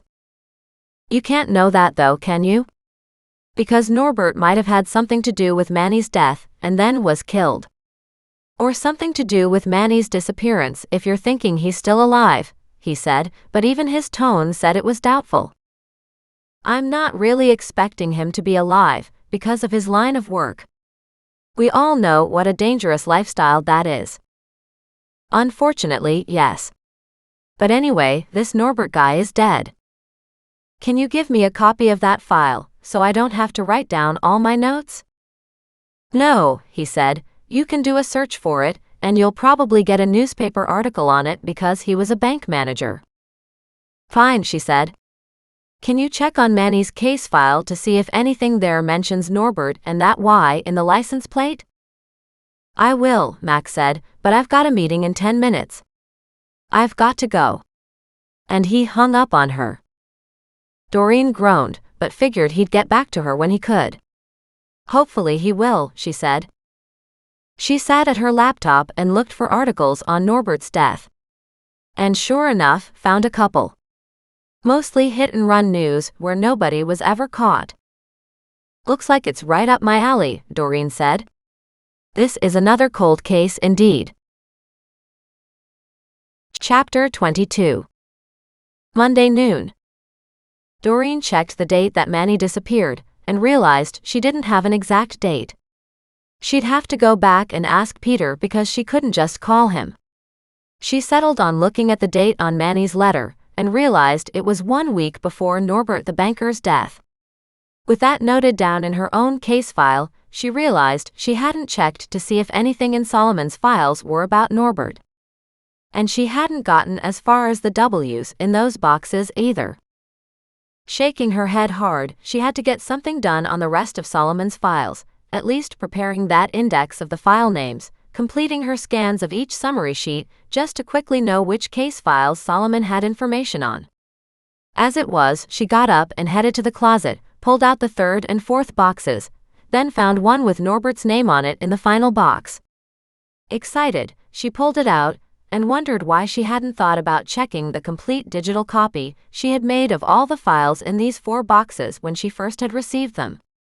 But she had the paper file in front of her now. Doreen was certain Norbert's file would make a fascinating read, but she was grateful for the summary. So much easier to grasp a lot of info in a short time. According to Solomon's notes, the bank manager had been accused of stealing from the bank in the months prior to his death. It had ended up as an open issue at the time of his death. He had profusely denied any wrongdoing. Hence, even up to the point Norbert was killed, no charges had been brought against him. He died soon afterward. Doreen went back and checked what day of the week it was when he died. It was a Friday. That correlated with what Mac had said. That half explained the other coworker having dinner across the street. A lot of people went out for dinner on a Friday versus during the week. But then that was a generalization she couldn't necessarily apply here. Potentially Norbert could have just stepped out into the road and been killed, happy to have had an end to what could have been a humiliating and painful lesson about taking what didn't belong to you. What Doreen found interesting, however, was that the area where Norbert died was just a few blocks from the corner where Peter and Manny lived and worked much of the time. Apparently, that had been their corner forever. Was Norbert heading over to talk to Manny? Was he on the way to the beach to take a walk and to clear his head? Or was he just tired after working late and stepped off the road without looking first? Maybe he was heading out for another reason too, like going out for dinner.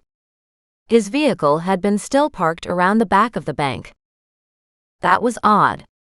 As she continued to read through Solomon's notes, it revealed more tidbits that Solomon had gleaned about the theft from inside the bank. But then Solomon's very last line was a question that asked if Norbert Watkins was guilty, or if he had been set up. Set up? It was right in front of her in black and white. What if Norbert had been set up? His death could have been a pretty quick end to the investigation. A very convenient end to the issue, if nobody kept looking for other suspects. Maybe someone else at the bank was stealing and saw Norbert as the fall guy? For that matter, maybe he wanted the money to run off with Manny? She frowned as she tapped the table on that thought. Then, wondering further, she went back to her research and found out Norbert had a wife but no kids. He was older than his wife, according to the announcement in the newspaper. By 20 years. Her eyebrows rose. Did he have money as a bank manager? He had a decent job, but that didn't make him super wealthy. Still, he must have had some spending money if he was keeping up a weekly relationship with Manny.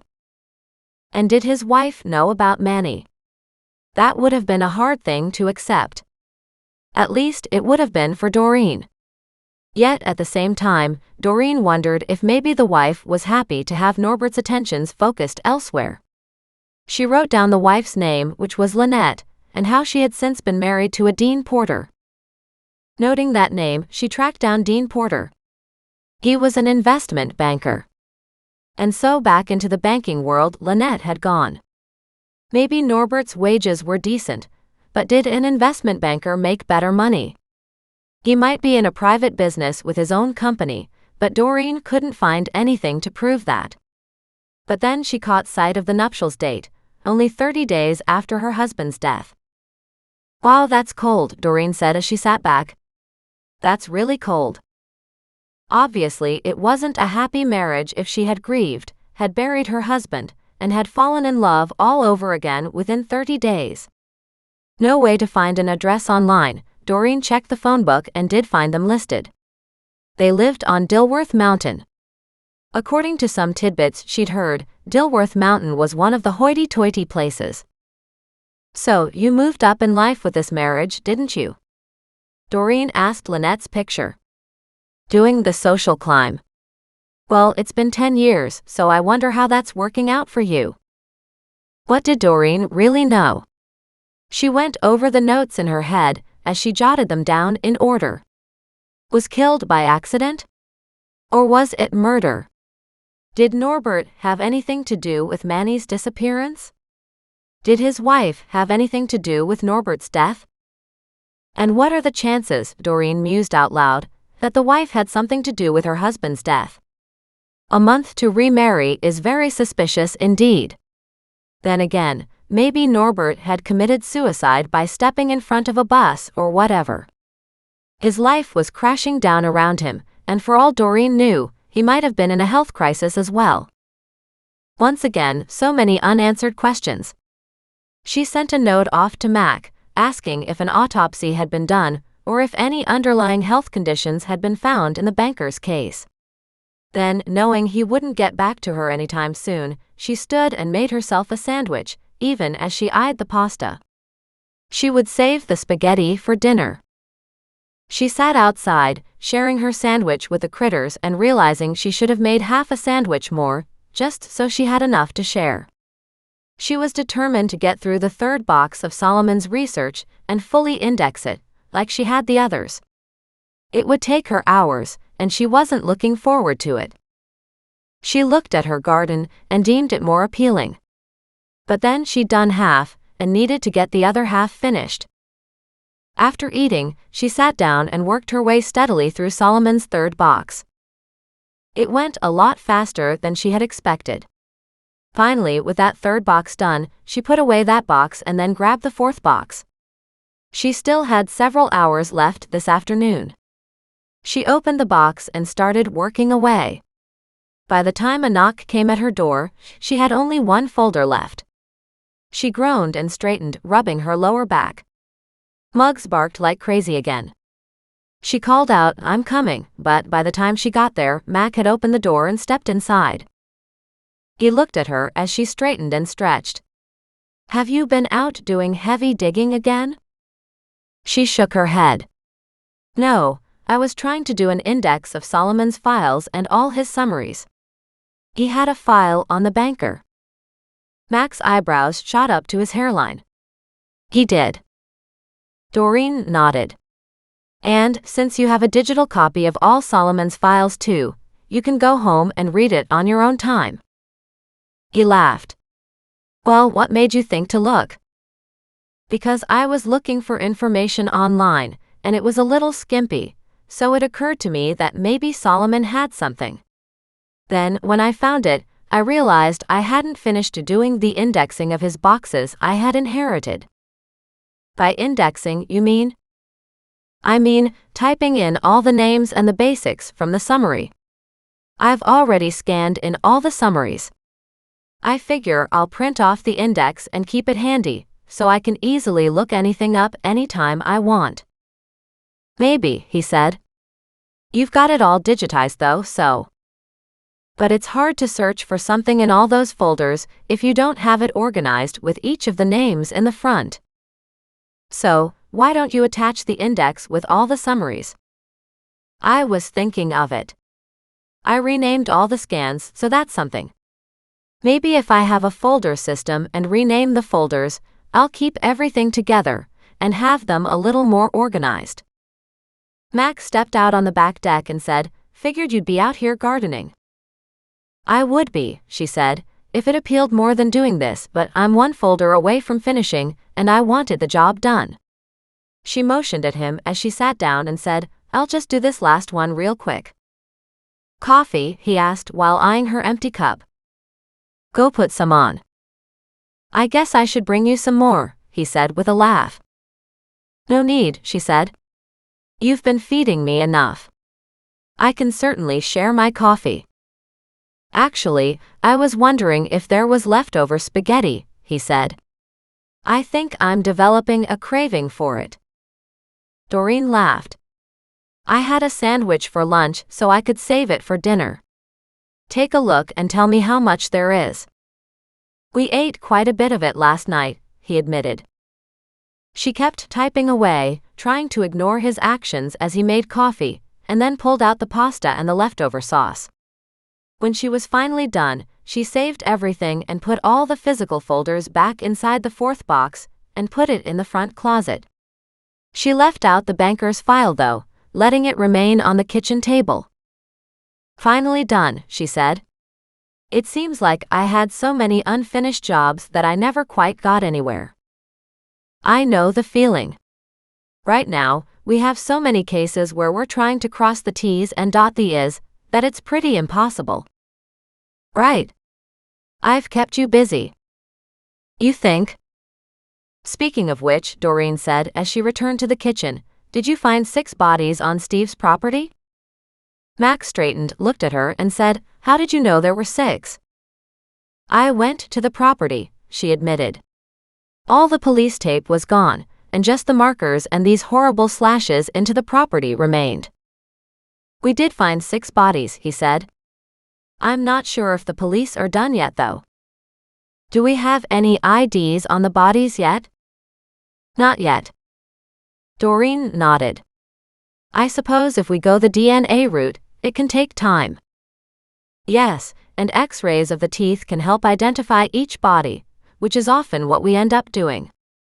We don't have anybody to match DNA with in most of these old cases. By the same token, you probably don't have too much in the way of dental records either. Actually, we do sometimes. Good, she said. We're assuming it's at least the 3 women who Steve paid off from the house fires? You know how I feel about assumptions, he said cheerfully. Doreen rolled her eyes at him and realized he was doing something with the noodles. She walked over to see him pouring olive oil into the leftover noodles. She looked at it doubtfully. Do you think there's enough? He nodded. There's definitely enough. Good, she said, because I'm starving. That sandwich, I had to share it ×3. Then she realized Thaddeus was on Mac's shoulder. She stared at him. What's this? Favoritism. And didn't Thaddeus lean over and rub his forehead along Mac's cheek? She shook her head at him. You come over here, steal my food, and steal my animals. Hardly, he countered. I do have some information. She stepped back and asked, Does it have something to do with why you were called away last night? He shrugged. Kinda. Does it have something to do with Steve's case? He shook his head. No. So what then? I didn't see anything on the news yet. Good, he said with a note of humor. It means that some of our methods to keep the media out of the loop worked. So what's the matter then? We found a set of remains. Chapter 23. Monday early evening. Oh, Doreen said, you mean other than the 6 remains on Steve's property? Mac nodded. Exactly. So, another person? She shook her head, sad for the loss of life yet again. Wow. That's sad. It is, he said. And that's why I was out for hours, trying to see what we could find. We had to bring in an anthropologist to take a look. So they were old? Well, they weren't that old, but no flesh was left on them. Right. They were in a condition where the decomposition happened relatively quickly. It was actually on one of the trails out toward Paul's tomb, he said. The body was only partially buried, and more or less just lying there for the exposure to the elements to speed up decay. Animal damage? Some, he said. Lots of bug activity because, of course, Mother Nature always has an answer for cleaning up her own garbage. Too bad humans don't, Doreen said with spirit. Because, well, we've got a landfill issue everywhere around the world. Particularly the oceans. Isn't that the truth? Any idea who the body is? He shook his head. Sex, she asked. Female. Age? Mature, but we don't know more than that. She frowned at that. You should be able to tell more than just that. He glared at her and she shrugged. Height? Don't have that yet either. You should have some idea. He rolled his eyes at her. If you want the general gist, we're thinking Caucasian with dyed hair because some of the strands were sitting there, as if they were heavily dyed and hadn't decomposed. Probably in her early 30s to mid-30s, and the one thing that apparently could be told was when she had had a child. Right, Doreen said with a nod. The pelvis joint. And then she stopped, her eyes going wide as she said, Manny? Max stopped what he was doing, turned to look at her, and frowned. That would be good. Yet bad. He shook his head. It would be an answer, but you know we probably have half a dozen missing women just from Kelowna, fitting that same description. She stared at him in surprise. If that's the case, why haven't I heard of them? She demanded. He just went back to stirring the pasta on the stovetop. It would be great if it was him. And then she stopped and said, I'm sorry. That's incredibly selfish of me. He looked at her curiously. She shrugged. I was just thinking about the fact that it would be nice if he had left with that fairy tale ending he'd put into his letter to Peter, and came back triumphant and successful, having kicked the drugs out of his system, and he was now happily married and doing good works for the world. That's a very Pollyanna-like attitude, Max said.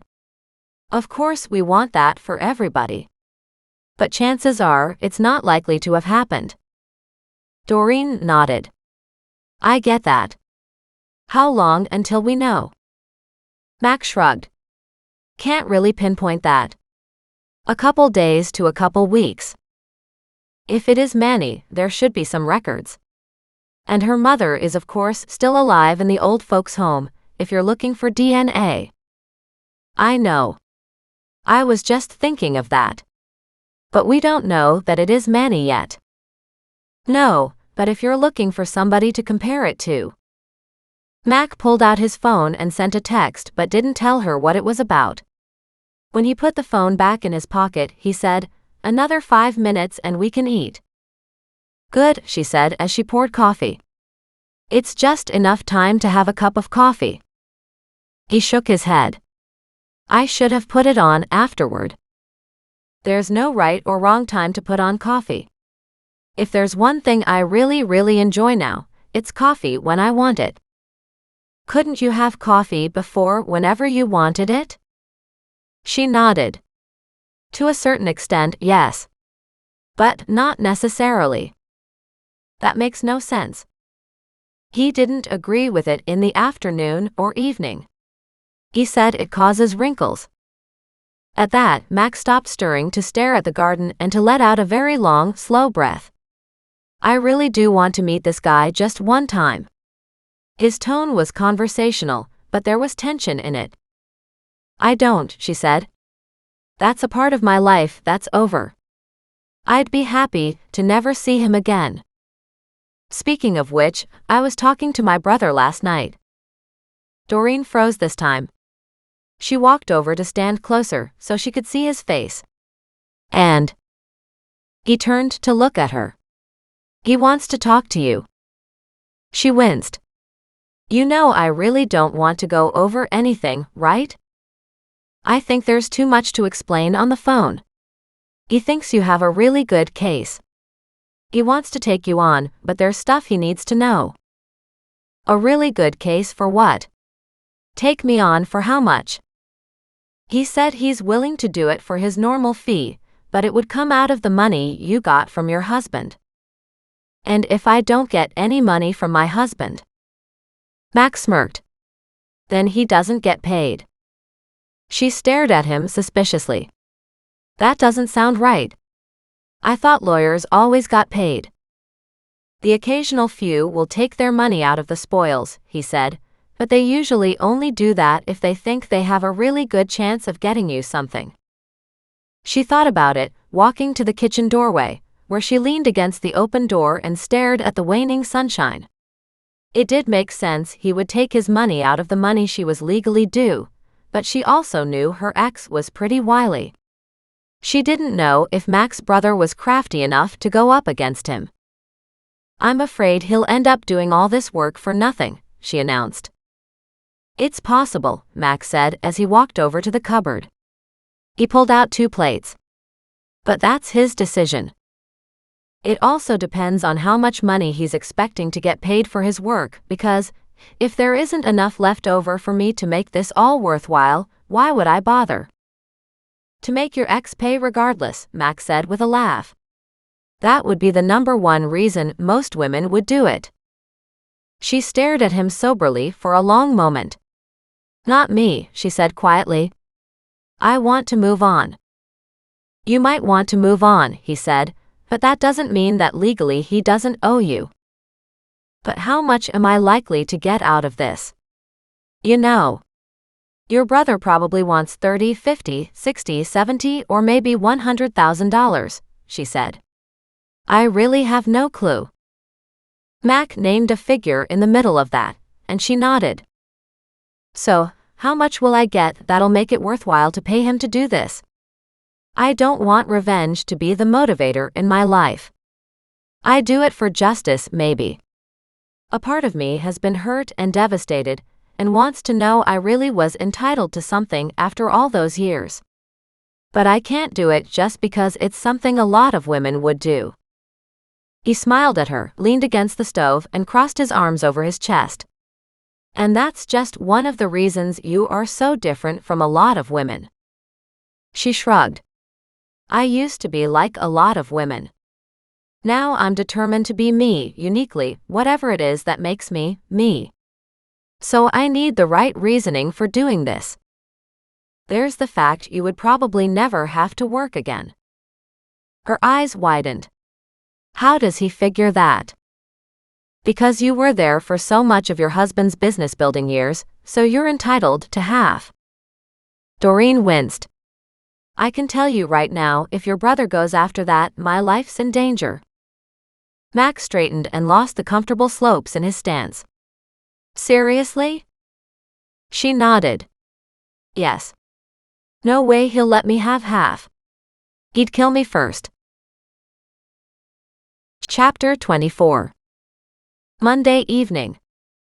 Max stared at her. Are you really thinking your husband would try to kill you? Yes. Doreen nodded. He would. Half of his estate? That's probably 30 million. At that, Max's own jaw dropped. She nodded. I told you that he's wealthy. So why didn't he just give you enough money to live on? Because he doesn't like to share, she said. And that includes sharing even a little bit. Mac returned to stirring the spaghetti, but she could see his movements were no longer smooth and casual. They were jerky, with the sauce splashing up the sides. Hey, Doreen said. You know what? If we don't go down this path, it's not an issue. You can't let fear determine what's right and wrong, he said. Maybe, she said. It was obvious Mac was still upset. He served dinner and scooped the sauce over the top, carried the plates to the outside table and sat down, but he never said a word. He just stared out at the garden. If you want, she said, I'll talk to your brother. His shoulders slightly eased as he looked down at his plate before lifting his head to study her face. If I want? She sighed. I should probably at least hear him out. You should, he said, because you don't know what he'll do to your old lawyer. She deserves everything she gets, Doreen said. And that's a separate issue entirely, Max said. He's going after her on his own. Really? She looked at him in delight. Yes, because she crossed enough legal lines that he feels he needs to bring them to the attention of the board. Wow, she said with a smile. Your brother's got a lot of brimstone and fire in him. And he hates injustice, Max said gently. Remember that. Okay. Let's shelve that discussion for another day and enjoy our spaghetti, she said as she attacked it with vigor. You didn't bring a spoon? She gave him a shamefaced look and said, I've been eating it without lately. He watched, fascinated, as she wrapped the noodles around on her fork, picked it up, put in her mouth, and then sucked up the rest of the noodles. That's how a lot of people eat it. You know that, right? She nodded. And that in itself was very freeing. I always had to have the spoon in order to make it look ladylike, she said with a laugh. So something is very satisfying about sticking it to my ex by deliberately not using a spoon. Mac chuckled. Now we're back to that you being you matter, whatever that quintessential you really is. I don't even know who she is, Doreen said sadly. I feel like I'm just starting to find out. Nothing wrong with that, he said. Enjoy the journey. And may it last forever. She stared at him in surprise and then smiled and said, That's one of the nicest things I've ever heard anybody say. He shrugged. I might not be as deep a thinker as some people, but I do have my moments. You can cook. That's worth a lot. Thank you, he said, almost humbly but with a big grin on his face. Chapter 25. Monday evening. Also, Max said, have you put any more thought into your deck? Lots of thoughts. I've spent a fair bit of time walking around and looking at it, and I was thinking maybe either gravel and big thick mats alongside the house to stop the weeds right up to the gate at least. That makes sense, and I think we should price some of the materials we'll need. The problem with that, Doreen said, is that I don't really know what materials or how much materials. Right. I can probably help you with that. If we could get that much figured out, I can go in and talk to somebody, get a price quote. That would give me a place to start. Go to the hardware stores. Several are in town. Take in the materials list and a diagram, and they can do a cost analysis and give you a quote. That's what I figured. They finished their dinner, and then walked into the backyard with a tape measure and a notepad. They marked off the full measurements of the deck they had decided on. Now, Max said, Take that to the hardware store and see if you can get an idea of what you need for materials. Obviously, also check whether you'll have to pay for a delivery or do a lot of trips to pick it all up yourself. I know. I was thinking about that. I don't have any way to get heavy materials in. No, he said, but as I said, this isn't a terribly big job, but also not so small we can minimize the work going into it. Understood, she said with a smile. You might want to consider if you want to put a small deck back where we found the body. Or if you want, make that just patio straight down this side. She frowned. I guess I could take the deck right across at the same height, making it wider, and then have the stairs, maybe curved stairs. Or is that too much? Mac shrugged his shoulders. It's not that it's too much. We'd have to consider the total cost. While he had that thought in mind, Mac got a call from the office and had to leave again. Doreen called her animals inside, and they all went upstairs to bed. Doreen fell asleep easily, dreaming about having a big deck and maybe a barbecue for herself. Tuesday morning. The next morning, she woke up bright and early. This time Goliath lay at her feet, Thaddeus sat on the nearby windowsill, and Muggs lay right across the pillow from her, his hot breath blowing into her now open eyes. She laughed. This was so much better than waking up married to her ex. Still smiling, she had a simple breakfast, since she was still partly full from the previous night.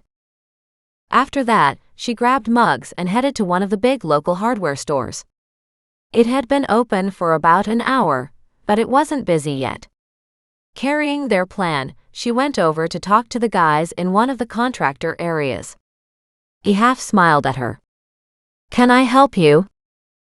Yeah, I don't know anything about this stuff, but I'm trying to figure out how much the materials would cost for a deck like this. At that, she held up the picture Mac had helped her draw on graph paper. Interested, the clerk looked at it, and on a separate piece of paper wrote down how many cinder blocks she needed, how many braces, how many cross pieces, and how much decking board.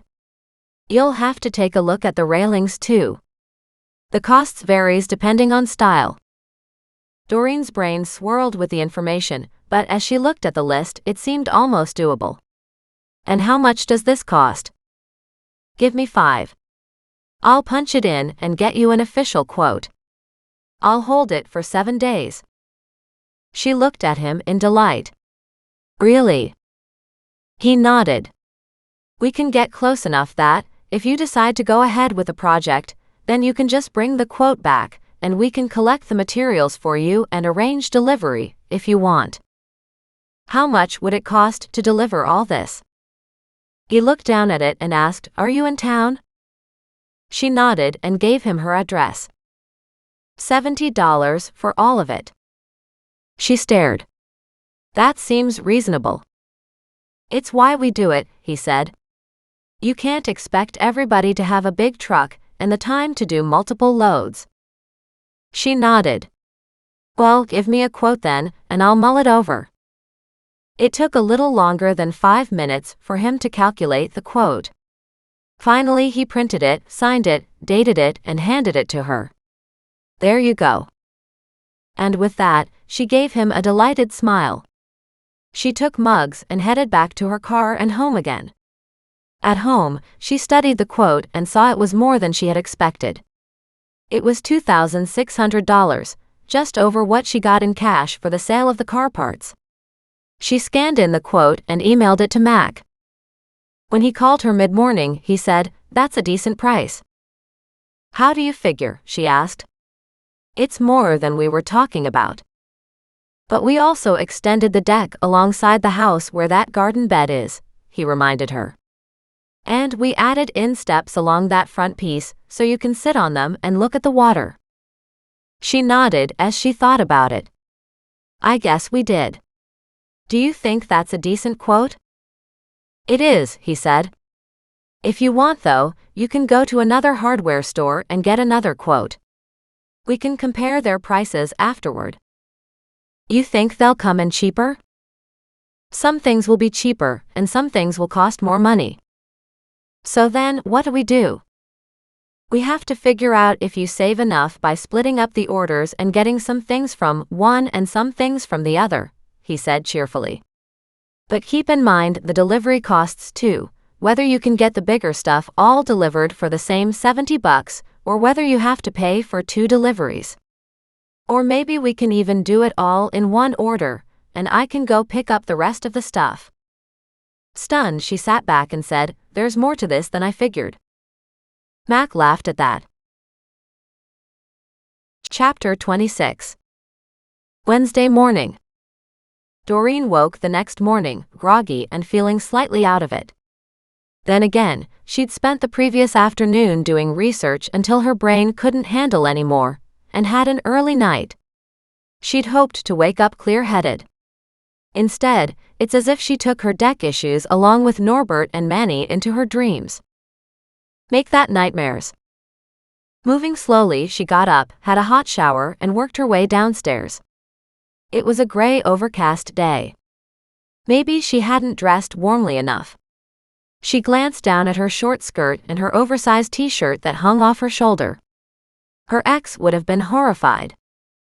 On the other hand, she didn't give a damn. She put on coffee, yawned again, and wished she had braided her hair while she was upstairs. So while standing here, looking out the kitchen window, she ran her fingers through her hair and formed a braid to run down the side of her shoulder. She shrugged and said, "Good thing nobody's here to see me then, isn't it?" She disarmed the security, opened the door, and let Muggs out. She had seen no sign of Goliath. He was probably hiding from the weather. Thaddeus, though, was muttering to himself as he stalked back and forth on the kitchen table. She put out her hand and he hopped on. "Good morning, Thaddeus," she said. He rubbed his beak gently back and forth across her cheek. She chuckled. "That's a lovely good morning from you." "Thank you."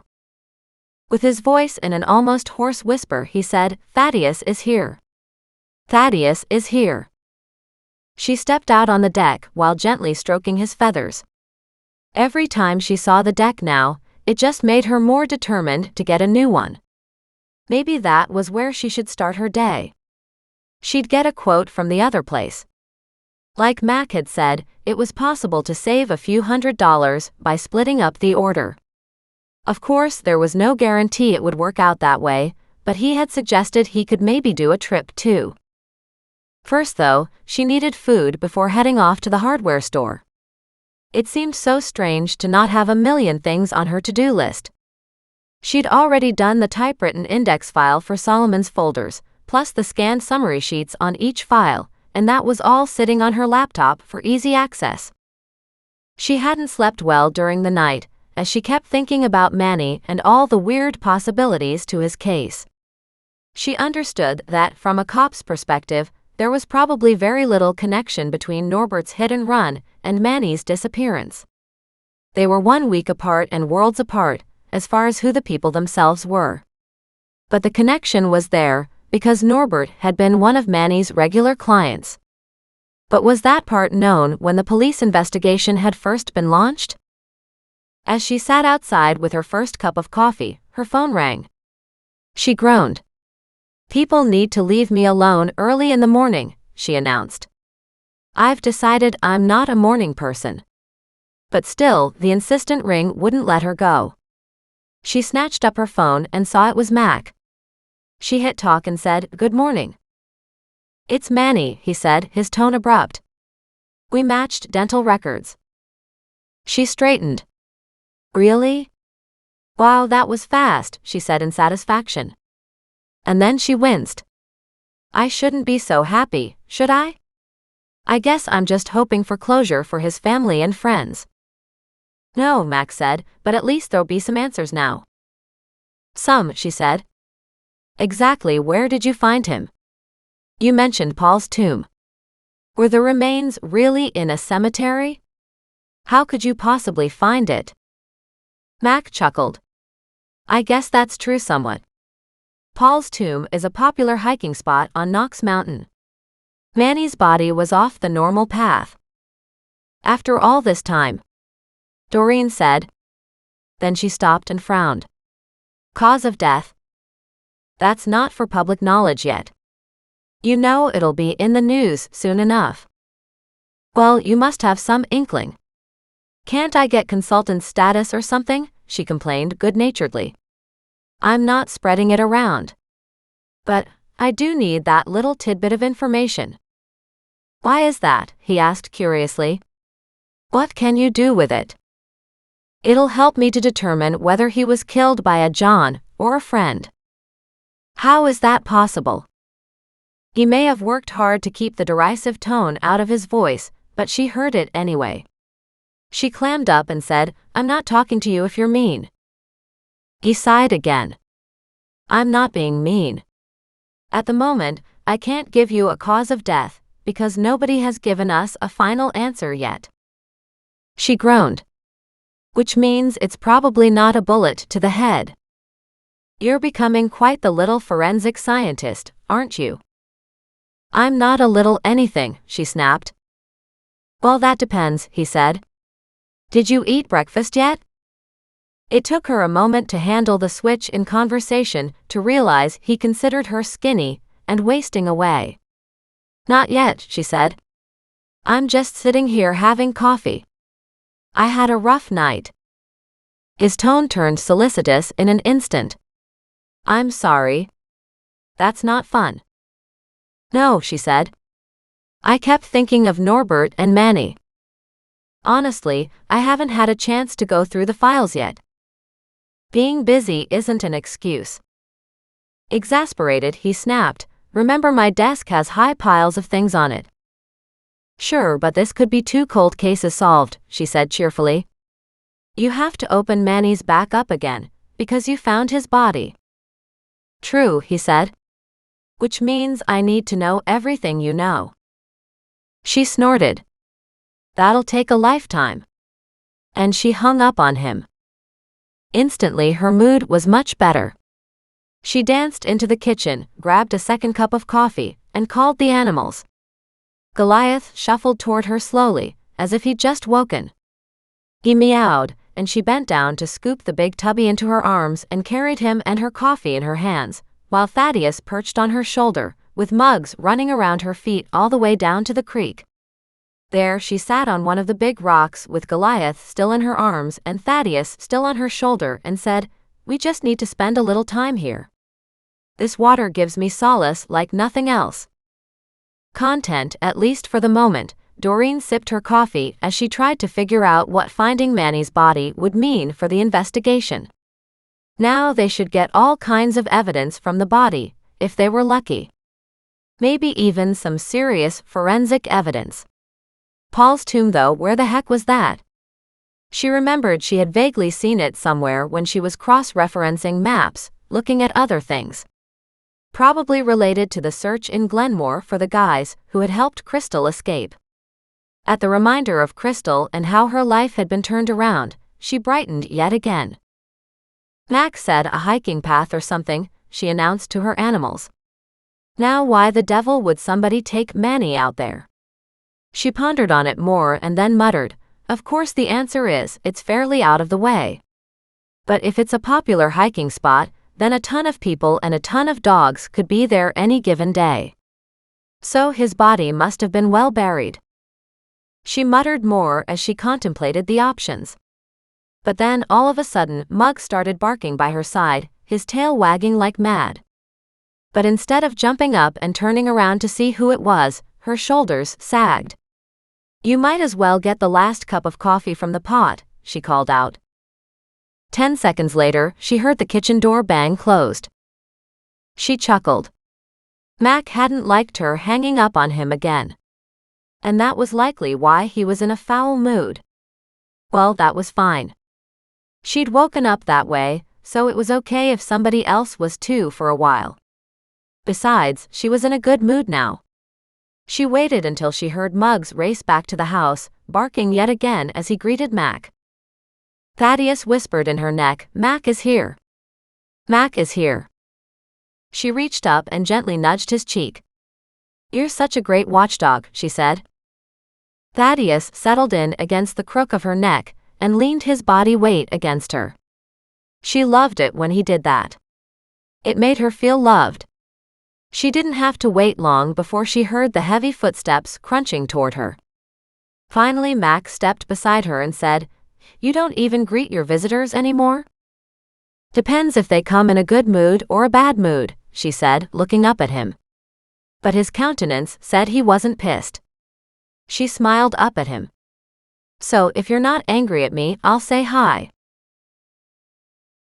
Chapter 27. Wednesday mid-morning. Doreen laughed at the look on his face. It was one of disgust and yet almost acceptance. "I guess you're getting to know me well, huh?"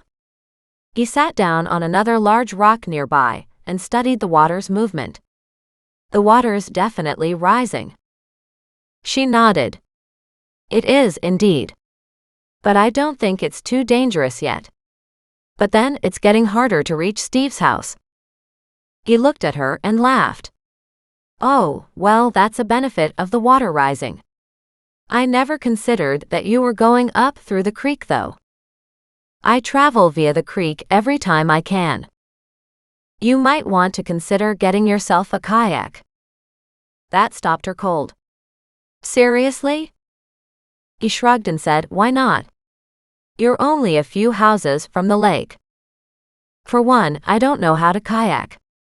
Although I think those boards people stand on look really graceful. I mean, that would be them looking graceful." She shuddered. "You know I'll be the one who's upside down in the water." He chuckled. "But you swim, don't you?" When she didn't answer immediately, he asked again with a narrowed gaze and in a much harder voice. She looked at him and nodded. "I know how, but I haven't had to in a long time." "I can understand that," he said. "But at least you know how to survive if you get into trouble, right?" "Maybe," she said. "I haven't tried in a long time." He nodded. "The lake isn't far. After the high water has dropped again, you could certainly end up with a nice calm pathway to the lake for a swim." "Would the current be a problem?" "Not necessarily if it's slow." "If you say so," she said with a laugh. "I'm never really sure anymore what is hard work and what isn't. I would never have considered I could do as much gardening as I have." "You're learning a lot about yourself. That's a good thing." "Maybe," she said. "Being single is very different than what I thought it would be." "Yes," he said, "but that's the point. You keep challenging yourself and doing more and more. I'm not against trying out a kayak. It's been a few years, but it's quite a unique experience." She looked at him in delight. "Is that something we could rent?" "We certainly could, but we could also keep our eyes open for second-hand ones." She looked at the creek, looked at her backyard, and said, "We could just leave from here, couldn't we?" He chuckled. "Of course, that's one of the benefits of living on the river." She smiled. "You know what? I think that might not be a bad idea after all. Now that you'll have all that newfound wealth," he said, "you can consider it." "Ha, if there is any money," she scoffed. "Speaking of which, I plan to go to the other hardware store to get a second quote on the deck material." "Good idea. But first I need to ask you some questions." At that, he pulled a recorder out of his pocket and laid it on the rock. Then he turned it on, lifted an eyebrow, and said, "Now tell me exactly what you know about this case." She groaned. "Isn't that cheating?" He chuckled. "No, it's called using whatever sources I can. And lately you've become a hell of a source." She laughed and said that didn't sound too bad. In fact, it sounded darn good. "Okay, I'll start from the beginning." And so she gave him the rundown of talking to Peter's father, Jeremiah, and then to Peter, and then the research she had done on Manny and Norbert the banker. Then, when she finally worked her way down to her possible theory, she said, "And of course you should know, like you always tell me, those are my theories and not actual facts." He hit the stop button on the recorder and said, "But that's not bad. I don't know if anybody made a connection between Norbert's and Manny's deaths before." Norbert's death was 5 days later, she said. Then his wife remarried within 30 days. Mac's eyebrows went up again at that. That's awfully fast. Considering it was a hit and run and nobody was ever charged, my mind immediately goes to the wife. He snorted. That could be you in that position. I tried to save my marriage, Doreen said. And of course, now I have no idea why I bothered. But in Norbert's case, I think the wife was more than happy for Norbert to disappear. Also, all of Solomon's notes in there talk about the suspected theft from the bank where Norbert worked was an inside job. Or a setup. I looked that up and printed off a copy to go into the file, Mac said. It's an interesting read, but no charges were ever filed. Norbert died soon afterward. Which is sad. Maybe, Mac said, but you have to think about that now and realize it might have been not so much a hit and run as much as a suicide, Doreen interrupted him. Exactly. But he had Manny in his life too, she said. Remember that. Although he'd just gone missing, so? He gave her a sideways look. I get it, she said. Manny was of that lifestyle, and obviously not somebody you would expect Norbert to want to spend more time with, but they had a relationship, and a long-term one apparently. And you have to consider that anybody with a long-term relationship will have feelings, one way or another. Maybe Norbert was happy to end things, or maybe Manny wanted more. But then we also have to remember that ring, and maybe Norbert gave it to him. What would be the reasoning behind that? Maybe it wasn't an engagement ring as much as a friendship ring or a promise ring, and he was promising to get out of his marriage and to run away with Manny. Doreen studied the rising creek and thought about how she liked that idea. But when she glanced at Mac, he studied her with amusement.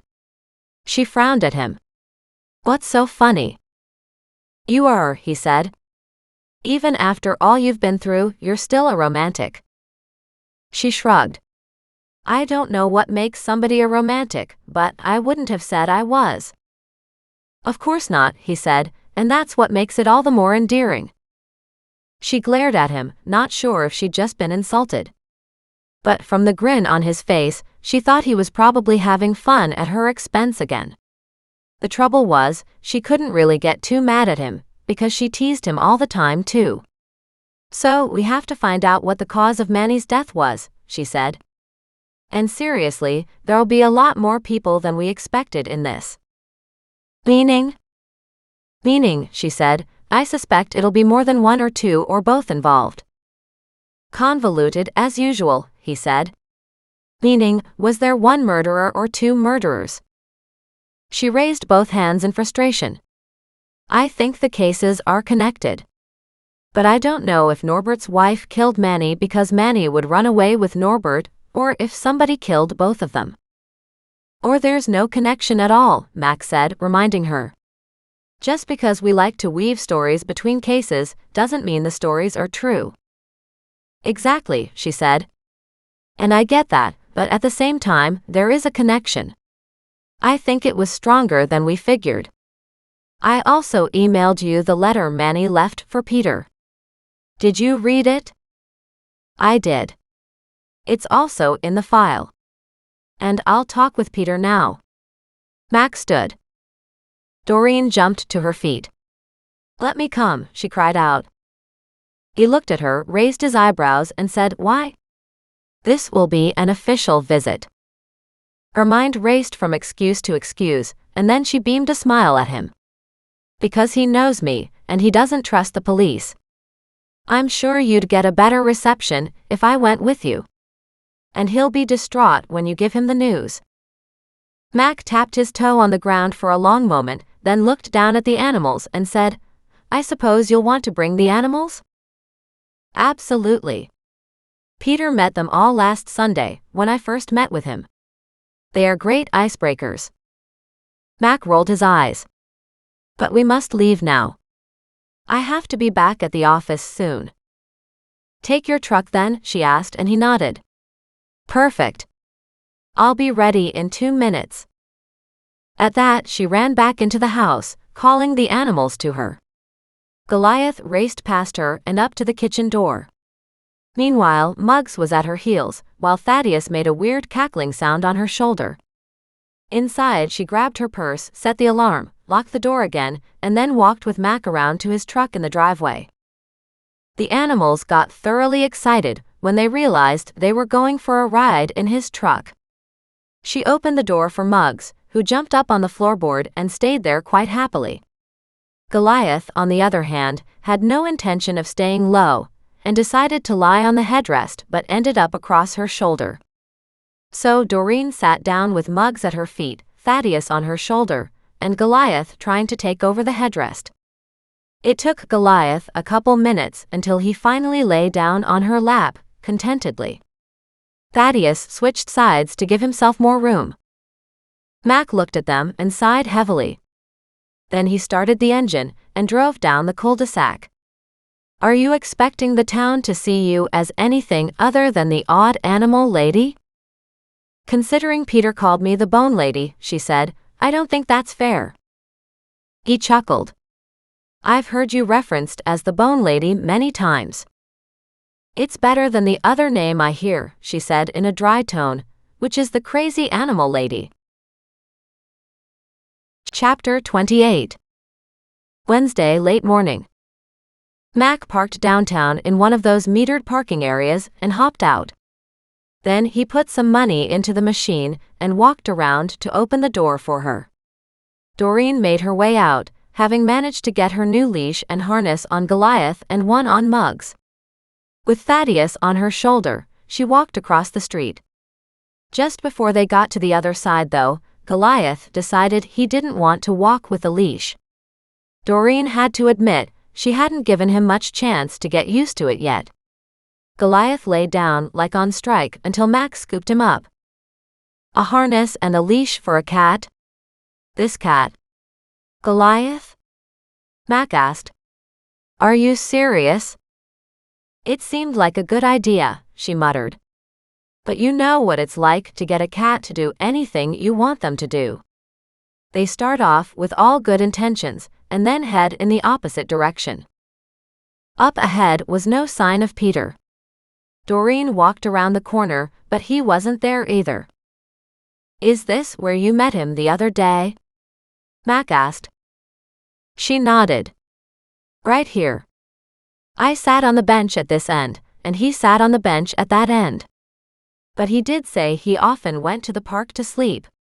She motioned across the street where they'd just come from and said, "Let's go check it out." With the traffic being almost dead, they quickly made their way across the street again. And once Goliath saw the grass, he seemed much more amenable to walking on the leash. But Doreen knew it would only work as long as he chose to go in the same direction she went. When they finally made it into the park and the heavy trees, Max spread out a little so they could look around. She called out, "Peter. Are you here?"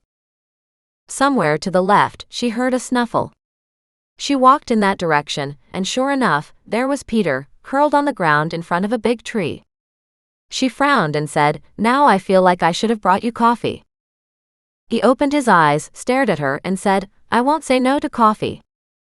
"But I don't have any right now," she said with a sigh. Peter looked at Muggs, who was sniffing him up and down. "Can I pet him?" "Sure," she said. He reached out to give Muggs a head scratch.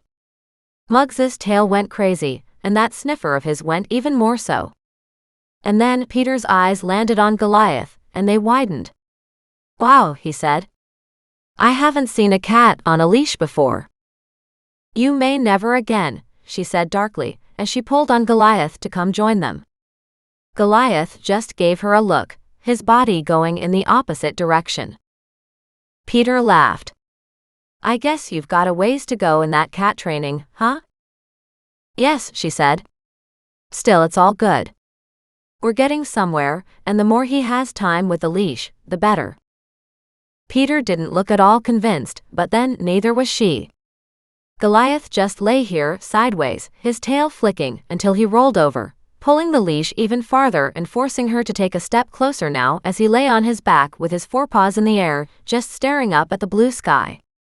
"He's a very unique animal," she said. "That he is," Peter said. "Now what are you doing back here?" Doreen motioned to where Mac stood. "This is my friend Mac," she said as she motioned for him to join them. Peter looked at him and frowned. "He looks like a cop." "He is," Doreen said cheerfully, "but he's one of the good guys." But Mac's presence and size did little for Peter's suspicious nature. "He has news for you," she said gently. "So, we figured you'd like to hear it personally." Fear filled his eyes. Peter looked up at Mac and said, "What is it? What's wrong?" Doreen squatted in front of Peter and said, "They found Manny." His jaw dropped and his eyes widened. And then he realized what they meant. "Dead," he croaked. She nodded. "I'm so sorry." His eyes filled with tears. "It's not fair. He never had much of a life." "I know," Doreen said gently. "And I know it's not the news you wanted to hear. It's not the news I wanted you to hear either, but they just found him yesterday, and we didn't want you to hear about it from the media." Peter wiped his runny eyes with his dirty sleeve. "Thank you," he muttered, his voice still choked with tears. He looked over at Mac. "When and how did he die? And will you guys care now when you didn't back then?" Doreen reached out a hand and gently rubbed his forearm. "They tried back then, honest. But it's hard to know what could have happened to him. Remember? You didn't have any information to help them out with, either." Shamefaced, Peter nodded. "I'm sorry. That's not fair. I was so high back then that I didn't know what was important either." Mac crouched in front of him. "Do you have anything new to offer now?" "Nothing more than I told her," he said, with a nod in Doreen's direction. "But maybe now that you have Manny, maybe you can find out more?"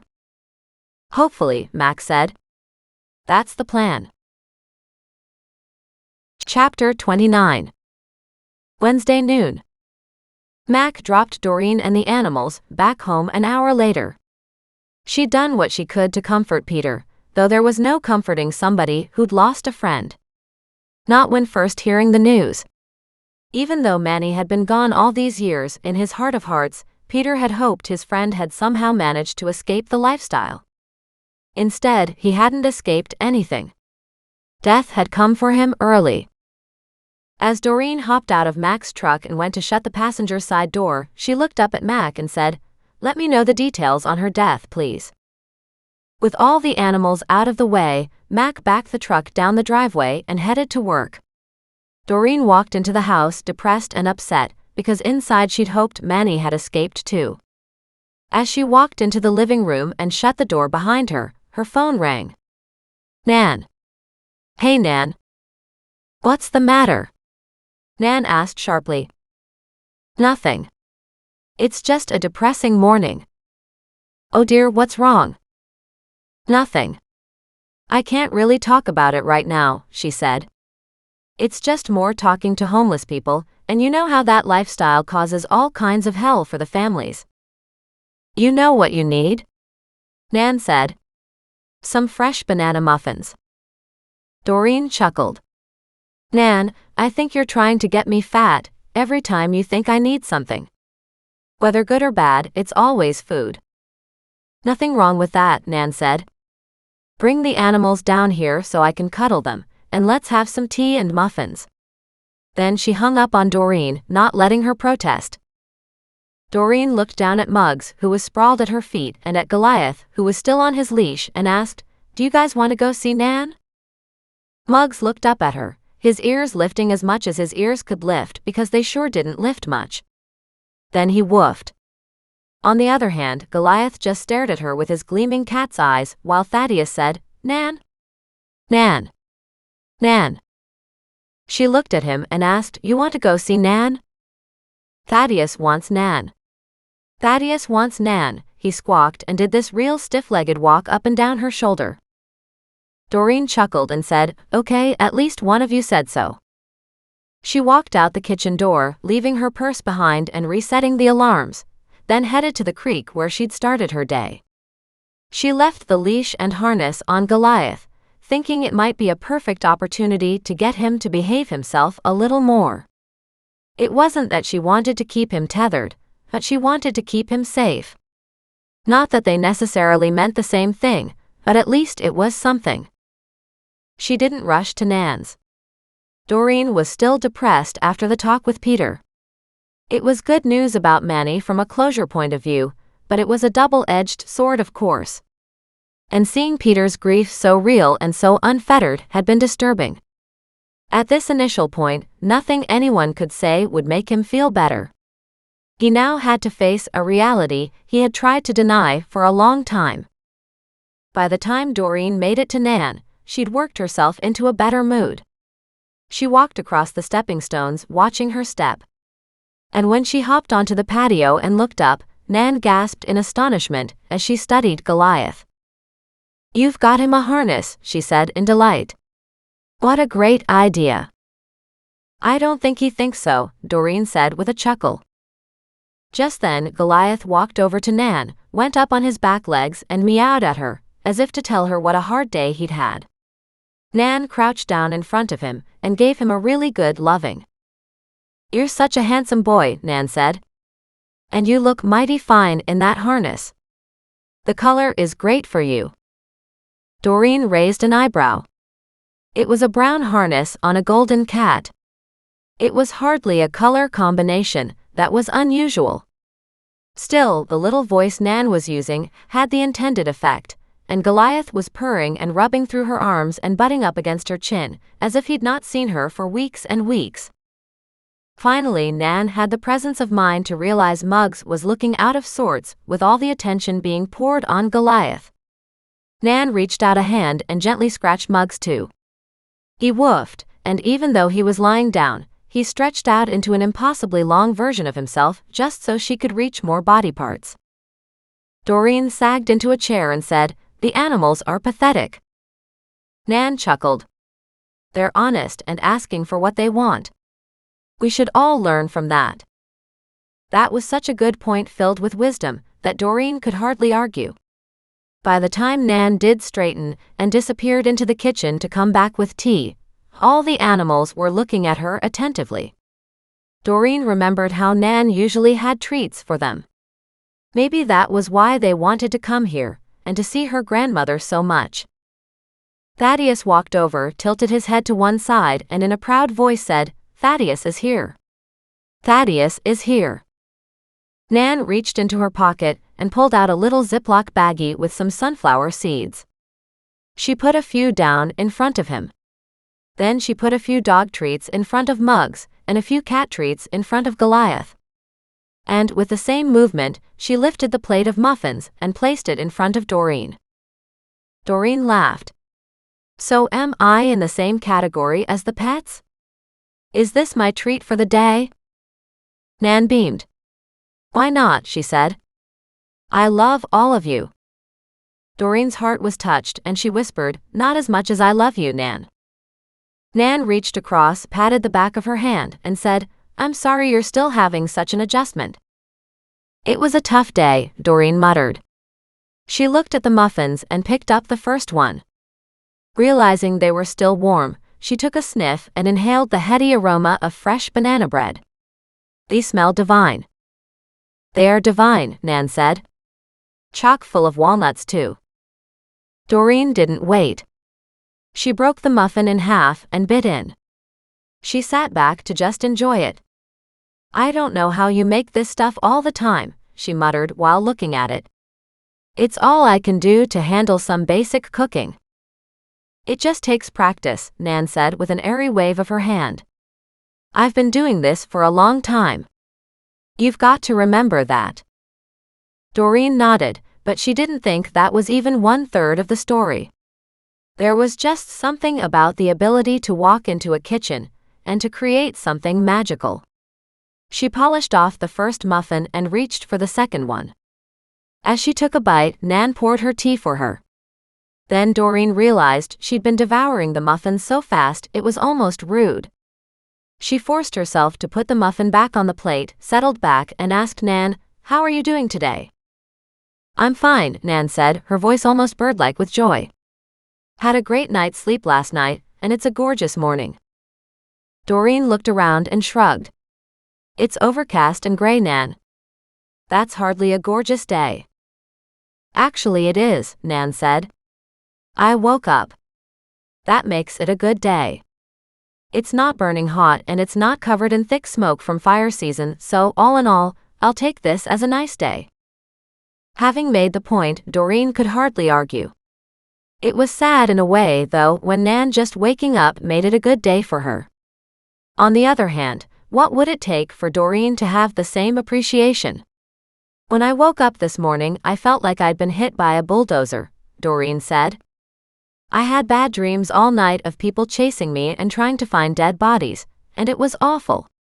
The coffee helped, but not a lot." "What about going downtown with Mac? Did that help too?" Nan asked in that inquisitive tone of hers. But Doreen hadn't told Nan about that yet. "Which one of your friends tattled on me this time?" she asked with a note of humor in her voice.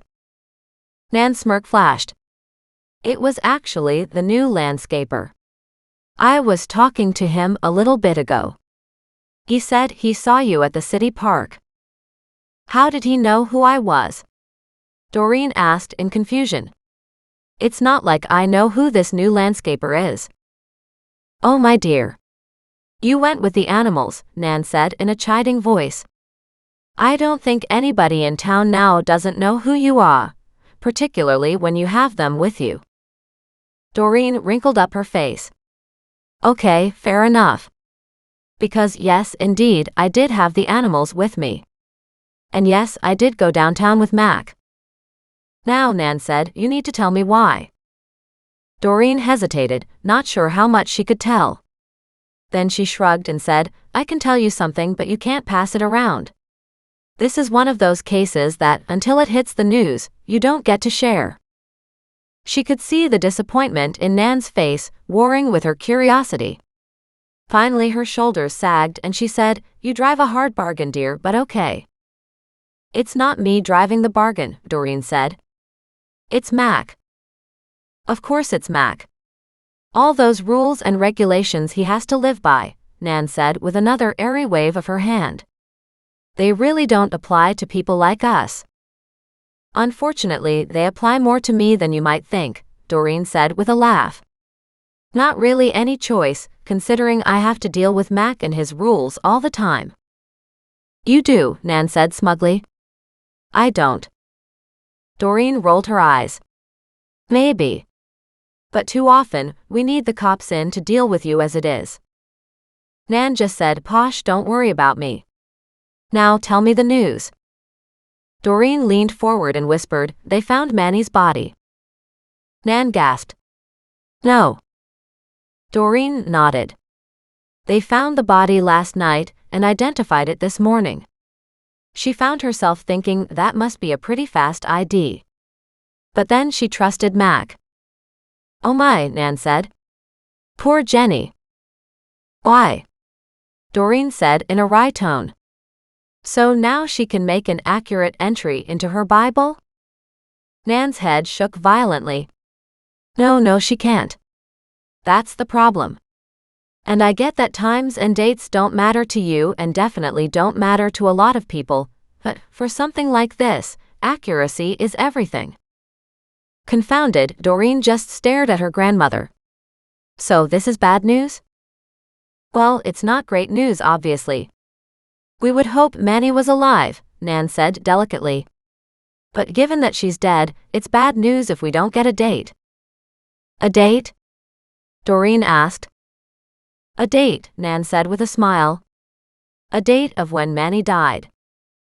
Doreen sat back and took another bite of her banana muffin. It was almost gone, but she watched her grandmother in fascination. "I can understand why a date for when Manny died is important in the investigation for finding out how she died, and maybe finding out who was the killer, but surely, if we could get a general date of death, that would be enough in terms of the Bible record. Well, you know, anybody who records this stuff, Nan said, they're pretty fanatical about accuracy.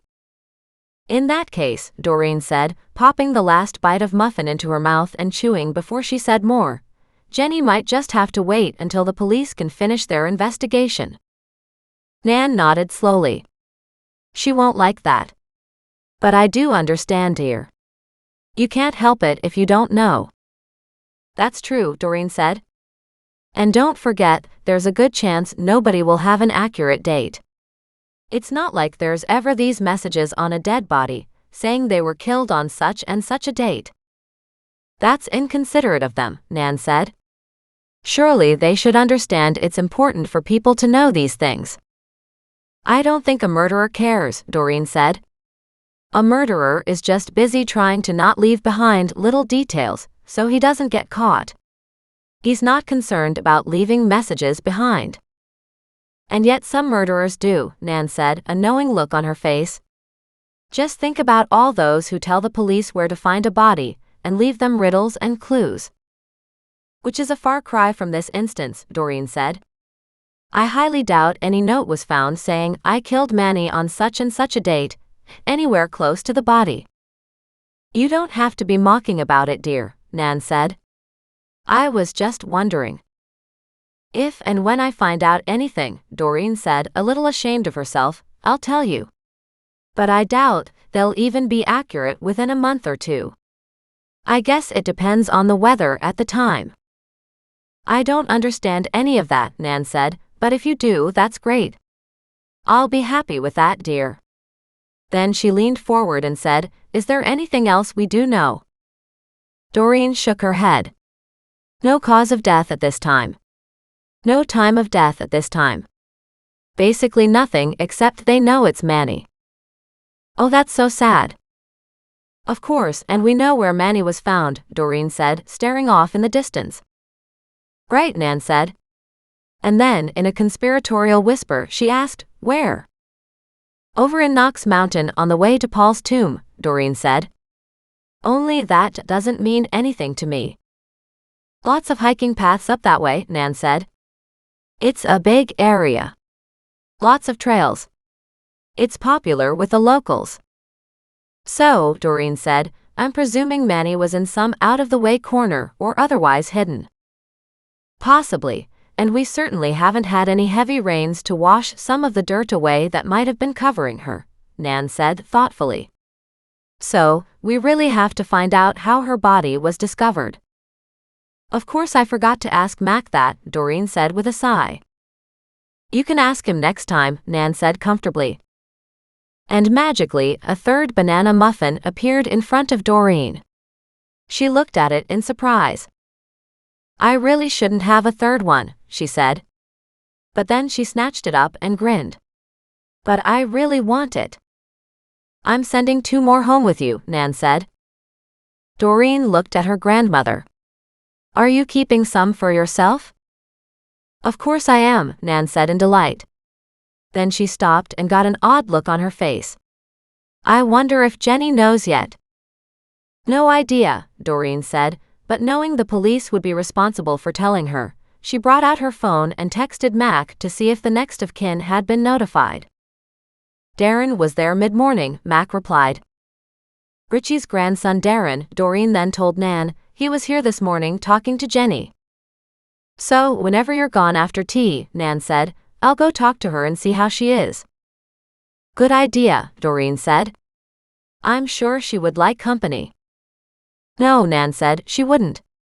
But she would like somebody to commiserate about dates. That was just too much for Doreen. She picked up the muffin and took a big bite. Nan had a notepad out and jotted something down.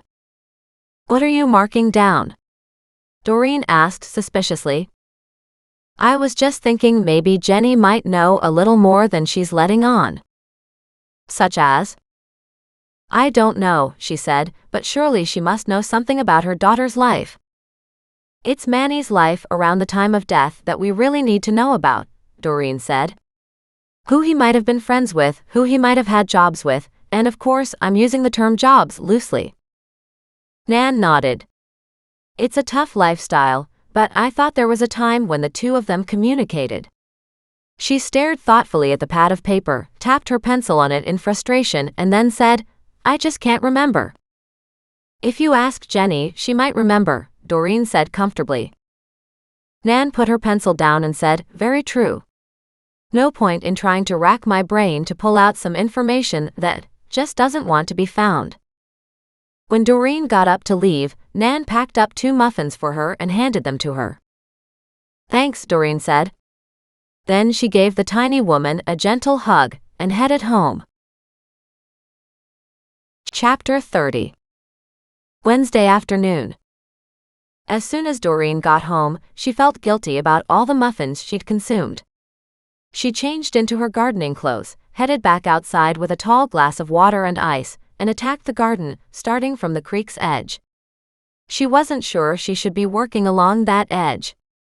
If the water was rising, making for the rising creek, it might take away a lot of topsoil nearby. So she started about a foot back. She was a good 10 feet along when her phone rang. Ready to have any interruption to excuse her from this work, she checked the phone to see it was Nan. "Hi, Nan," she said, breathing heavily. With that shortness of breath, Nan said, "I would be happy if I thought you had a good reason for it. But knowing you, you're probably gardening." Doreen groaned. "Yes, that's exactly what I'm doing. Gardening." "Too bad," Nan said brightly. "Now heavy breathing, if you were with Mac, that's a whole different story." Doreen pinched the bridge of her nose and sighed. "Did you have a reason for calling?" "Of course. It's not like I call for no reason," Nan said, puzzled. Doreen bit back her impatience. "So what was it?" "I talked to Jenny," she said with a note of importance. "And I knew there was something she hadn't discussed." Doreen sank down to the grass and stretched out full length, so she could stare up at the sky as she talked to Nan. "What was it?" Jenny and Manny accidentally met up at City Park. On one of the days, Jenny was with her church group. Seeing Jenny, Manny had called to her. Jenny tried to ignore her daughter, but Manny walked over and basically embarrassed Jenny terribly in front of her church ladies. Of course, that would be very uncomfortable for Jenny. Not exactly easy on Manny either. Quite right, but I think after that, Jenny had nothing more to do with Manny. Did she say anything that was helpful about that meeting that would pertain to Manny's death?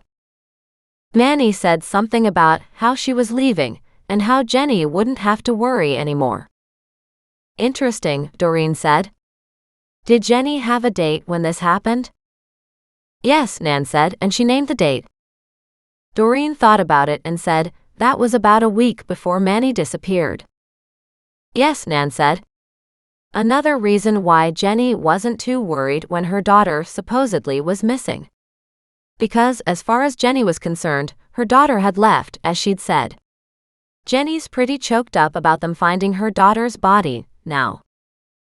Doreen really wanted to ask if she was choked up about the loss of her child, or the loss of an actual accurate date of death for her family Bible, but figured that was the wrong question. "It must be tough to lose a child," she said as a compromise. "Yes, but that's hardly Jenny's issue. I think she walked away from that whole relationship a long time ago." "So her issue now is the date of death for the family Bible?" Doreen couldn't believe it. Surely, there was something else to worry about than the accuracy of a Bible notation. Yes, but she also said Manny had a friend with her at the time they met. She's been trying to force her brain to think of who it was. And did she? Did she have a description too? No, not really, but she saw Manny talking to this woman before they approached, which is one of the reasons why Jenny deliberately tried to avoid her. She was afraid it was a customer, and she didn't want anything to do with that. So it's this woman she's trying to identify? Yes, Nan said. And it's been bothering her. Right. Can she give me an age? No, not really. At least I didn't think to ask. Nan, I'll email you a photo, Doreen said, hopping to her feet. Can you ask Jenny if this is the woman who was talking to Manny? There was a short, surprised silence, and then Nan jumped in with, "Of course. You already know who it is." Her voice rose in excitement. Does she have something to do with Manny's disappearance? I have no idea, Doreen said. It's just a thought. Back in the kitchen, Doreen sat down by her laptop, booted it up, and then searched for the image she was looking for. When she found it, she attached it and sent it to Nan. Get back to me as soon as you've asked her, will you? Doreen asked.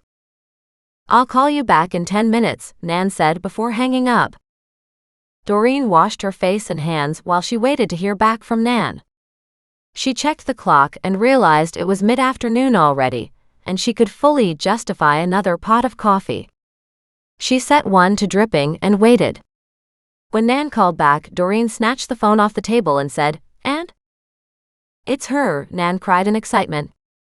Jenny really wants to know who it is, so she has a name to go with that face.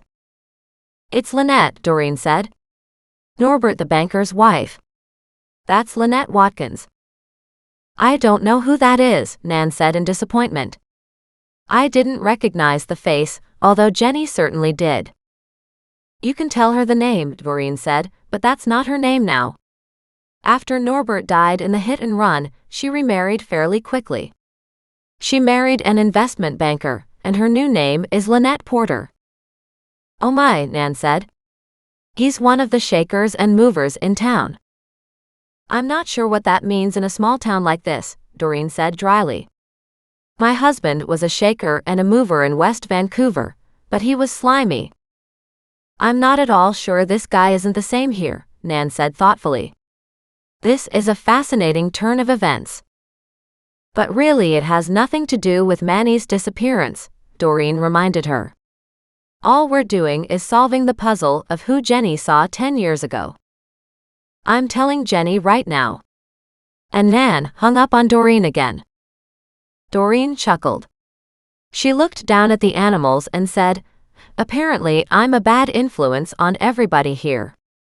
Muggs woofed at her. Doreen filled up his dog bowl with food, and then Goliath's and Thaddeus's.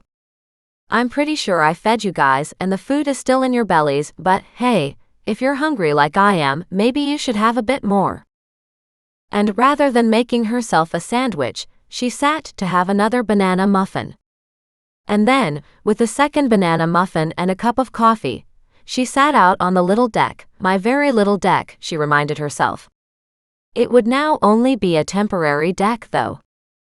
As soon as she finished her coffee, she would get a second quote. That would give her the information she needed. Just as she was about to finish her coffee and to head out, Nan called back again. Jenny says thank you.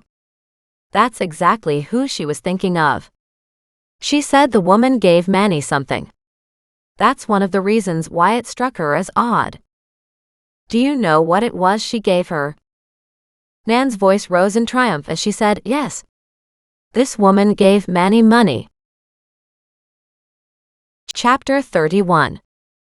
Wednesday late afternoon. There were a lot of reasons why a woman would have given Manny money. And there were many bad reasons why somebody would have done it too. But Doreen would focus on the good reasons. Maybe the woman wanted to be charitable. Maybe her husband hadn't paid last time for his job with Manny and had sent his wife to clear his bill. Although that boggled her mind. But it didn't mean it wasn't possible. People did all kinds of strange things. And the truth of the matter was, that was just the way life was.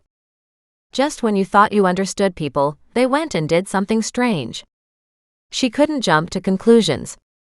Even though Jenny had identified the woman as being Norbert's wife, that wasn't necessarily enough to go on. But it was another connection between the two cases. It was also enough to go talk to Peter again. She wished he had a cell phone. She was tempted to buy him a disposable one, so while she investigated this case, they could talk. And then her phone rang again. She stared at the unknown number. When she answered, Peter's father, Jeremiah, from the second-hand store, spoke. In an emotional voice, he said, "Thank you." "For what?" she asked cautiously. "Peter's here," he said. "He's pretty shaken up, but apparently you guys found Manny." "Yes, that's true, but it's not the end of the search. We still don't know anything about what happened to him." "No," he said, "we know that. But we're grateful. Anything at this point is hugely helpful. I can't believe Peter's been off drugs and sober for 6 months." The older man's voice got tremulous. After that, they spoke for a few more moments, and then Doreen asked, "Is it possible to speak with your son for a minute?" Sure, he said. "Hey Peter, Doreen wants to talk to you." In the background she could hear Peter ask, "Who's Doreen?" "The bone lady with all the pets, looking into Manny's case," he said in exasperation. "Come on. The woman you just talked to." The phone was handed over, and then Peter came on the line. His voice was a little shaky as he said, "Hello. Good afternoon, Peter. I hope you're feeling better." "Not too much," he said, "but the shock's eased a bit now." "That's always the worst, isn't it?" "I think so, yes," Doreen said gently.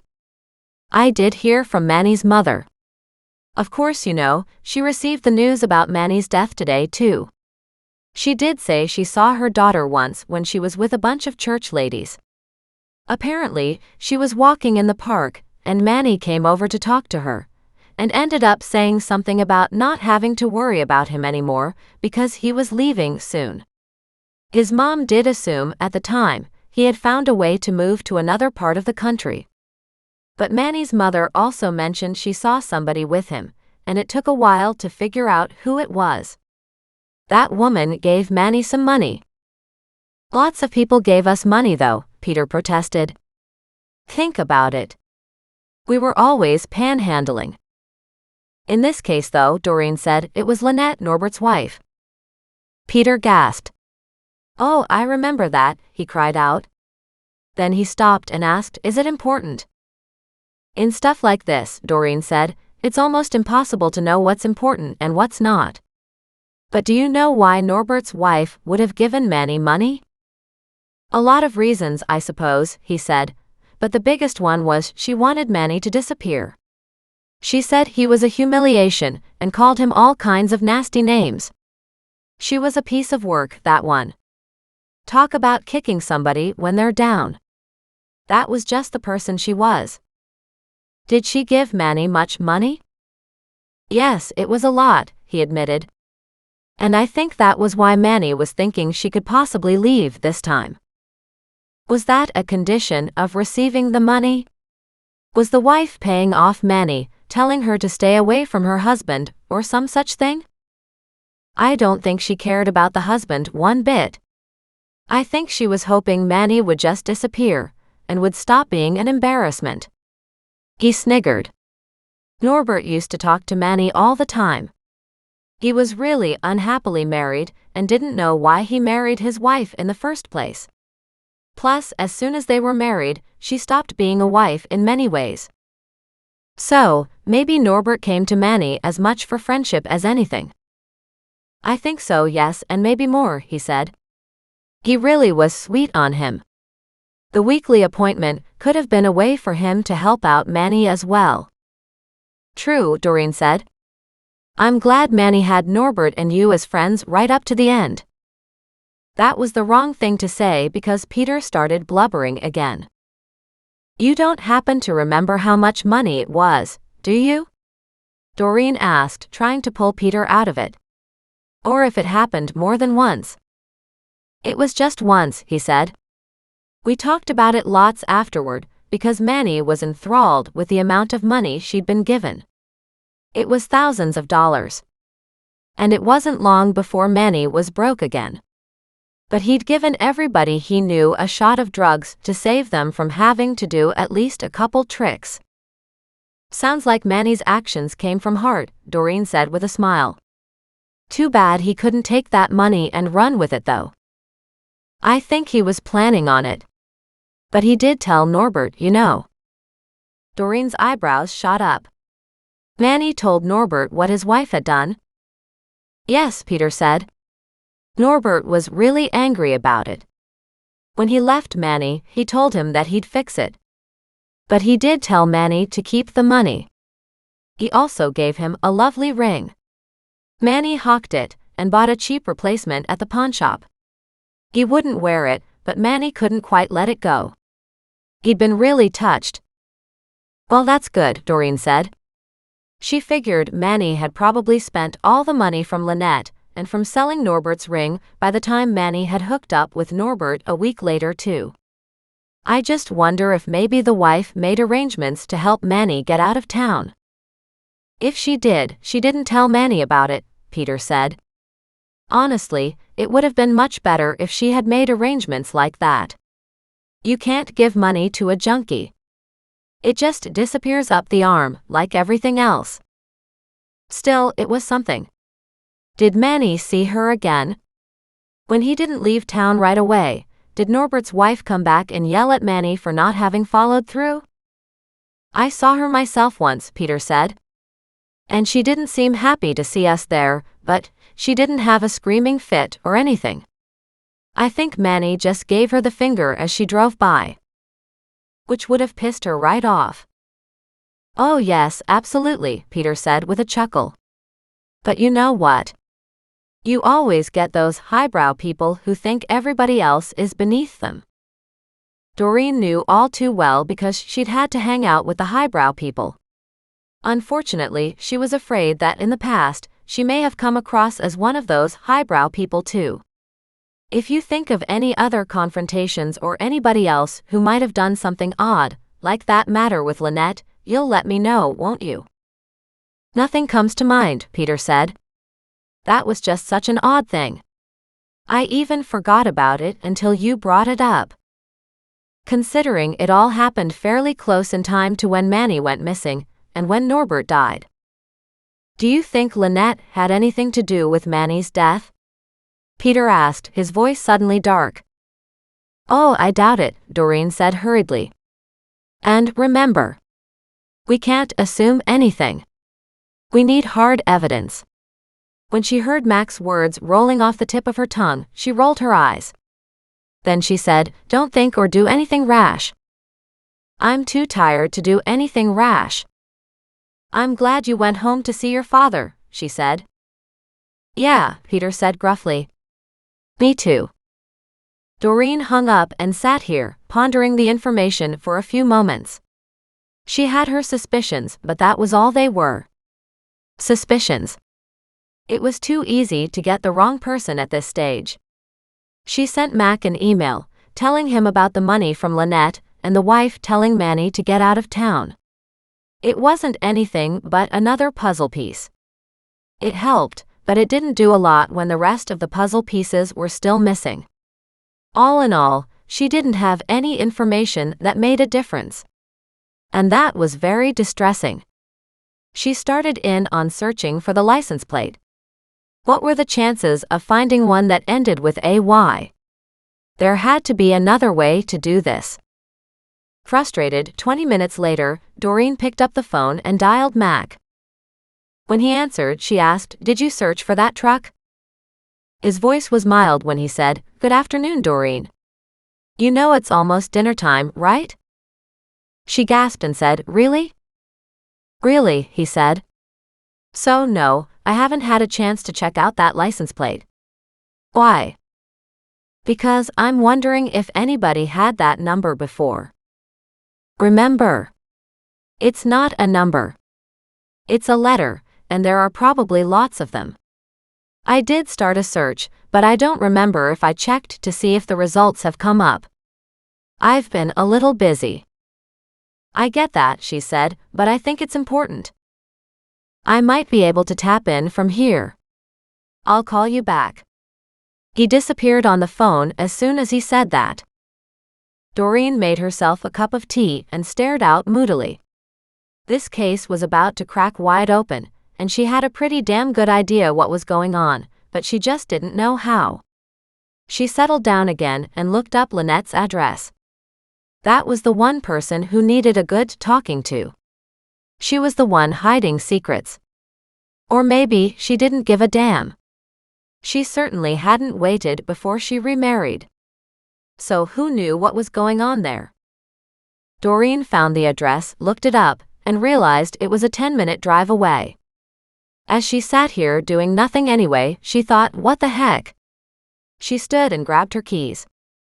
Then Muggs raced past her and Thaddeus cried behind her, Thaddeus, come. Thaddeus, come. Even Goliath sauntered in to see what was happening. She stopped with a groan and said, really? Do we all have to go? Chapter 32. Wednesday, late afternoon. Muggs barked several times and Doreen laughed. Okay, she said. Fine. It's a road trip.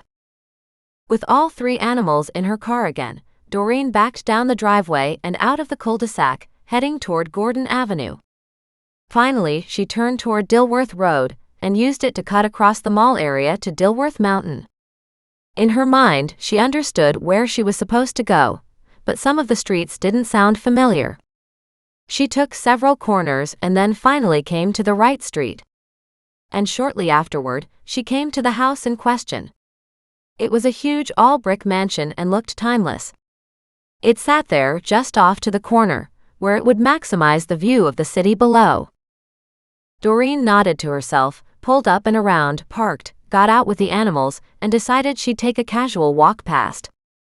She was walking on the other side when a Mercedes pulled into the driveway. Their big garage door opened, and the Mercedes pulled in beside a truck. This made Doreen stop in her tracks. It pulled up beside a black truck, she whispered to herself. She hurriedly pulled out her phone and called Mac. I haven't had a chance to get an answer yet, he snapped at her. New search, she said, her voice steadily soft. Look up Norbert's wife's new husband's vehicles. She just parked her Mercedes in her garage beside a black truck. Mac swore on the other end of the phone. She cut him off saying, yes, I'm here. Yes, I'm looking. Yes, I have a damn good idea what happened, and you need to get me some proof. Then she hung up on him and walked around the cul-de-sac a couple times before putting the animals back into her vehicle and sitting with them, wondering what she should do now. She needed the woman's number. Using her cell phone, she tried to track it down but didn't get anywhere. It was probably unlisted. She needed Mac to get that too. And that would just piss him off. Finally, she decided to leave her car, taking Muggs and Goliath on their leashes and Thaddeus on her shoulder. She walked up to the front door and rang the doorbell. It was one of those elegant executive homes her ex would have loved. She'd lived in plenty of them herself too, but they didn't appeal to her. They always had that modern contemporary look but were very cold feeling. When the door opened, a beautifully coiffed blonde stood in front of her with a bored look on her face. The woman reminded Doreen of her past. All the women she'd known back then had the same elegance and the same bored look. She asked, yes? Doreen gave her a bright smile and with a blunt tone said, I just wondered why you tried to pay Manny money to leave town. The woman stared at her and fear whispered through her eyes. Doreen nodded and added, exactly. Did you think it would all just go away? The woman looked around hurriedly. You better come in, she said, as she pulled the door open. Doreen stepped inside with the animals in tow. A beautiful slate floor with some high-gloss finish made the entire room glow. But Doreen had seen much nicer. She was completely unimpressed if the woman was trying to intimidate her. Doreen had the wrong person in that regard. So you haven't answered my question. Why the hell should I? The woman snapped, showing the ugliness that lived inside. It's got nothing to do with you. I get that you might not like that your first husband was banging Manny on a regular basis. Weekly, to be exact, but what difference did it make at that point if Manny was still around or not? The woman stared at her in horror. How could you possibly know all this? I also know, Doreen said, that Norbert was being charged with stealing from the bank. No. The woman shook her head. He wasn't charged. That's the thing. They were going to lay him off, but they weren't going to charge him. So what? You couldn't handle it? You couldn't handle the humiliation? What are you talking about? You couldn't handle it, so you ran him down? I didn't run him down, she said. How dare you accuse me? Why not? Manny disappears. Norbert dies in a hit and run, and a month later here you are, married and up another step on the social ladder. Doreen waved her arm around at the house for emphasis. The woman's face turned blotchy red with anger, and she stomped her foot on the floor. You don't know anything about it, she said. Do you have any idea what it's like when your husband wants to spend time with a prostitute? Like, how absolutely disgusting is that? I think Manny was probably a very nice person, Doreen said. How could he be? Lynette snapped. It was an abomination. Right, Doreen said, hating how this woman had reduced Manny to an it. So you killed him. The woman laughed. And the thing was, it was real laughter. Doreen's heart sank as she realized she'd been wrong. I didn't have anything to do with her. I tried to give her money, hoping she'd leave town and save me the humiliation that all my friends knew about. It was bad enough Norbert was being let go from the bank with a cloud of suspicion over him, she said tiredly, her shiny good looks slipping into a brassiness, showing the tarnish over her years. But to think he was doing whatever he was doing with that person, God. She shook her head in disbelief. And your marriage a month after Norbert died? Doreen asked. Oh, you should know, the woman said snidely. I understand your husband dumped you. So you went from having it all to having nothing. Well, I was done with having nothing. I wanted it all. Doreen's heart sank farther as she realized this woman already knew a lot of Doreen's history, and probably half the town did too. Doreen said, you were married so fast. You were probably banging him while your husband was banging poor Manny. Poor Manny, she snapped. They'd known each other for forever. He kept trying to defend his lifestyle and saying he was just mixed up and needed support. She shook her head. It's disgusting. Doreen wasn't of the same mindset. And your second husband, did he mind all that? Of course, she said, he wanted it all to go away himself. Of course he did, Doreen said with a thin smile, not believing half of what Lynette said. I guess since Norbert died, life's been good, right? Why shouldn't it be? The woman snapped. I mean, I went through hell before my husband died. It was a relief when he was gone. And Manny too. You have no idea what it's like to be the object of ridicule. Actually, I do, Doreen said. Not for the same reasons, but I definitely understand being laughed at. Then why are you even asking me all this? It's so long ago. Because they found Manny's body, Doreen said. The woman looked at her in horror. That's right. They found his body. And forensics is all over it. The woman stepped back, her hand going to her chest. You don't think I had something to do with it, do you? Doreen raised an eyebrow. She'd learned long ago that people often shut off their mouths if you gave them a chance to talk. The woman shook her head. Why would I bother?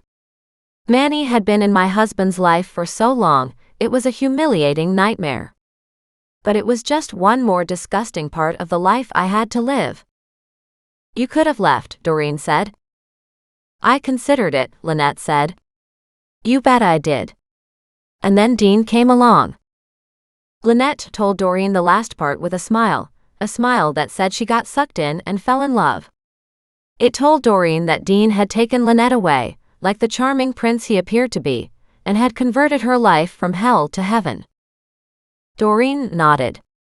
I guess he didn't think much of any of it, did he? No, he told me that I should leave Norbert. That I should leave it all behind. So why didn't you? I didn't know how, Lynette said simply. It would just be so messy. Getting up one day, walking out of the house and moving in with your new boyfriend. Is it that messy? You don't understand, the woman said briskly, but I had nothing to do with Manny's death. Just then, a voice behind them called out, "Sweetheart, is everything okay?" Chapter 33. Wednesday dinner time. Lynette beamed and ran past Doreen, who spun to look at the tall silver-haired gentleman in the doorway.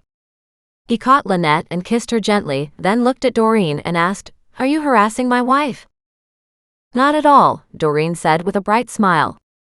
"Just asking her questions about her role in Manny's death." The man's face turned sheer white. "What? What did you just say?" "But she clarified a few points for me," Doreen said. "She said she wasn't involved and I believe her now. It was done by your hands alone." The man protested. Lynette turned to Doreen and said, "What?" Doreen nodded. "You wouldn't leave your husband. Your husband was a disgrace. Manny was something that shouldn't even be allowed to exist according to you, so Dean took them both out of the equation with that lovely black truck," she said. "The black truck you no longer drive, right? The one without a license plate that's in the garage." He shook his head slowly, like a bull in a china shop, preparing to charge. Doreen held up her hand and said, "Stop. Don't even bother. The cops found Manny's body. They're all over the forensics on it now." If she'd thought Dean'd been white before, now he had almost translucent skin. She turned to Lynette and motioned to Dean's face. "See? Guilt. He gets Manny to come with him by pretending to be a John, takes him out, kills him, and buries him out at Paul's tomb. After that, he waits a few days and hits Norbert with his truck. Norbert doesn't survive, and everything's all free and clear. Hell, Norbert probably was stealing from the bank to finance his escape with Manny. Did you grab the money from his car at the same time? You get to keep your assets, and within 30 days, he's got you locked up tight as his wife. Nobody's the wiser." She turned to face Dean. "What do you call it? Taking out the trash?" "That's not bad," Dean said. His voice was a deep growl, as if some rage was building inside. "That's a pretty story. Not that it matters. Neither one of them deserved to live. I'm sure your wife agreed with you." Lynette stared at her husband, then back at Doreen. Then she took a step back. "Is that right, Dean? Did you run poor Norbert down?" "Poor Norbert? That man wasn't a man, he was a two-timing thief," he snapped. "You know perfectly well you wanted him dead. He was under suspicion for stealing from the bank. He was having sex with that thing on the streets and bringing home every disease possible. Of course I was unhappy. But I didn't want him killed." "So you would have been happy if he had just died from a heart attack or some major disease?" Doreen asked. The woman nodded. "Exactly. I wanted it all to go away, but didn't want him killed." "Too bad," Doreen said cheerfully. "Because Dean did it for you." The woman stared at Doreen and back at Dean. She shook her head. "Please tell me that you didn't. Please. Please tell me." She reached up to gently cup his cheeks. "I've loved you for so long. Please tell me that you didn't do this." "Everything I've done, I did for you," he said brokenly to Lynette. "Because you wouldn't leave him, I had to." Through the open front door, Doreen could see several vehicles pulling up, sirens blazing. Dean didn't even bother glancing behind him. Doreen smiled.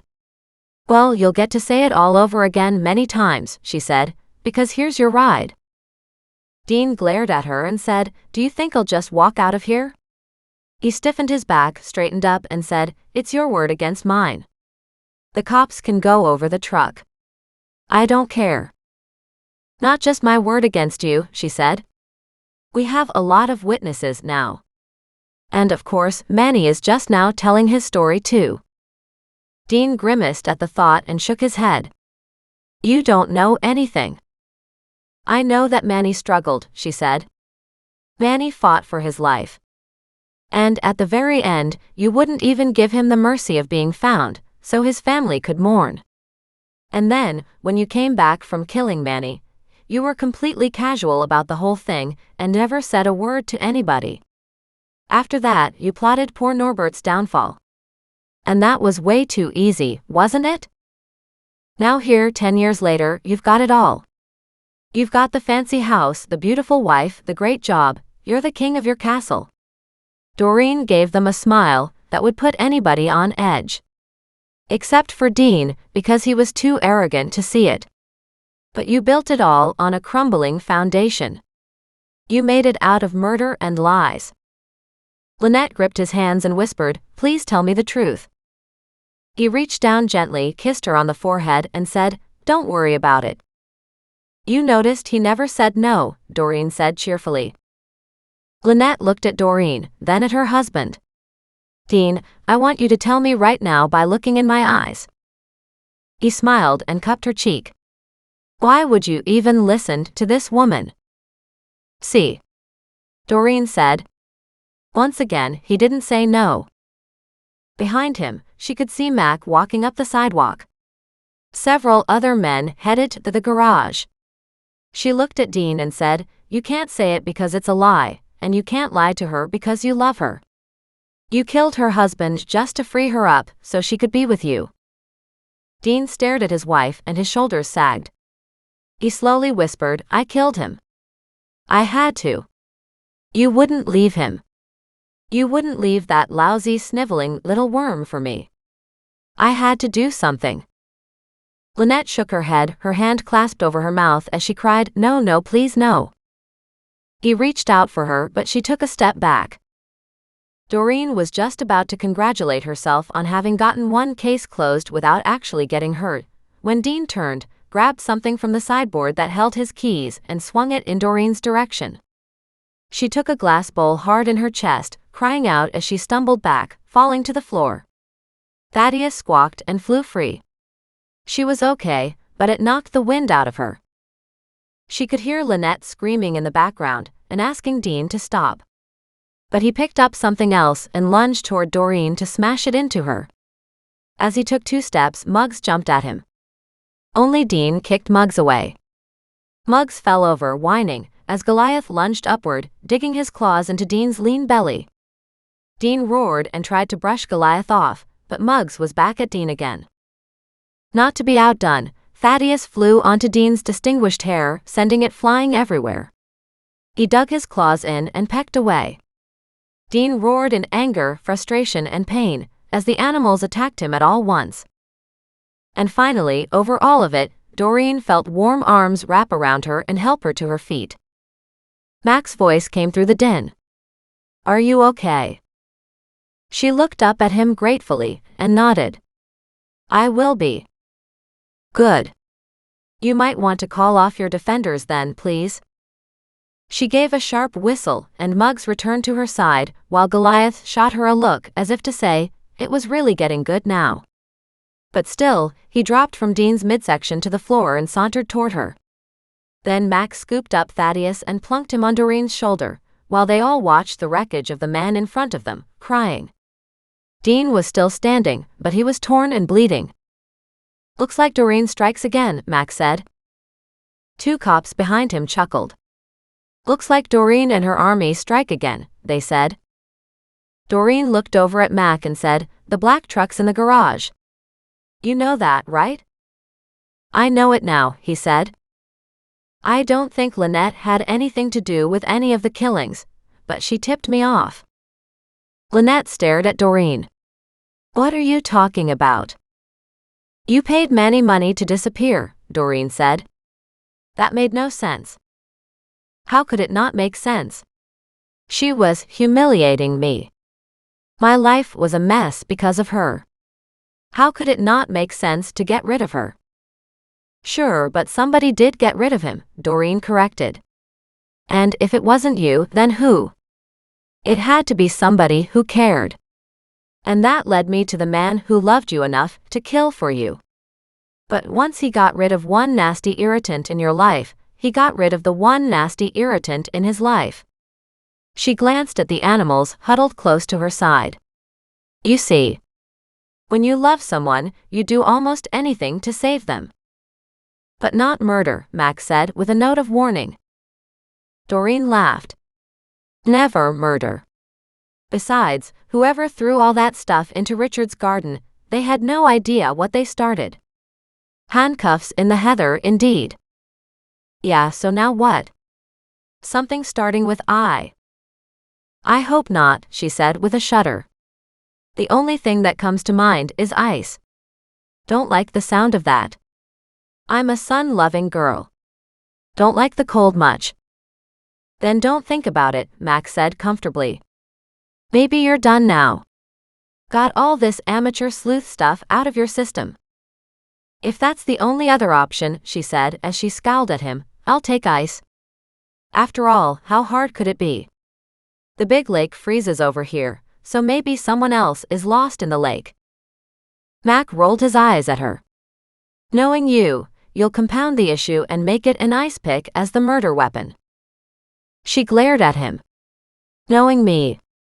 Is that an insult? He laughed. Come on. Let's get you home. Whatever the next case is, it's not today's issue. Doreen let him lead her out to her car, and instead of helping her in, he took her around to the passenger side and loaded her and the animals up, then got in on the driver's side. She had to admit, she was a little shaky.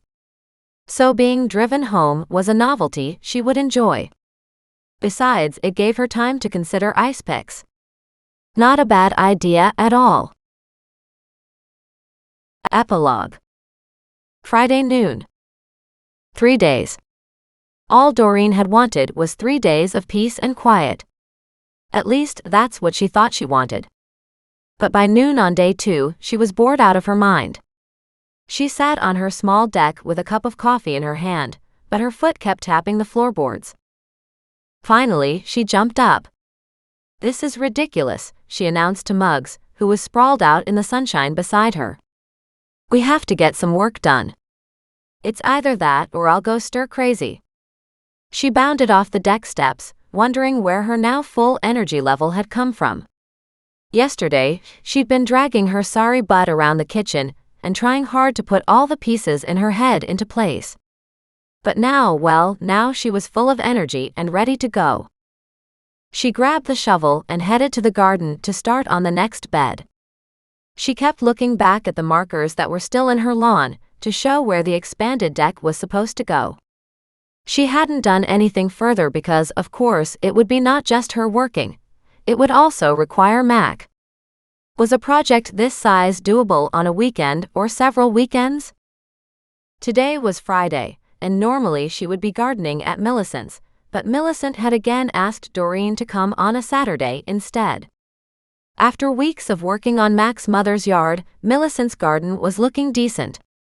So, unless Millicent or Mac had anything extra they needed Doreen to do, it would probably just be 2 hours tops of weeding to keep the gardens in perfect shape. And Doreen didn't really want to drop her income, but she also didn't feel good about taking money for 3 hours if she was only putting in 2. With her first kick onto the shovel, digging into her own backyard, she could feel that same satisfaction rolling through her. She loved working her own land. She loved working on this place. As she moved closer to the house, she looked down at Muggs to see he had not moved. You're just being lazy. Muggs opened his eyes but didn't budge. She looked to see Goliath sprawled on the grass behind her, his tail twitching. Well, at least you're here beside me, she said. She bent down, lifted a clump of weeds, gave it a good shake, tossed it off to one side to create a new pile, and kept working as she headed down the right side of her property. Then she realized she had seen no recent sign of Thaddeus. She turned and looked around. Thaddeus? Thaddeus, where are you? There was a flutter of wings and Thaddeus muttered, Thaddeus is here. Thaddeus is here. She spun around to see him waddling toward her from the creek. You know you're not supposed to go to the creek on your own, she scolded him. Not with it rising like it has been. He just squawked and gave a full winged feather ruffle. She laughed. Like you care what I say. Looking closely then, she caught a glint of something in front of him on the ground. What did you find? She stabbed her shovel into the dirt and headed toward him. But instead of being cooperative, he picked up the small object and bounced backward. No, Thaddeus, we're not making a game out of this. But Thaddeus wasn't listening. He was too enthralled with whatever it was he'd found. She glared at him, knowing the more she chased him, the more he would back up or fly away. Goliath walked to her side, studying Thaddeus with great interest. You're not allowed to go after him, Doreen snapped at Goliath. He just gave her a slow-eyed look, as if to say, seriously? At that, Thaddeus stopped and stared at both of them. Thaddeus, come here, Doreen said, and she crouched in front of him. Thaddeus started to back away, and Goliath crouched down low, as if to pounce. She put a hand on top of Goliath's back and neck and said, we don't do that to friends. He made a weird chittering sound, and she tapped him gently on the nose. Goliath, behave yourself. Thaddeus hopped forward, as if willing to give her whatever was in his beak. It was metal and small. She didn't understand, but it looked like a label. That's cool, Thaddeus, she said as she held out a hand. He looked at her, cocked his head to the side, and then dropped it. Doreen snatched it up before he could change his mind. She looked at it, noting the little indents. It was like a little nameplate or something for a tool. I don't have a clue what it means, but thank you. She popped it into her pocket, got back up, and returned to her digging. Only Thaddeus wasn't happy with that. He squawked at her, Thaddeus. Thaddeus. What's the matter, Thaddeus? He hopped away a few steps. She frowned, dug the shovel deep into the ground again, and took another few steps toward him. Immediately, he hopped back toward the creek. Oh, that's not good, she said. Please tell me that you didn't find any more bodies. He just turned, gave her that gimlet eye, and kept going. She walked around to the end of the path, where the creek flowed but the water level was much lower. She stared at the creek water, absolutely loving the trickling sounds. She asked, so what were you looking at? Thaddeus hopped over, but he still looked like he wanted her to follow. With her heart sinking, she walked toward the little bridge as Thaddeus hopped across the wooden slats. Thaddeus, careful, we never fixed that side. He called back, Thaddeus is fine. Thaddeus is fine. She laughed, and with Goliath's and finally Muggs's attention, she carefully made her way across the bridge. We'll have to get Mac to give us a hand with this, she said. I know it's city property, but surely they wouldn't mind if we fix the broken boards. As she was the one who had gone through the wood, she would at least like to stop herself from falling through a second time. On the other side of the creek, Thaddeus headed toward the lake. Thaddeus, that's not good, she said. I don't want to take a walk now. But he only went a little farther, and then he stopped. She came up behind him and saw a second glint. And there was another little nameplate. She frowned, bent down, picked it up, and studied it. She then pulled the first one from her pocket and said, weird. They are the same. One was slightly bigger though. Thaddeus hopped onto her foot. She reached down, placed her palms so he could hop on them, and then lifted the bird to let him glide up to her shoulder. Once he was settled there, he crooned gently and rubbed his beak against her cheek. Thank you for these shiny gifts, she murmured, chuckling as she gently stroked his feathers. She studied the nameplates curiously. What are these, and what the devil do they have to do with us? Of course she knew. Likely they had something to do with a new case, whether she was ready or not. This concludes Book 8 of Lovely Lethal Gardens, Handcuffs in the Heather. Read about Ice Pick in the Ivy, Lovely Lethal Gardens, Book 9. Lovely Lethal Gardens, Ice Pick in the Ivy, Book 9. A new cozy mystery series from USA Today best-selling author, Dale Mayer. Follow gardener and amateur sleuth Doreen Montgomery and her amusing and mostly lovable cat, dog and parrot, as they catch murderers and solve crimes in lovely Kelowna, British Columbia. Riches to rags. Chaos never calms. Time fades memories. Or at least most of them. Who knew two small maker's marks could lead to such chaos? Doreen has been enjoying a few well-earned days of peace and quiet after solving her last mystery. But all good things must come to an end. Like when Thaddeus, her independently minded African gray parrot, digs up two rectangular metal pieces from the path along the creek. Then Doreen is sent down another rabbit hole of the past, connecting the dots from a long-defunct tool repair company and a young girl who disappeared at the same time. Corporal Mac Moreau doesn't think these events are connected. He doesn't believe the spate of recent deaths is suspiciously tied in either. Mac wants Doreen to focus on the materials and the cost analysis to replace her backyard deck, and to leave the detecting to him. But how can she, when she knows so much more is going on than Mac believes? Heart attacks, unfair wills, and a missing ice pick are all related. She just needs to understand how. Find Book 9 here. To find out more, visit Dale Mayer's website.